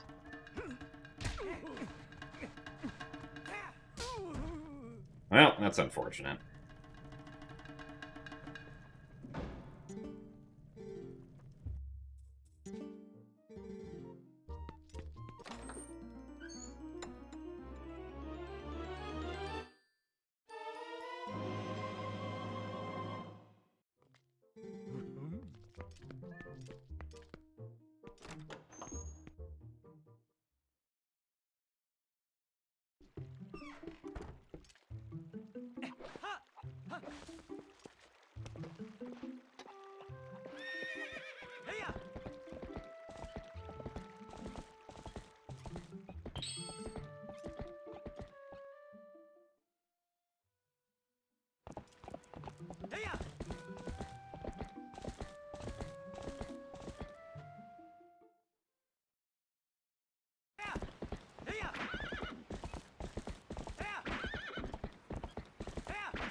Yeah, the routing for when we get the iron boots is interesting in that we delay getting them until after Lineru Twilight.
No, yeah, there's no way to skip Wrestling Bow for the Iron Boots, as far as we know.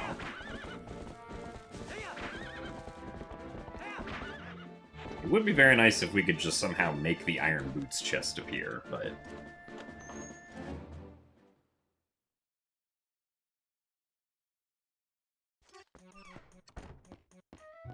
For now, Wrestling Bow will always be necessary.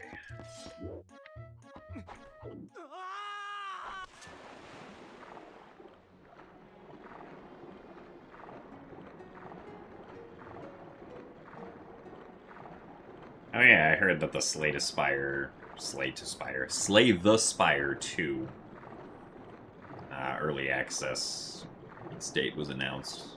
I've never played Slay the Spire, but I know a lot of people who enjoy it.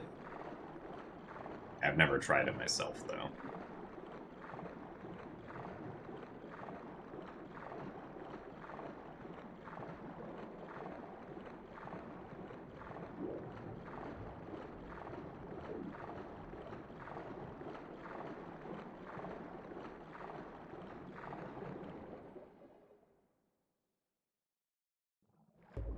In all dungeons, we go to Goron Mines after we beat Arbiter's Grounds. So, it's, in, like, the middle-ish of the run.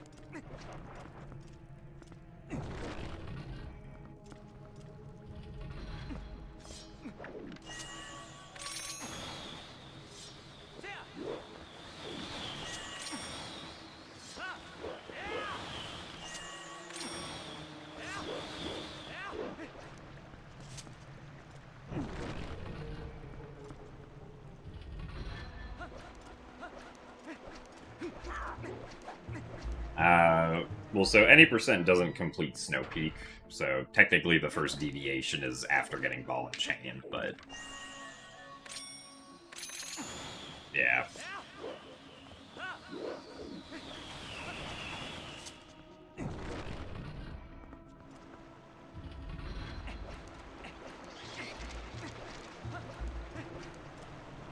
I guess, like, very technically, first deviation is right before Iron Boots, where any percent... Hello. I would like to go into first person. There we go. Any percent doesn't get the orange rupee before Wrestling Bow. Because any percent instead gets the 2 oranges in Snow Peak.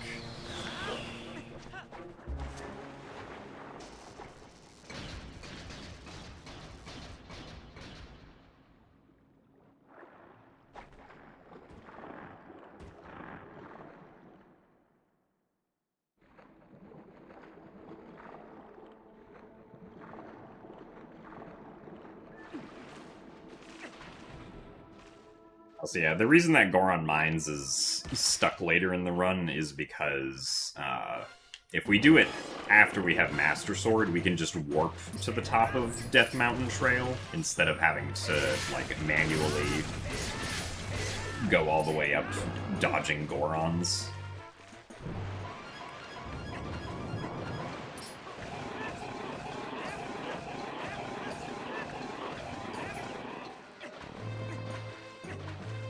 And if we go in if we go in when we have Spinner, then we can skip doing the sumo wrestling. And going in with Claw Shot also saves time, getting through one of the rooms of the dungeon. So there's a bunch of different reasons to put it later. It also kind of helps with routing.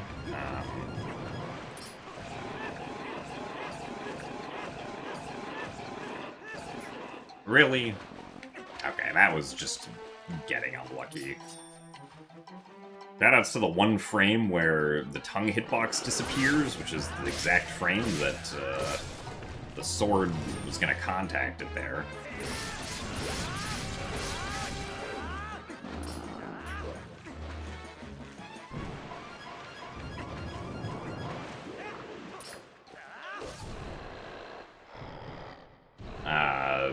But so beating Goron Mines puts us right outside the Kakariko Sanctuary, which is where we have to go for City in the Sky next. So by doing Goron Mines before City in the Sky, we also save a warp, because we don't have to warp to Kakariko afterwards.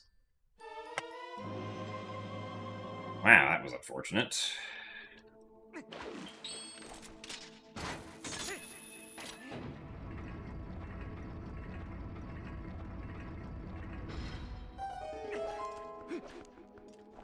So thank you very much, Jeliaya, for the €2. And thank you very much for the good luck as well. I will almost certainly enjoy the post-stream snooze. I don't know if we'll PB, though, this run. This run's not looking great at the moment.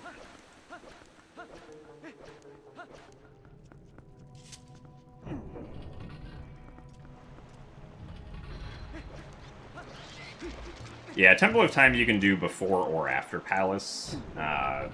Technically, there is a very small reason to do it after Palace, but it doesn't really make a difference, even though technically it could in theory, which is that if you do it after Palace, you have the Master Sword filled with light, so you can do a single sword slash to defeat the Shadow Beasts at Sacred Grove. But, like, the optimal Shadow Beast fight there does quick spins anyway, so if you do it correctly, that doesn't matter at all. But if you mess it up, then potentially having the Master Sword with light could be helpful.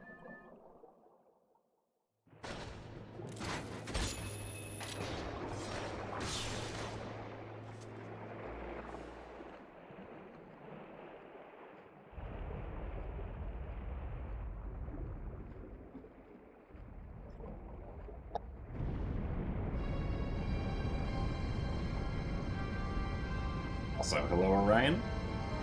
Thank you for the good luck.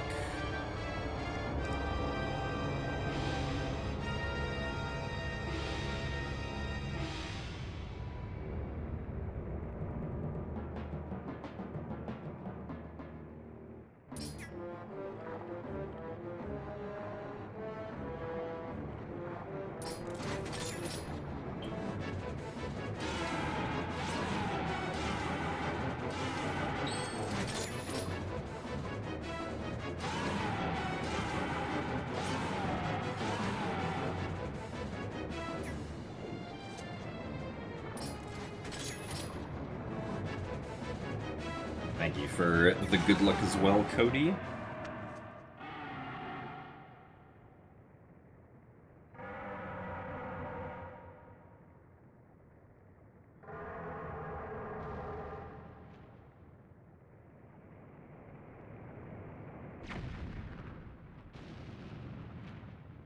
Yeah, Morpheal probably is in a lot of pain before dying.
So thanks for the good luck, Kiwi TVs.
Also, thank you very much once again, Sour Wet Pickle, for the $5 super chat.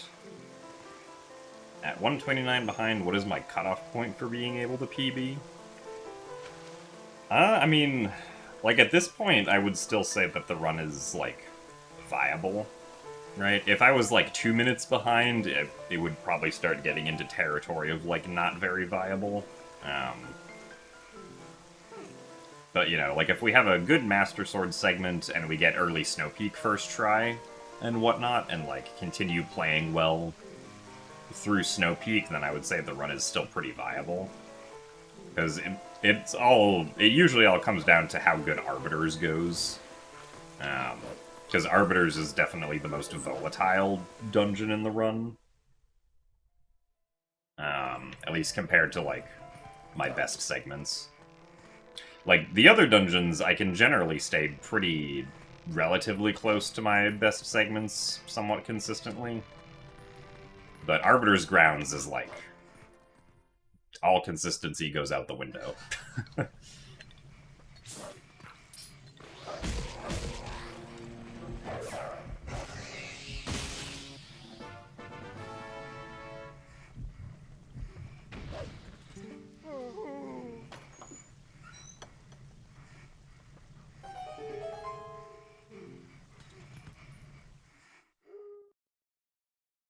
So, being in a minute and a half behind, I still think is worth going for at this point.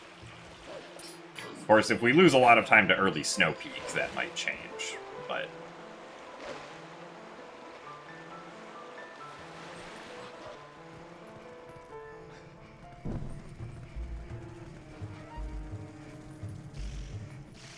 So thanks for the good luck, Kiyosoma.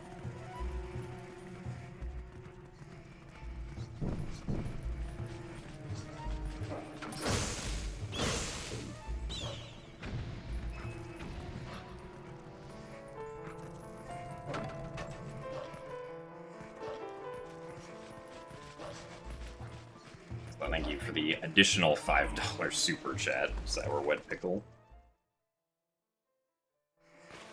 But yeah, like, after we get the Master Sword until we've defeated Arbiter's Grounds is, like, definitely the hardest part of the run to do consistently, because early Snow Peak is not the most consistent trick, and neither is Putgate Skip in Arbiter's Grounds, or even just fighting Stallard. We can lose a lot of time, too, sometimes.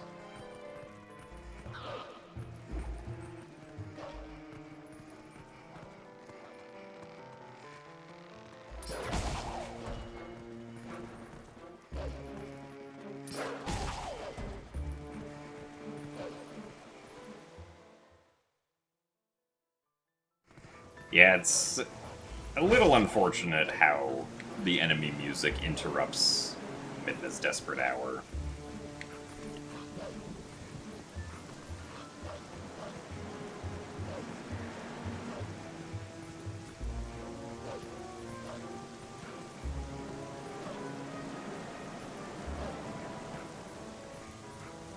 Okay. I was worried that we didn't get a big jump there.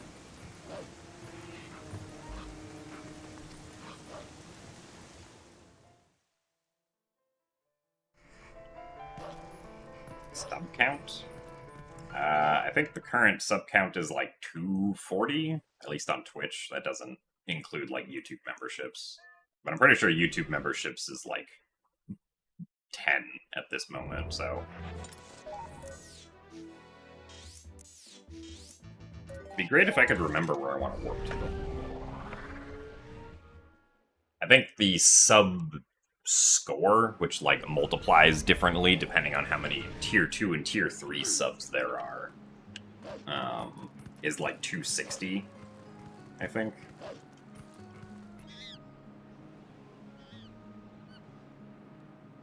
Let's see.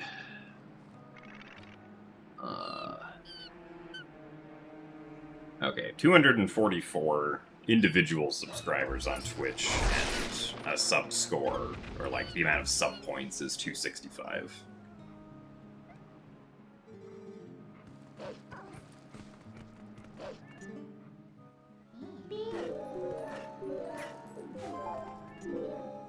An 11.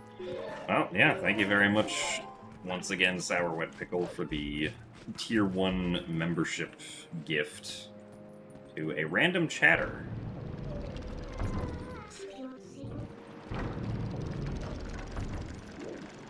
I'm sure they appreciate it very much. Thank you for your continued generosity today.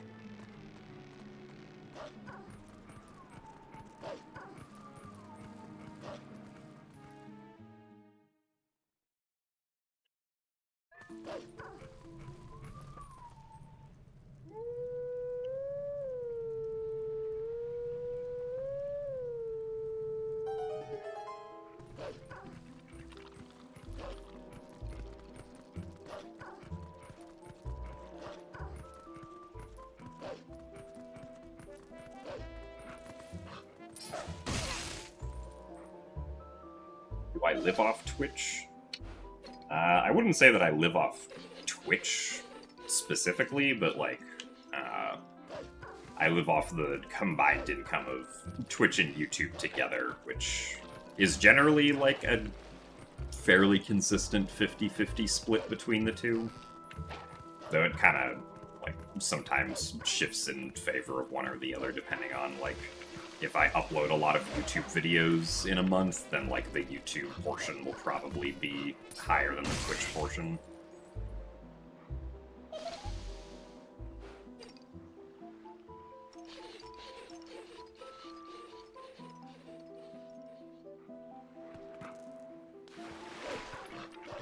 Also true, it would have been pretty sick if they made like a special version of the enemy music for Midna's Desperate Hour. That like could be a compliment to Midna's Lament.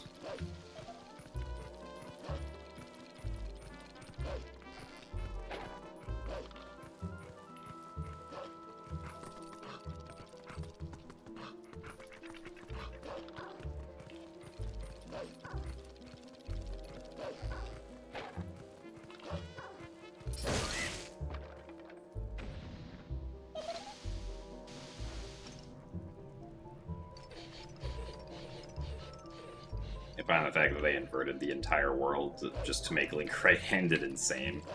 I mean, it is the simplest thing to do from a programming standpoint. To just invert, or like, just add some -1 multipliers in a couple places.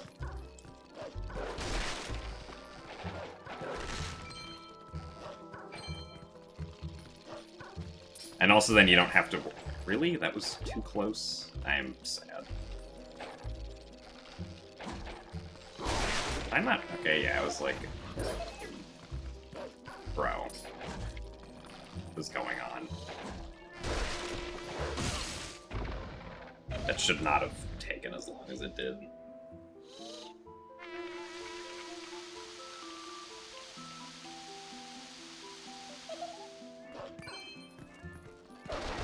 Okay, well, I guess all of those guys are dying.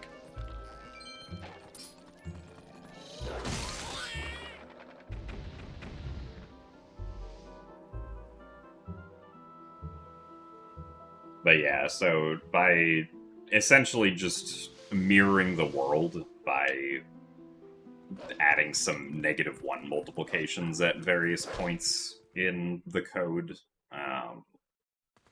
they also didn't have to worry about like whether or not like if they had just simply like switched Link's animations to be right-handed, like there's a possibility that that could have broken something, right?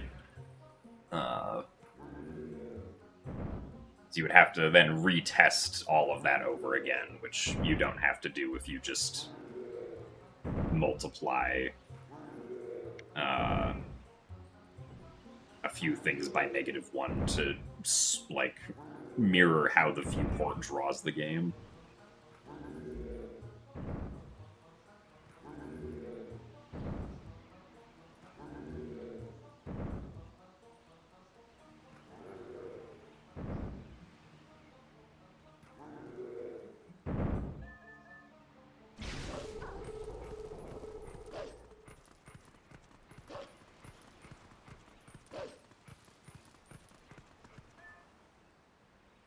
Well, that segment wasn't great.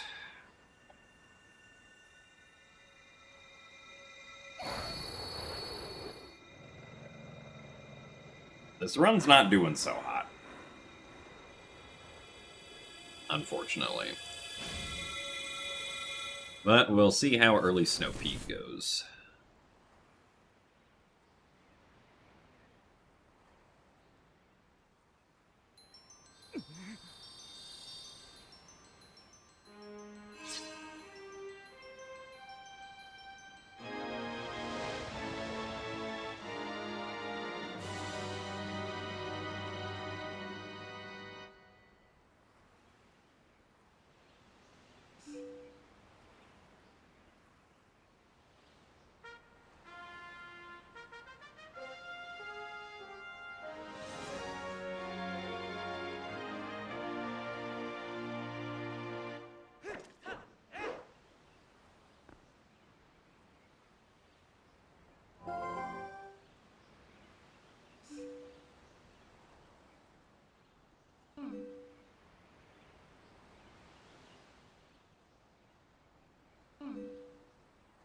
Sneaky.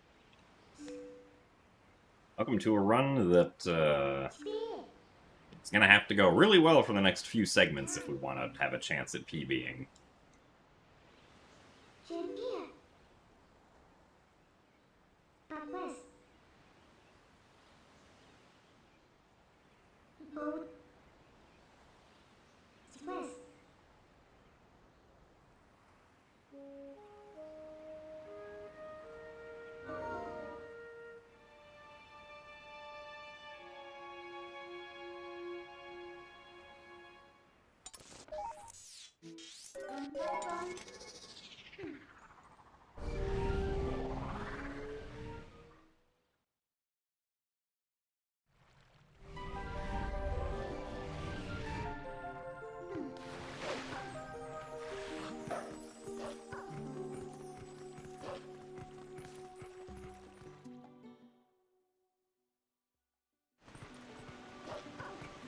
Imagine if Chris Pratt was Link. Well, thankfully I don't think we have to worry about that. Also, nice jump. As far as I'm aware, Chris Pratt is not the actor that they cast for Link in the live-action movie.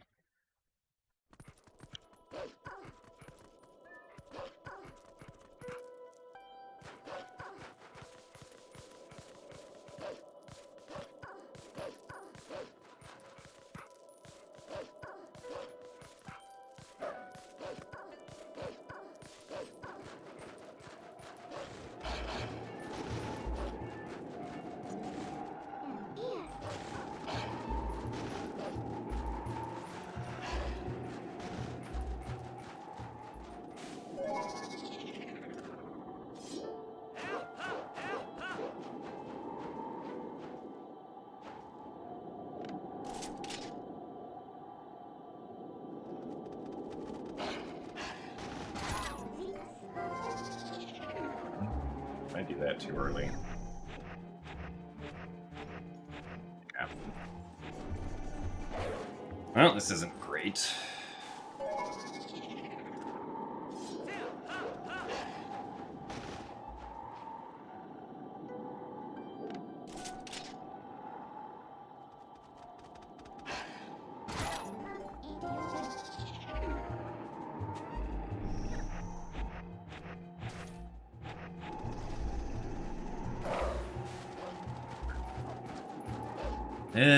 We lost like 30 seconds to it there, so...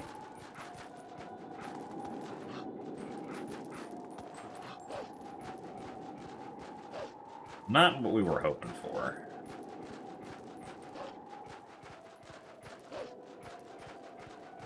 Him banished to the corner would have had more green splits than this.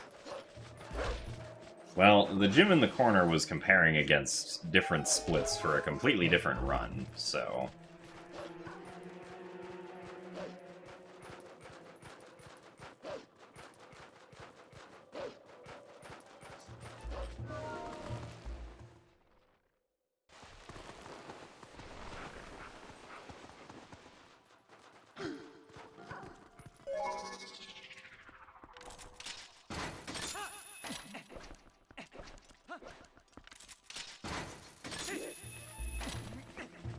Uses. I mean, the setup that I had in that corner honestly was not particularly comfortable, so I don't actually think I would have had more green splits if I was back in the corner.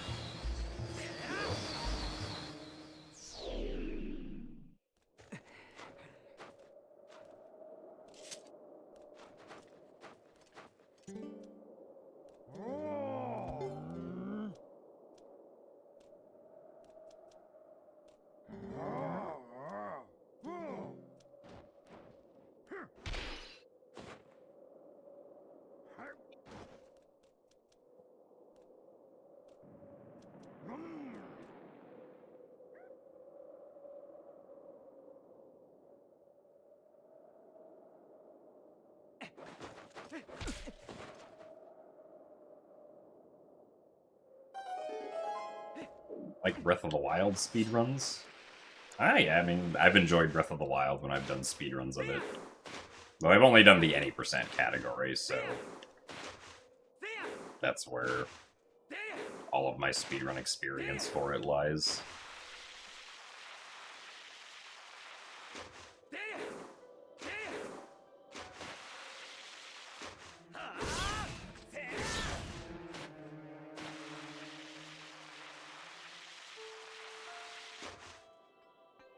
Now I missed again. Oh, never mind, I didn't.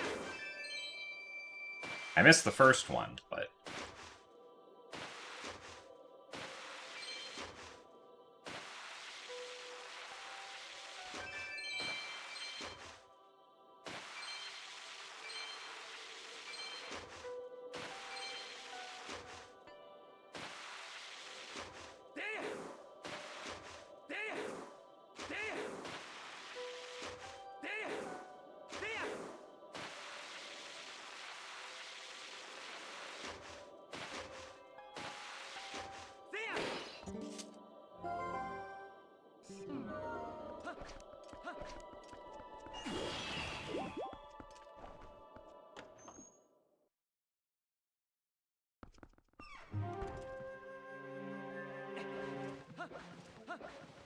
yeah, we need rupees to repair the City in the Sky cannon for this route. And for all Twilight Princess full game speedrun routes.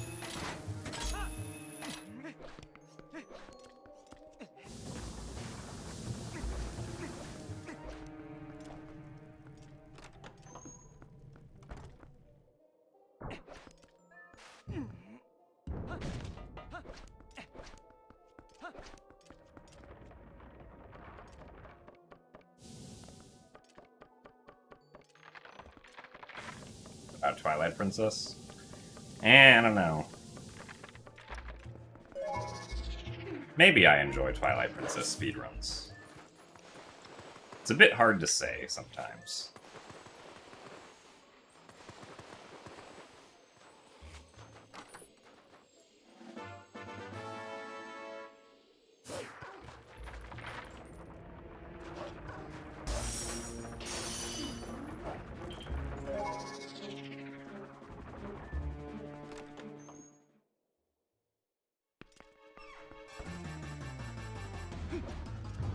Apparently we dropped a lot of frames. Ow.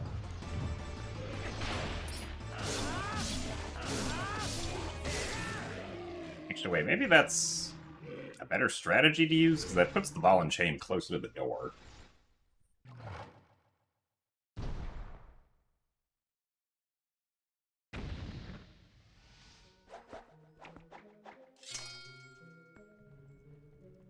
You can seemingly never do the cool shortcut in the ski part. I mean, yeah, getting the treetop rupees is, like, not actually easy at all to, like, try to do consistently.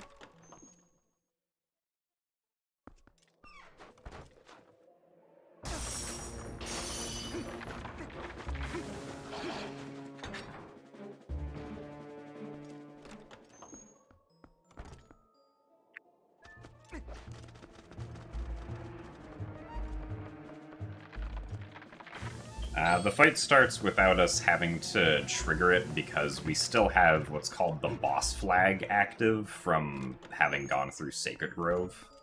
Because the Skull Kid chase sequence sets the boss flag to a non-zero value. And normally it gets cleared by going through Arbiter's Grounds first, and specifically, like, the King Bulblin 3 fight. But because we do that after this, the boss flag value is still active at the moment. And so Darkhammer reads that and is like, oh, well, I guess the fight's already started.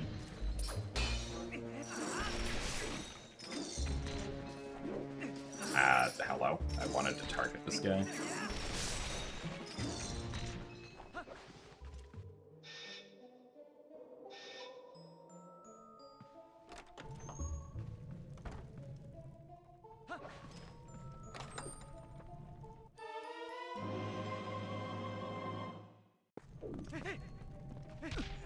Nice.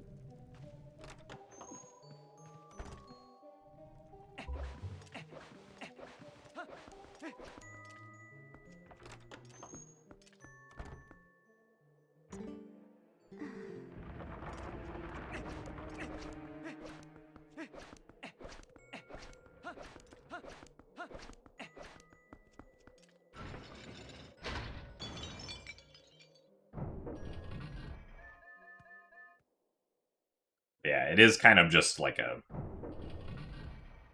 a side effect of doing Snow Peak when we do. That happens to be a nice benefit for the speedrun, because it means we save time not having to watch the cutscene. That... Can't believe I missed that.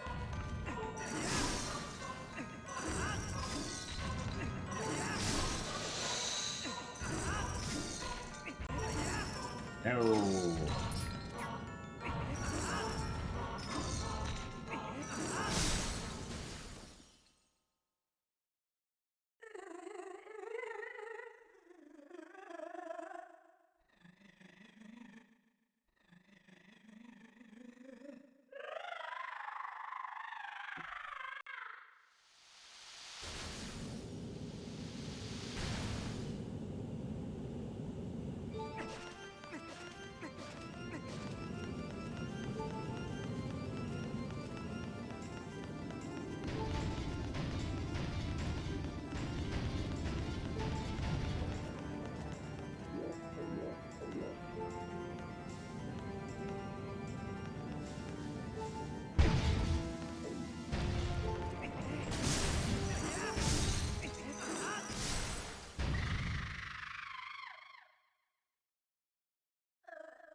Oh yeah, I mean, Beast and I are also not running exactly the same game, because, like, the way that it feels to run TPHD is pretty probably more different than you would think compared to running, like, the GameCube version of Twilight Princess.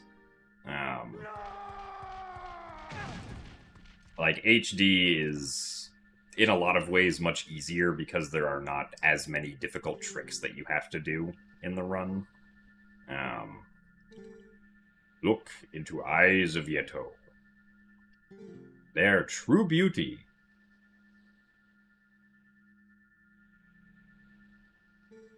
Who need mirror?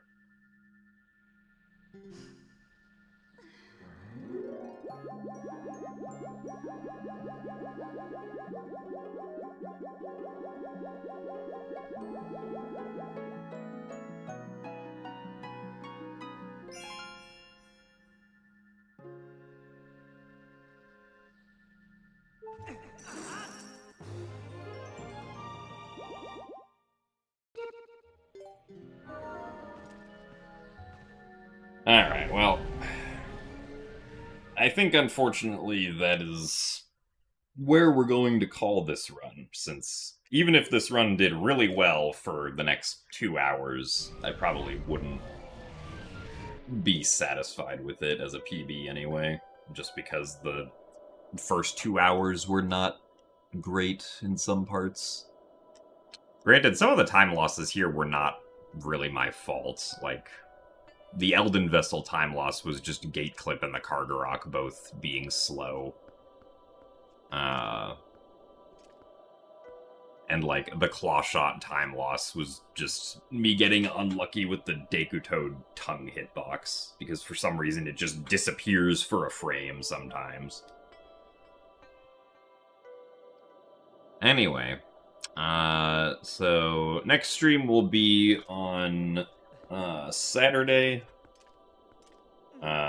We'll be doing, not Twilight Princess HD though, we'll be doing another match for the Wind Waker Multi-World Randomizer Tournament, so I probably will not be on cam or mic, because there will probably be a restream, I think.